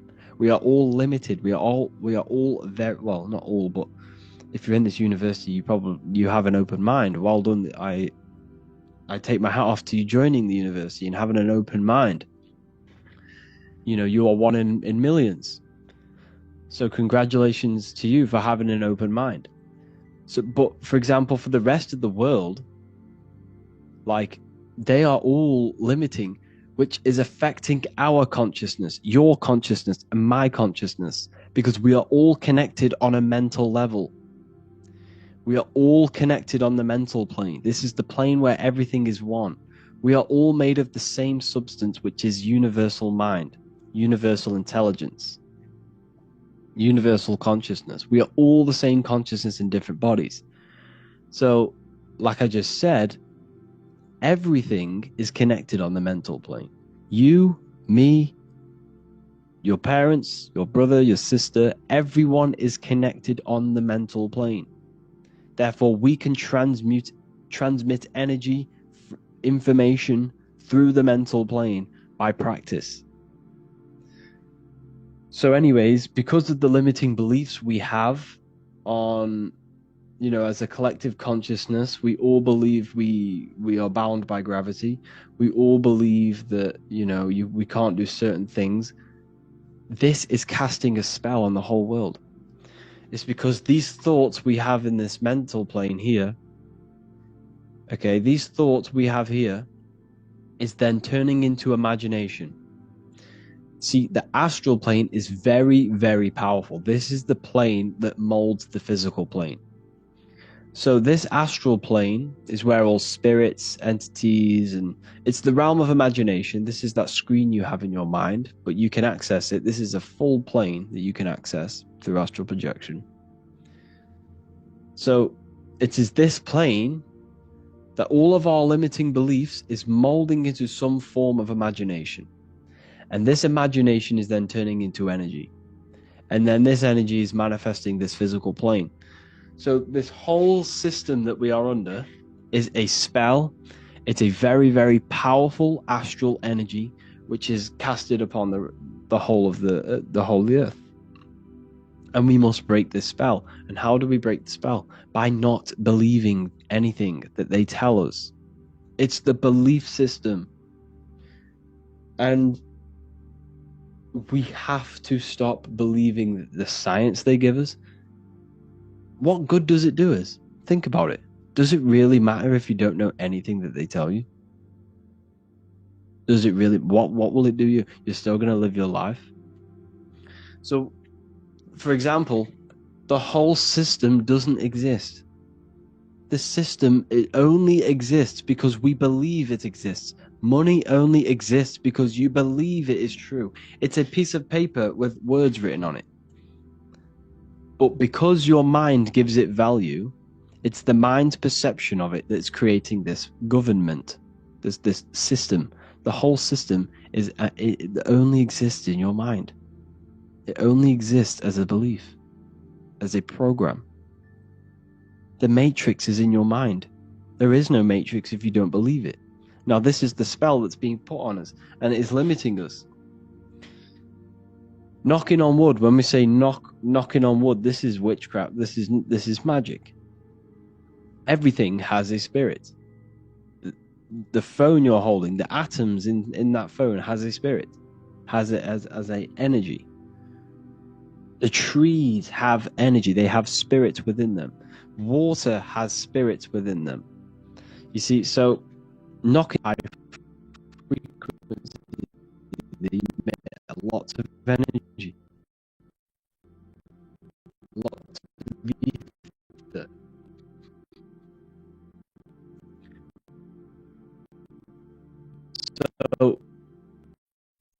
by knocking on it, they would ask them to heal them, or because these spirits are conscious, they're astral.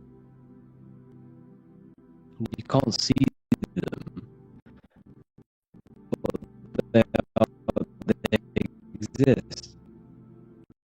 Everything has an astral body. You have an astral body. You use it every time you dream.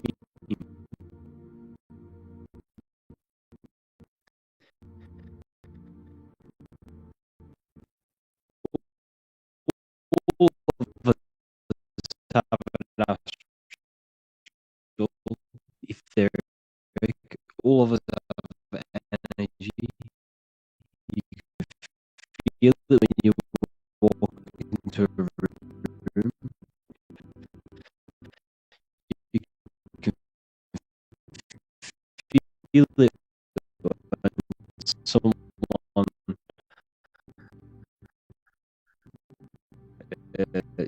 is very sad. You can feel their energy.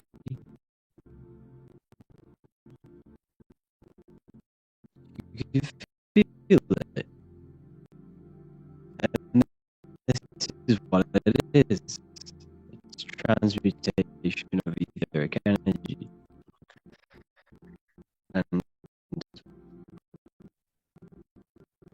this is what knocking on wood is. It's knocking on for the tree spirits. Rabbit hole. That's why we call it a spirit. You can feel it. And this is what it is. It's transmutation of etheric energy. And this is what knocking on wood is. It's knocking on for the tree spirits. Rabbit hole. That's why we call it a spirit. It's a spirit. It has spirits within them.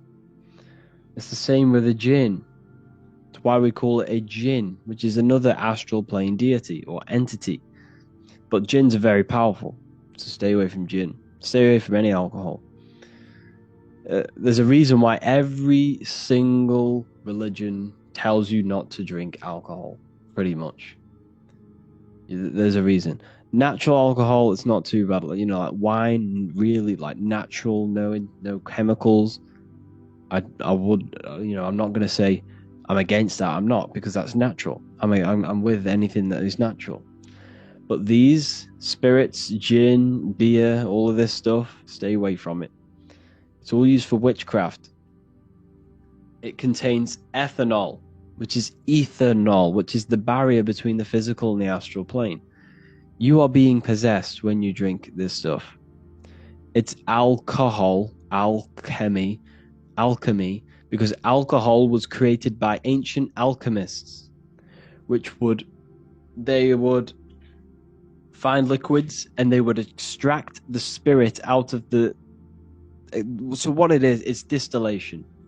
So they're getting liquids. These alchemists. This is how alcohol was founded by ancient alchemists. So alchemy is basically the transmutation of natural things. It's also, you know, so it's transmuting base metals into gold or liquids into spirits. And there's also something called inner alchemy, which is the transmutation of oneself from the darkness into light, which is basically what Freemasonry is. But so you have inner alchemy and outer alchemy. But that's what alcohol is created from. It's created from alchemy, and then what they were doing is extracting the spirit from liquids and making a potion. It's a potion. You know how on Minecraft you can get them potions and run around really quick if you drink the potion, or you know, on these ancient films where they drink the potion and die, or they have magic powers. That's what it is. It's all alchemy. It's all magic. And you can get different potions for different things. If you want to run quick, there's potions for that. If you want to feel strong, there's potions for that. This reminds me of another book that I read, which is inside of the library, called the three books of the occult philosophy, which talks about magic and occult virtues. And basically, everything has an occult virtue. For example, bears are very, very strong. Owls can stay up very, very late. What's another virtue? Cats can fall from very high distances, which humans can't. So every animal has a virtue which they carry, and that virtue is in the ether. So, for example, the ancients would take bear hearts. If they wanted to feel very strong, they would hold the heart of a bear, and this would give them that virtue. They'd be stronger. Or if they wanted to stay up very late all night long, they would hold the heart of an owl, and they would not go to sleep until that thing. They could not fall asleep unless they moved that heart out of their electromagnetic field. It's because it holds etheric energy and it holds the information in the ether. So this is what occult virtues are. So eating meat, yes, it's a form of witchcraft. You're eating the virtues of animals. You're gaining virtues of animals. This is why they promote it. They promote flesh because they want you to become an animal. You are what you eat. That's why we say that, because of these virtues. So if you eat fruit, you become very electrical, you become very alive. But if you eat meat, you become very dead and unelectrical. And you will gain the virtues of these animals. They want you thinking like an animal. You're not an animal. You're a divine human being who can gain access to higher planes of consciousness. Animals can't. They have no self-reflection. They don't know they exist. Humans do. So that's what occult virtues are. So when you're drinking alcohol, the occult virtues of alcohol and these spirits it's a potion for aggression and, and sex. That's what alcohol is. That's why when you drink alcohol, you become very aggressive and you desire sex. It's because these spirits that enter you, because how it works is that you're weakening your electromagnetic field. Where is it? You're weakening this field. Okay, so when you drink alcohol, it's very, very low vibrational. And you're consuming the ethanol, which is ethanol, which it lowers your frequency. And when your frequency becomes that low, your field becomes very weak, which allows spirits and energies to enter your body and become possessed. And this is why when you drink too much, you will black out, because your soul, your mind will leave the body, because it becomes that toxic and low vibrational. And you are fully possessed. That's why you do such dark things and weird things when you're drunk, because you're not in full control of your body. You're possessed by an entity. So the whole world is running around drinking potions of magic, of ancient alchemy. That's what's going on. That's why the world's so messed up. It's because everyone's drinking potions. Everyone's drinking these potions, which, with the virtues of sex and anger. And look at the world. What's the problem with it? Sex, anger, and religion. That's the main three problems of this world. So there's a pub on every corner. You can get alcohol in every shop. Because this is what spiritually attacks you. It keeps you low vibrational. It keeps us divided and conquered. It keeps us against each other. This is another spell that's been put on us, drinking potions. We're drinking potions. That's what it is. It's insane when you see it like that. You see, like I said at the beginning of this video, witchcraft never disappeared. It never went. It was just veiled in myths and veiled in stories and movies from Hollywood. They made you think it was a fantasy. You've been doing it your whole life. You've been doing witchcraft your whole life. Every one of us has taken part in, if you go to concerts, you'll go into rituals, you go into energy harvesting rituals. And the way to do that, if you go to the meditation section and listen to the hemisync tracks, you don't have to do the full meditation. But what I do, I use them tracks sometimes.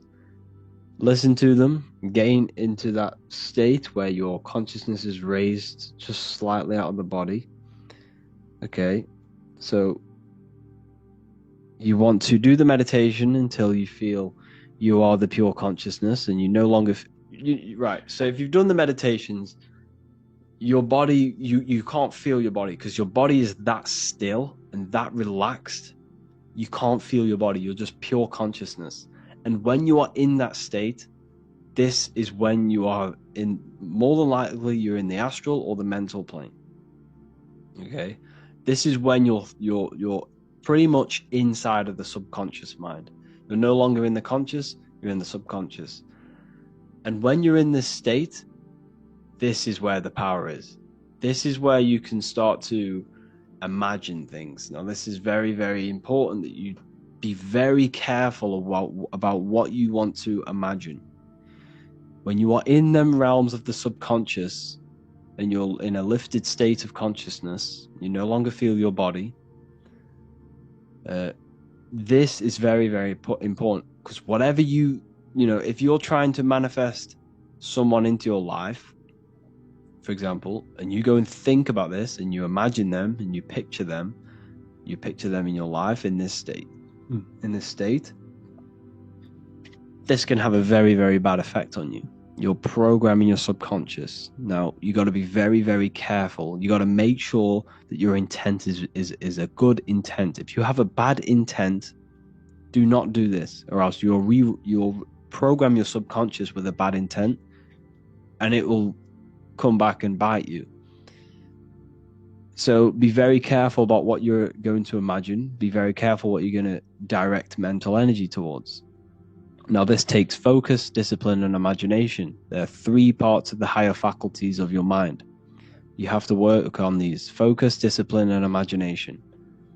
If you truly want to become an occultist, you must understand this. Focus, because you have to hold an image and hold an image of the imagination. So imagination and focus comes in hand. So let's say you want someone to come back into your life, you miss them. You picture them.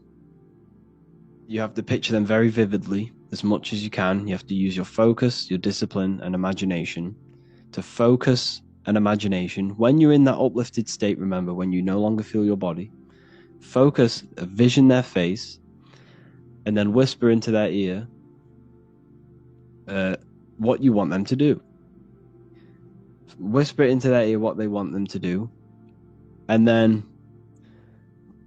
after about 5 minutes of that, keep repeating it, vision it, and saying it into their ear. Don't tell them what you want to do. Tell them the outcome. You will this, you will that. And then once you've done that, you want to then imagine them doing this thing that you've told them to do for 5 to 10 minutes.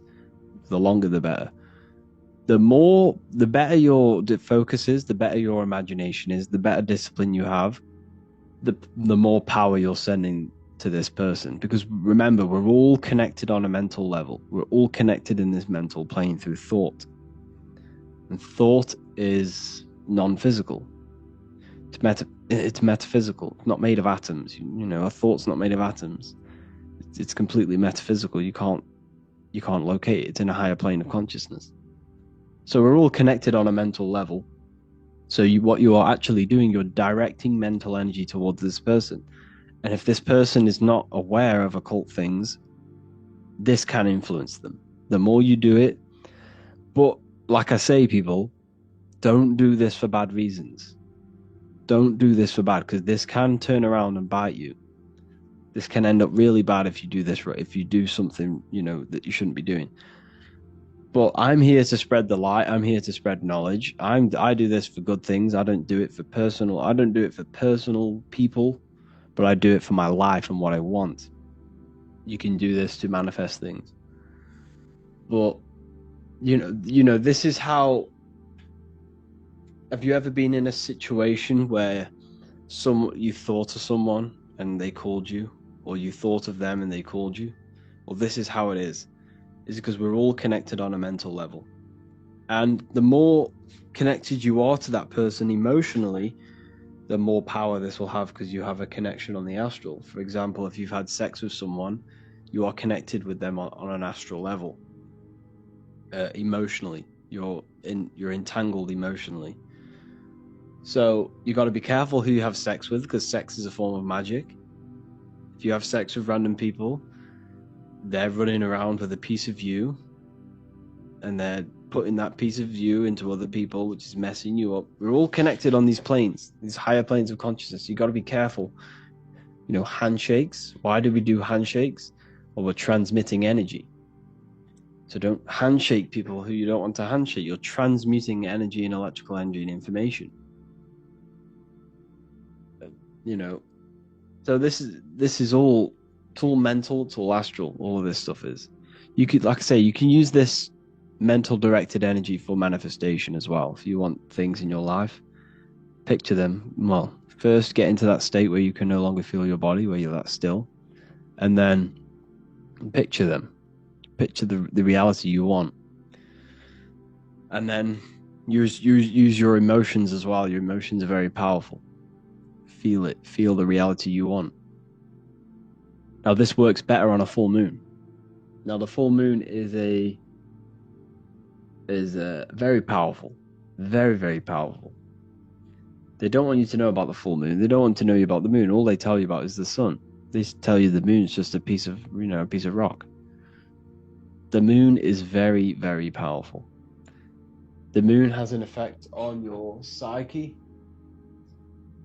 So when it's a full moon, things sound louder. When it's a full moon, people are way more emotional. People are more reactive. People are more crazy. If you ever notice, there's always things going on. There's always bad things, and crime go up on a full moon.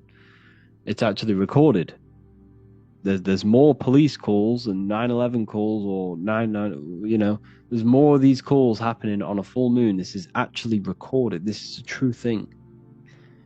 It's because the moon enhances your mental state. If you are very an emotional person, an impulsive person, a full moon comes around, you're going to be even more impulsive. Probably going to start pulling your own hair out. It's because it's very powerful. So when you do these, that exercise I just told you of mental directed energy, which is a form of magic, you can do this on a full moon to manifest quicker, to have it more power. That's why you always see witches. You always see these witches on a full moon. It's because it's very, very, very powerful.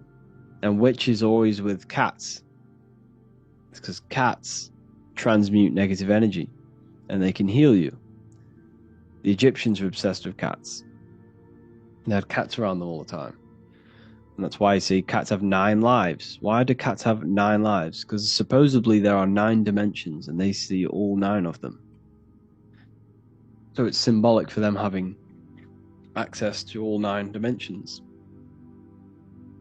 So cats are very powerful. If you have a cat, when they purr, that's very healing.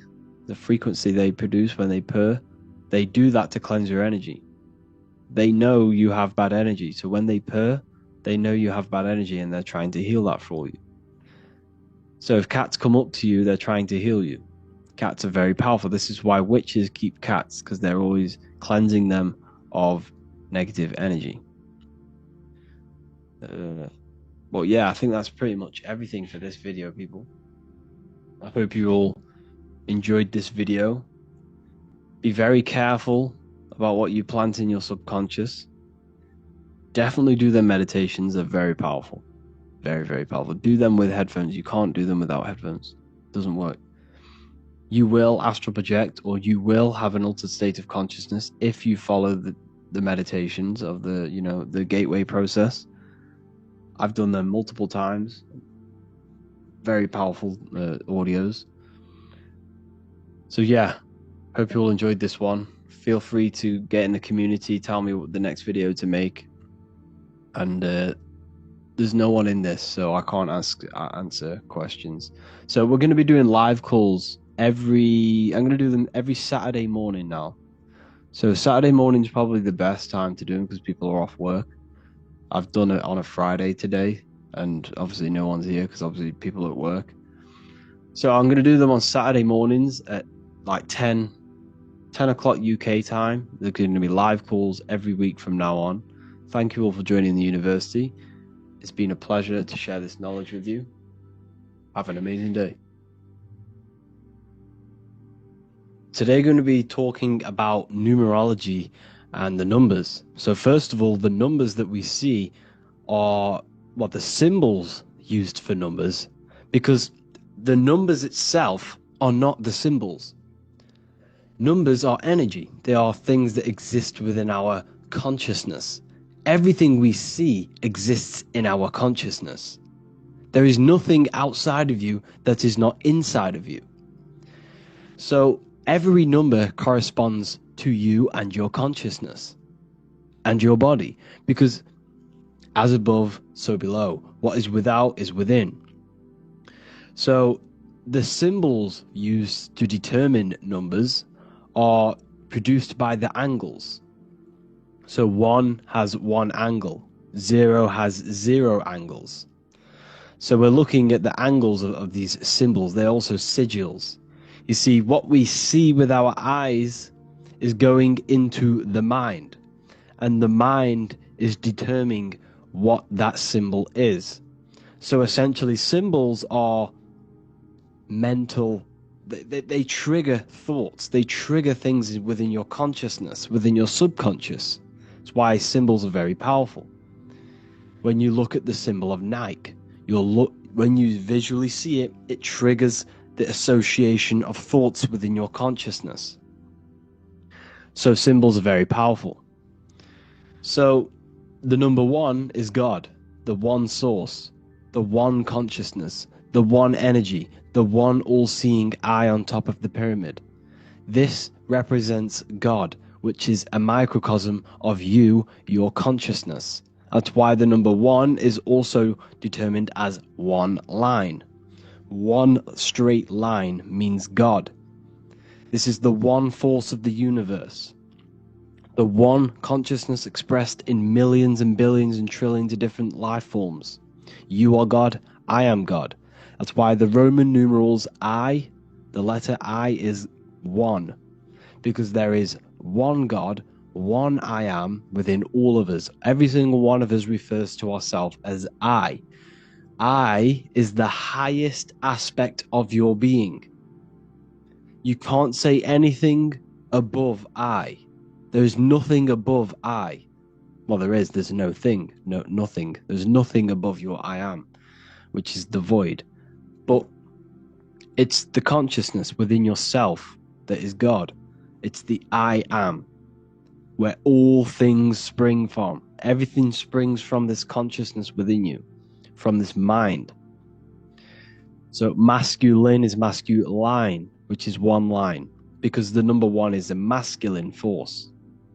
I'm not saying God is masculine. I'm saying the number 1 is a masculine number. It represents action. This is the pure force. Okay? This is the pure force of God, of consciousness. It's action. Consciousness takes action. Everything you've done in your life came from consciousness and is action.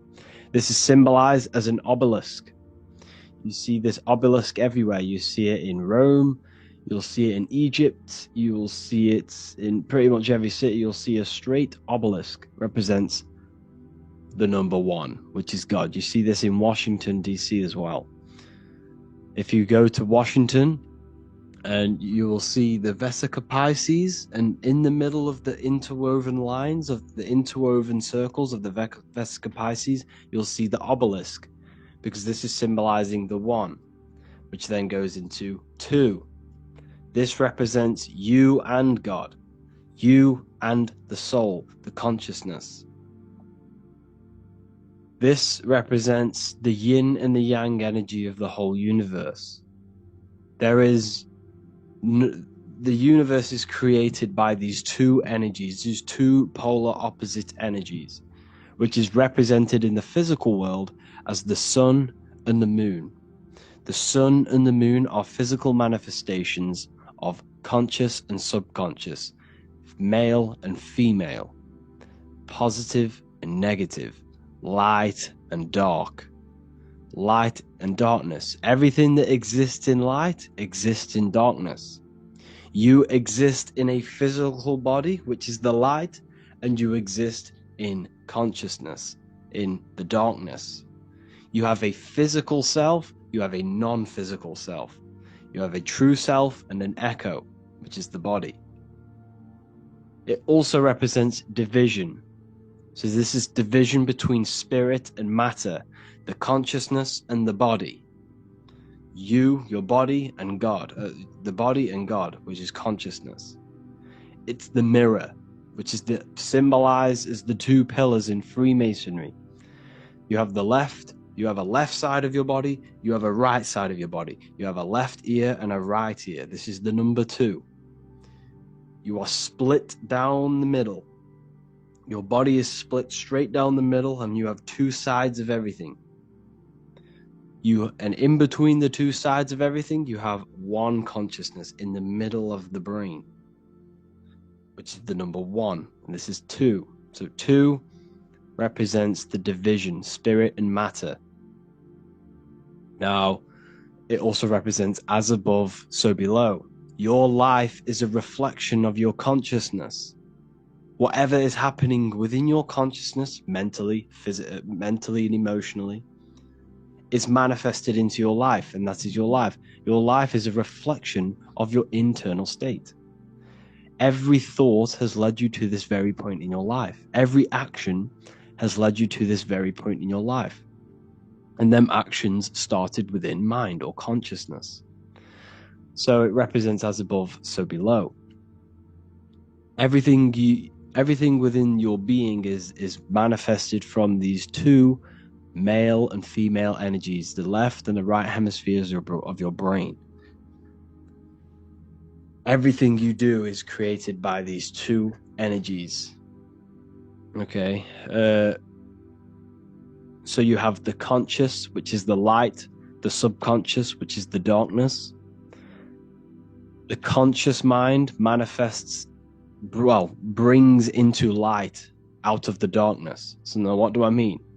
The subconscious is the hidden aspect of your mind. This is the hidden self, the shadow self, where all of your little things that you do. Now, what's an example? Do you really love the person you're in a partnership with, or a relationship with? Or is it coming from a hidden aspect of yourself?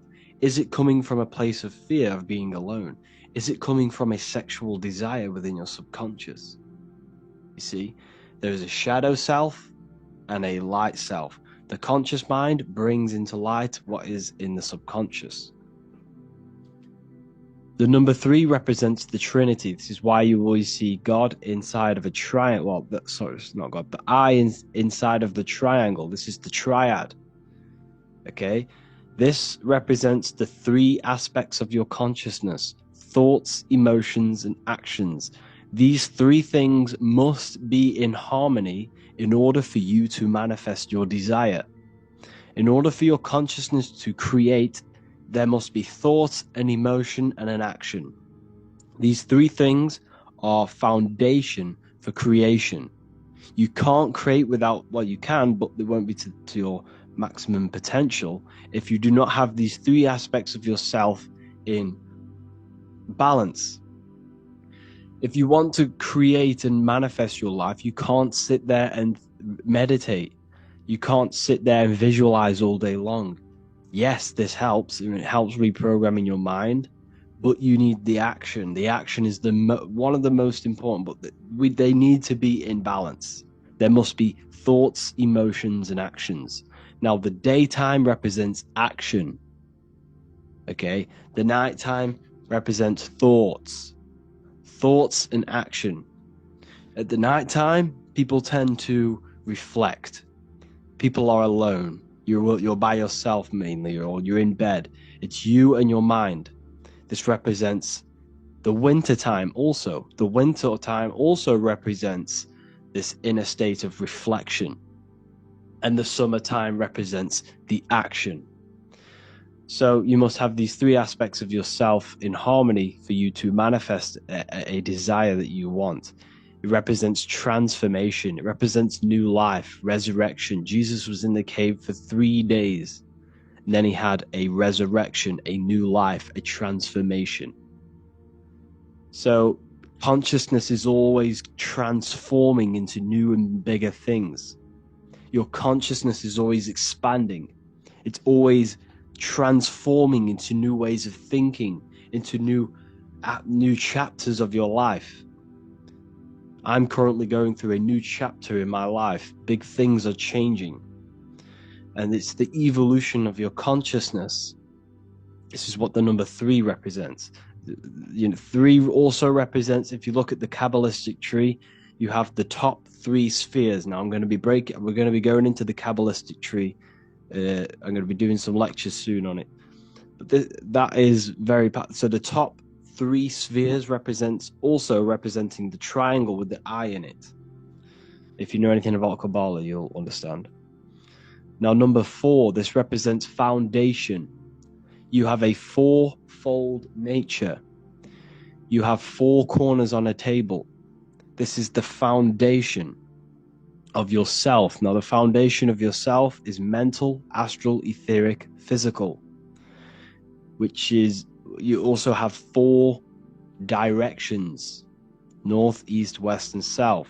4 physical elements, 4 stages of consciousness, 4 seasons in the year, 4 gospels, 4 fixed signs of the zodiac. Now, everything you've been told about the zodiac is pretty much an externalization of the zodiac. The 12 zodiac represents the 12 aspects of your soul, your consciousness. The stars are in your soul. As above, so below. What is above is inside of you. What is outside of you is inside of you. The stars are aspects of your consciousness. Now, this is why you have 4 gospels, because Jesus is symbolized in 4 different ways through the 4 gospels. You see him in the 4 types of, basically the 4 gospels are the 4 ways of portraying Jesus in the 4 aspects of consciousness, which are the 4 elements. Okay, so you have air, which is the mental aspect. You have fire, which is the spiritual aspect. You have water, which is the emotional aspect. And you have the earth, which is the physical aspect of yourself.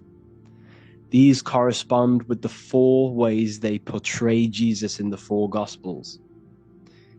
Okay, so this is also representing the foundations of consciousness. The 4 elements correspond with your consciousness.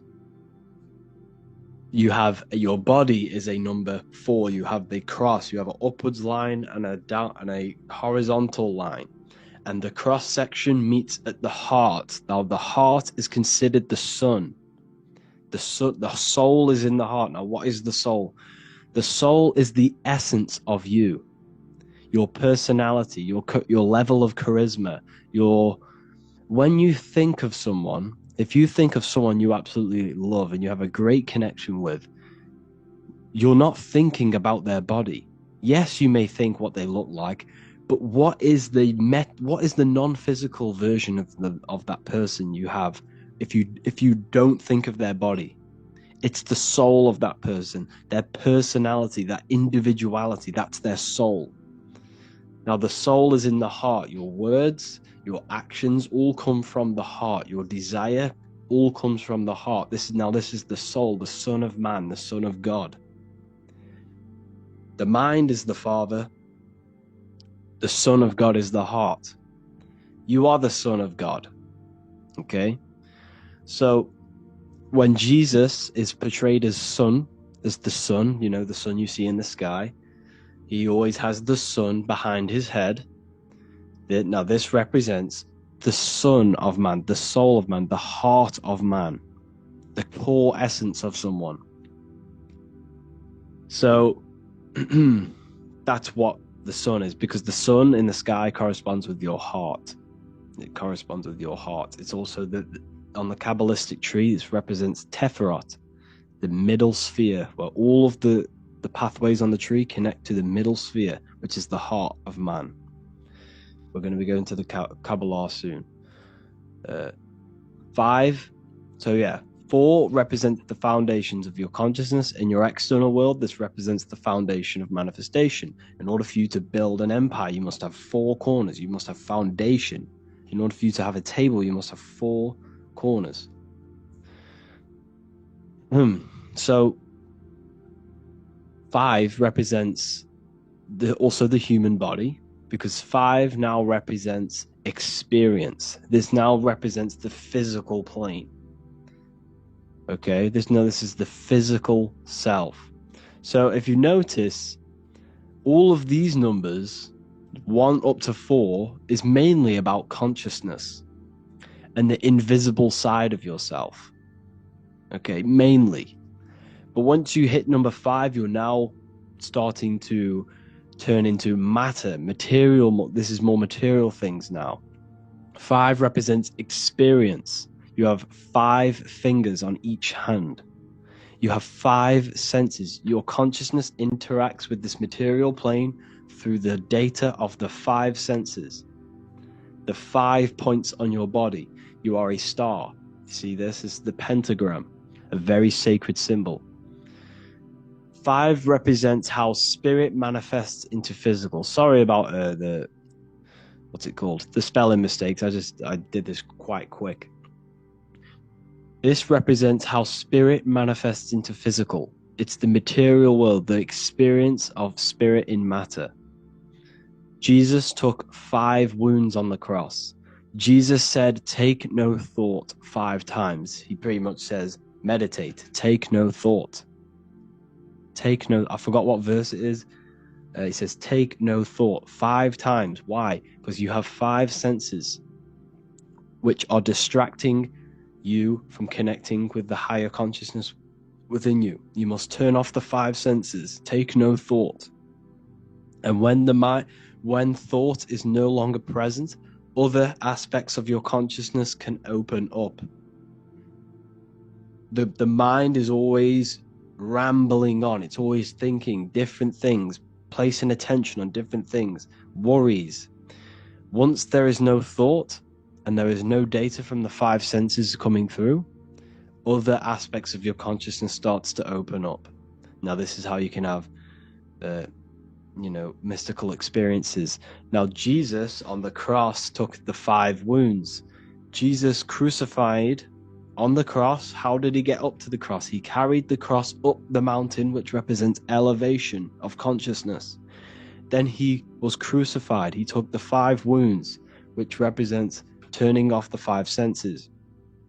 And crucifixion is the sacrifice of yourself to the higher consciousness within you, to the Father.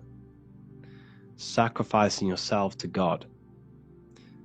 So 5 also represents sacrifice. Noah was 500 years old when he went on a mountain with God, and the earth was destroyed because Noah went on a mountain, elevation to God. You must elevate yourself to the higher consciousness. And God destroyed all of the flesh on the earth, which is the heart. Earth rearranged his heart. He killed all the desire, because all desire comes from the heart. So what this represents, Noah's Ark is your brain. It's the ark. You raise yourself to the higher consciousness and you kill all of the flesh, all of the desire for physical things in the heart. And it's a purification of the heart. It's an allegory. Number 6 represents the physical world. This is the most physical number. 666. 6 God worship, Drake, represents the physical plane. You have 6 sides on a cube. There are 6 sides in the physical plane. You can go up, you can go down, you can go left, you can go right, you can go forwards and backwards. That is a 6-sided cube. Jesus turned 6 jars of water into wine. Water's emotion, wine is manifestation. He's turned his emotions into manifestation. It's all there. This is all numerology. 6 is the world of matter. 6 is also representing the lower mind. That's why you have 666. 3 represents, like I said, the thoughts, emotions, and actions. So you have 6 3 times. 666 is your thoughts, emotions, and actions, all contributing towards the physical world, which is the lower mind, the devil, the mark of the beast. You're placing all of your creational aspects, the 3 aspects of consciousness, into 6, which is the physical world. That's 666. 6 represents the creation, physical creation. There are 6 days of creation, and then God rested on the last day, it's the 7th day. It represents laws, doctrines, and physical things. The number 7 chakras, 7 colors, 7 diatonic musical tones, 7 days of the week, the 7 visible planets, the 7 metals, everything's septenary. 7 represents the awakened human, a higher level of spiritual and personal development. It's why you see the Masons use the G with the light. This is the light. This is your brain. Well, this is your arc. This is your head. G in the middle is your consciousness. 7. Okay, so 7. There are 7 visible planets, which are corresponding to the 7 days of the week. Monday for the moon, Sunday for the sun, Saturn day for Saturn. And these energies in the sky, the 7 visible planets, are inside of you. They represent 7 spheres of consciousness, 7 states of consciousness. Okay, so the 7 represents the awakened human, a higher level of spiritual and personal development, where one has used the 7 energies to raise his consciousness to the 7th state, the crown chakra. Most people are stuck in their surface level of their consciousness and operating on the surface level of their consciousness, and they need to move up. There are 7 states of consciousness, 7 chakras, 7 nerve centers, which correspond to the chakras. So essentially, this just represents a heightened state of consciousness, a completed state of consciousness of personal development. Number 8 represents regeneration, time, 8 points of space and time, eternity, rebirth. There's not really I can't find much information on the number 8, but I'm going off what I know. This represents regeneration. So when you look at the infinity symbol, it represents the number 8, or a torus field. It's regeneration of energy, regeneration, rebirth, time. The number 9, this represents higher perspectives. Jesus casted his net onto the right-hand side of the boat and found 153 fish, the right hemisphere of your brain.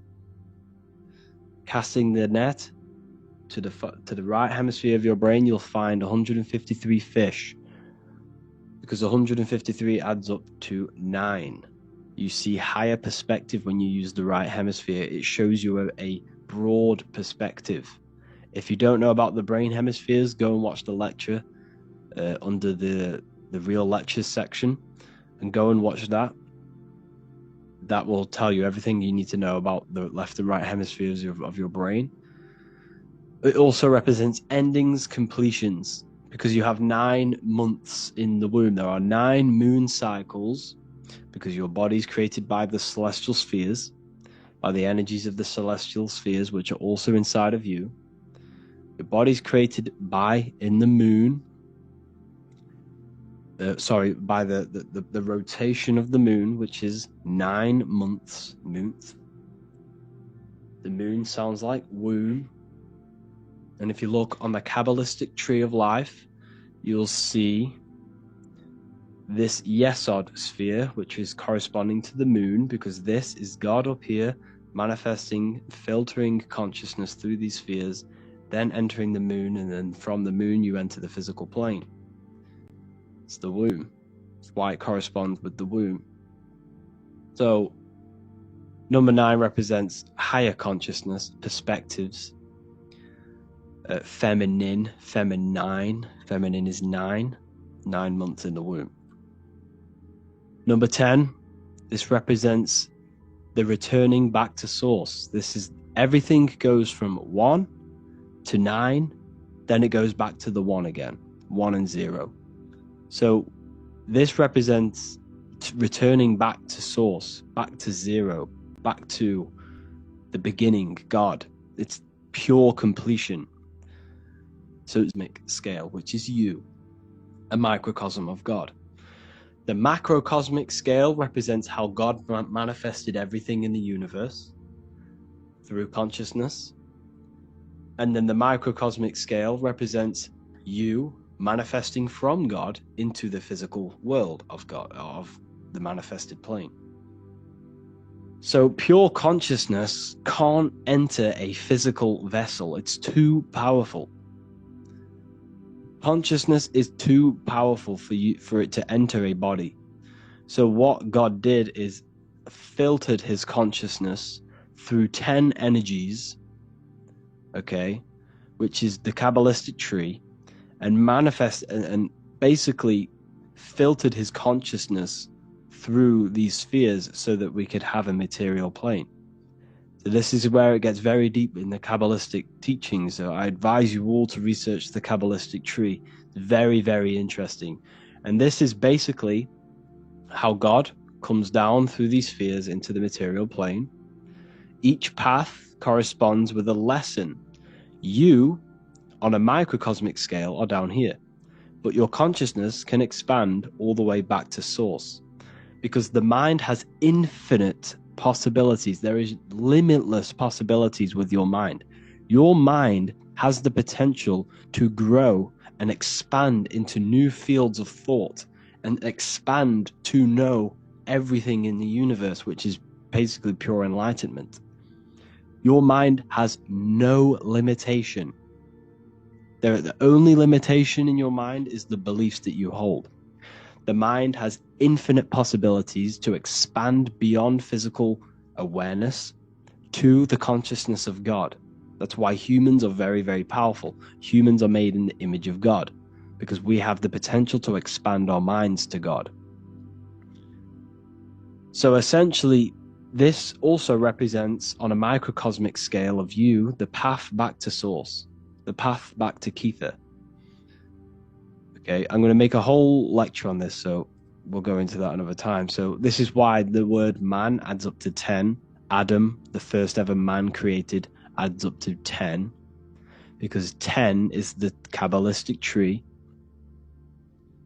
How one God, light, consciousness, manifests into matter or the body.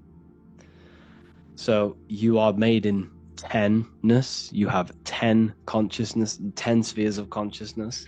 You are made in the image of God. You are made to experience God's creation. You are made to expand your consciousness. You have been given the tools to awaken to the divinity within you. No other animal in this universe has the ability to awaken to its divinity. You have the ability. You've been given the tools to awaken. Everything is given to you so you can awaken. You have self-realization. A dog can't look in the mirror and look at his faults, look at how he can improve. A dog can't do that. A cat can't do that. A human can. A human can look at himself in the mirror and say, I need to improve here. I need to do this. If you keep feeding a dog, it will just keep on eating forever. But if you keep doing that to a human, at one point, they will stop and say, I can't do this. It's self-realization. We possess a very advanced consciousness. This is why we're made in the image of God. So yeah, the significance of 10 underscores the fact that all humans are created in the image and likeness of God. Yeah, so this is a new section from the New Book of Wisdom, Volume 2, which is coming very soon. The number 0, the cosmic womb, nothingness, no thing. Beyond mind is nothing, void. So if you go into meditation, this is a very deep thought, actually. Once you go past the mind, there's nothing. And that's essentially what you are. You are nothing. You don't actually exist, but you do exist. It's a polarity. Beyond the mind is nothing. The mind is not physical. Your consciousness is not physical. Thoughts are not made of atoms. Emotions are not made of atoms. Your body is made of atoms. Once you go past the mind, there is nothing. It's a black void. And that's where everything springs from. All creation comes from the void. All things seen come from the unseen. Thoughts manifest out of nothingness. Mind is the realm of infinite possibility, infinite expansion. These are very deep thoughts. A lot of people aren't going to understand this, but for the people who are quite advanced and deep thinkers, they're going to understand this. Essentially, the universe is nothingness, but out of this nothingness, so think of it like this: the highest realm in the universe is nothingness, pure void, pure nothingness. Then after nothingness, there is infinite potential, infinite, limitless thoughts, which is the mind. Mind is the realm of infinite thoughts and infinite possibilities. There's nothing you cannot not think of. Everything is possible in the mind. This is why the universe is constantly expanding. It's the expansion of mind. The universe is one mind expanding through information and thought. So anyways, we got a bit off topic there. That's essentially what the numbers are, how they correspond with yourself, and the real interpretations of numbers. There are nothing external. There is nothing external in the universe. Everything you see is inside of you, including the stars, the planets, and zodiac. Everything is inside. So you must understand this. So thank you all for watching this video. I hope you all learned something. Look forward to connecting with you all. Hello, and today we're going to be talking about sex, sacred energy exchange. Now, what you must understand is that your energy, everything that your physical body is doing is coming from the ether. So your energy of your body, your aura, is all etheric. And this is the life force behind your body. And this is what you are exchanging when two people interact. When you interact, you are exchanging this etheric life force energy, which is very, very powerful. Now, the sexual energy within the human is the most powerful energy and the most powerful emotion that you could possibly feel. This is why lust is so hard to come over, especially when you're addicted to watching them dirty websites, because the power of the sexual emotion completely takes over the body, takes over the mind, it takes over the spirit. It's so powerful, and that's why it's personified as the serpent tempting you. And you can see the serpent in the letter S, because S is the energy, the sexual energy, the serpent energy, the kundalini energy. It's all related. Now, sex is a very, very sacred thing, and it should not be performed with just anyone and anything. You are exchanging not only sacred energy, your etheric life force energy, you are exchanging DNA. Every time you even kiss someone, you're exchanging your DNA and their DNA with each other, which is altering both of your DNA.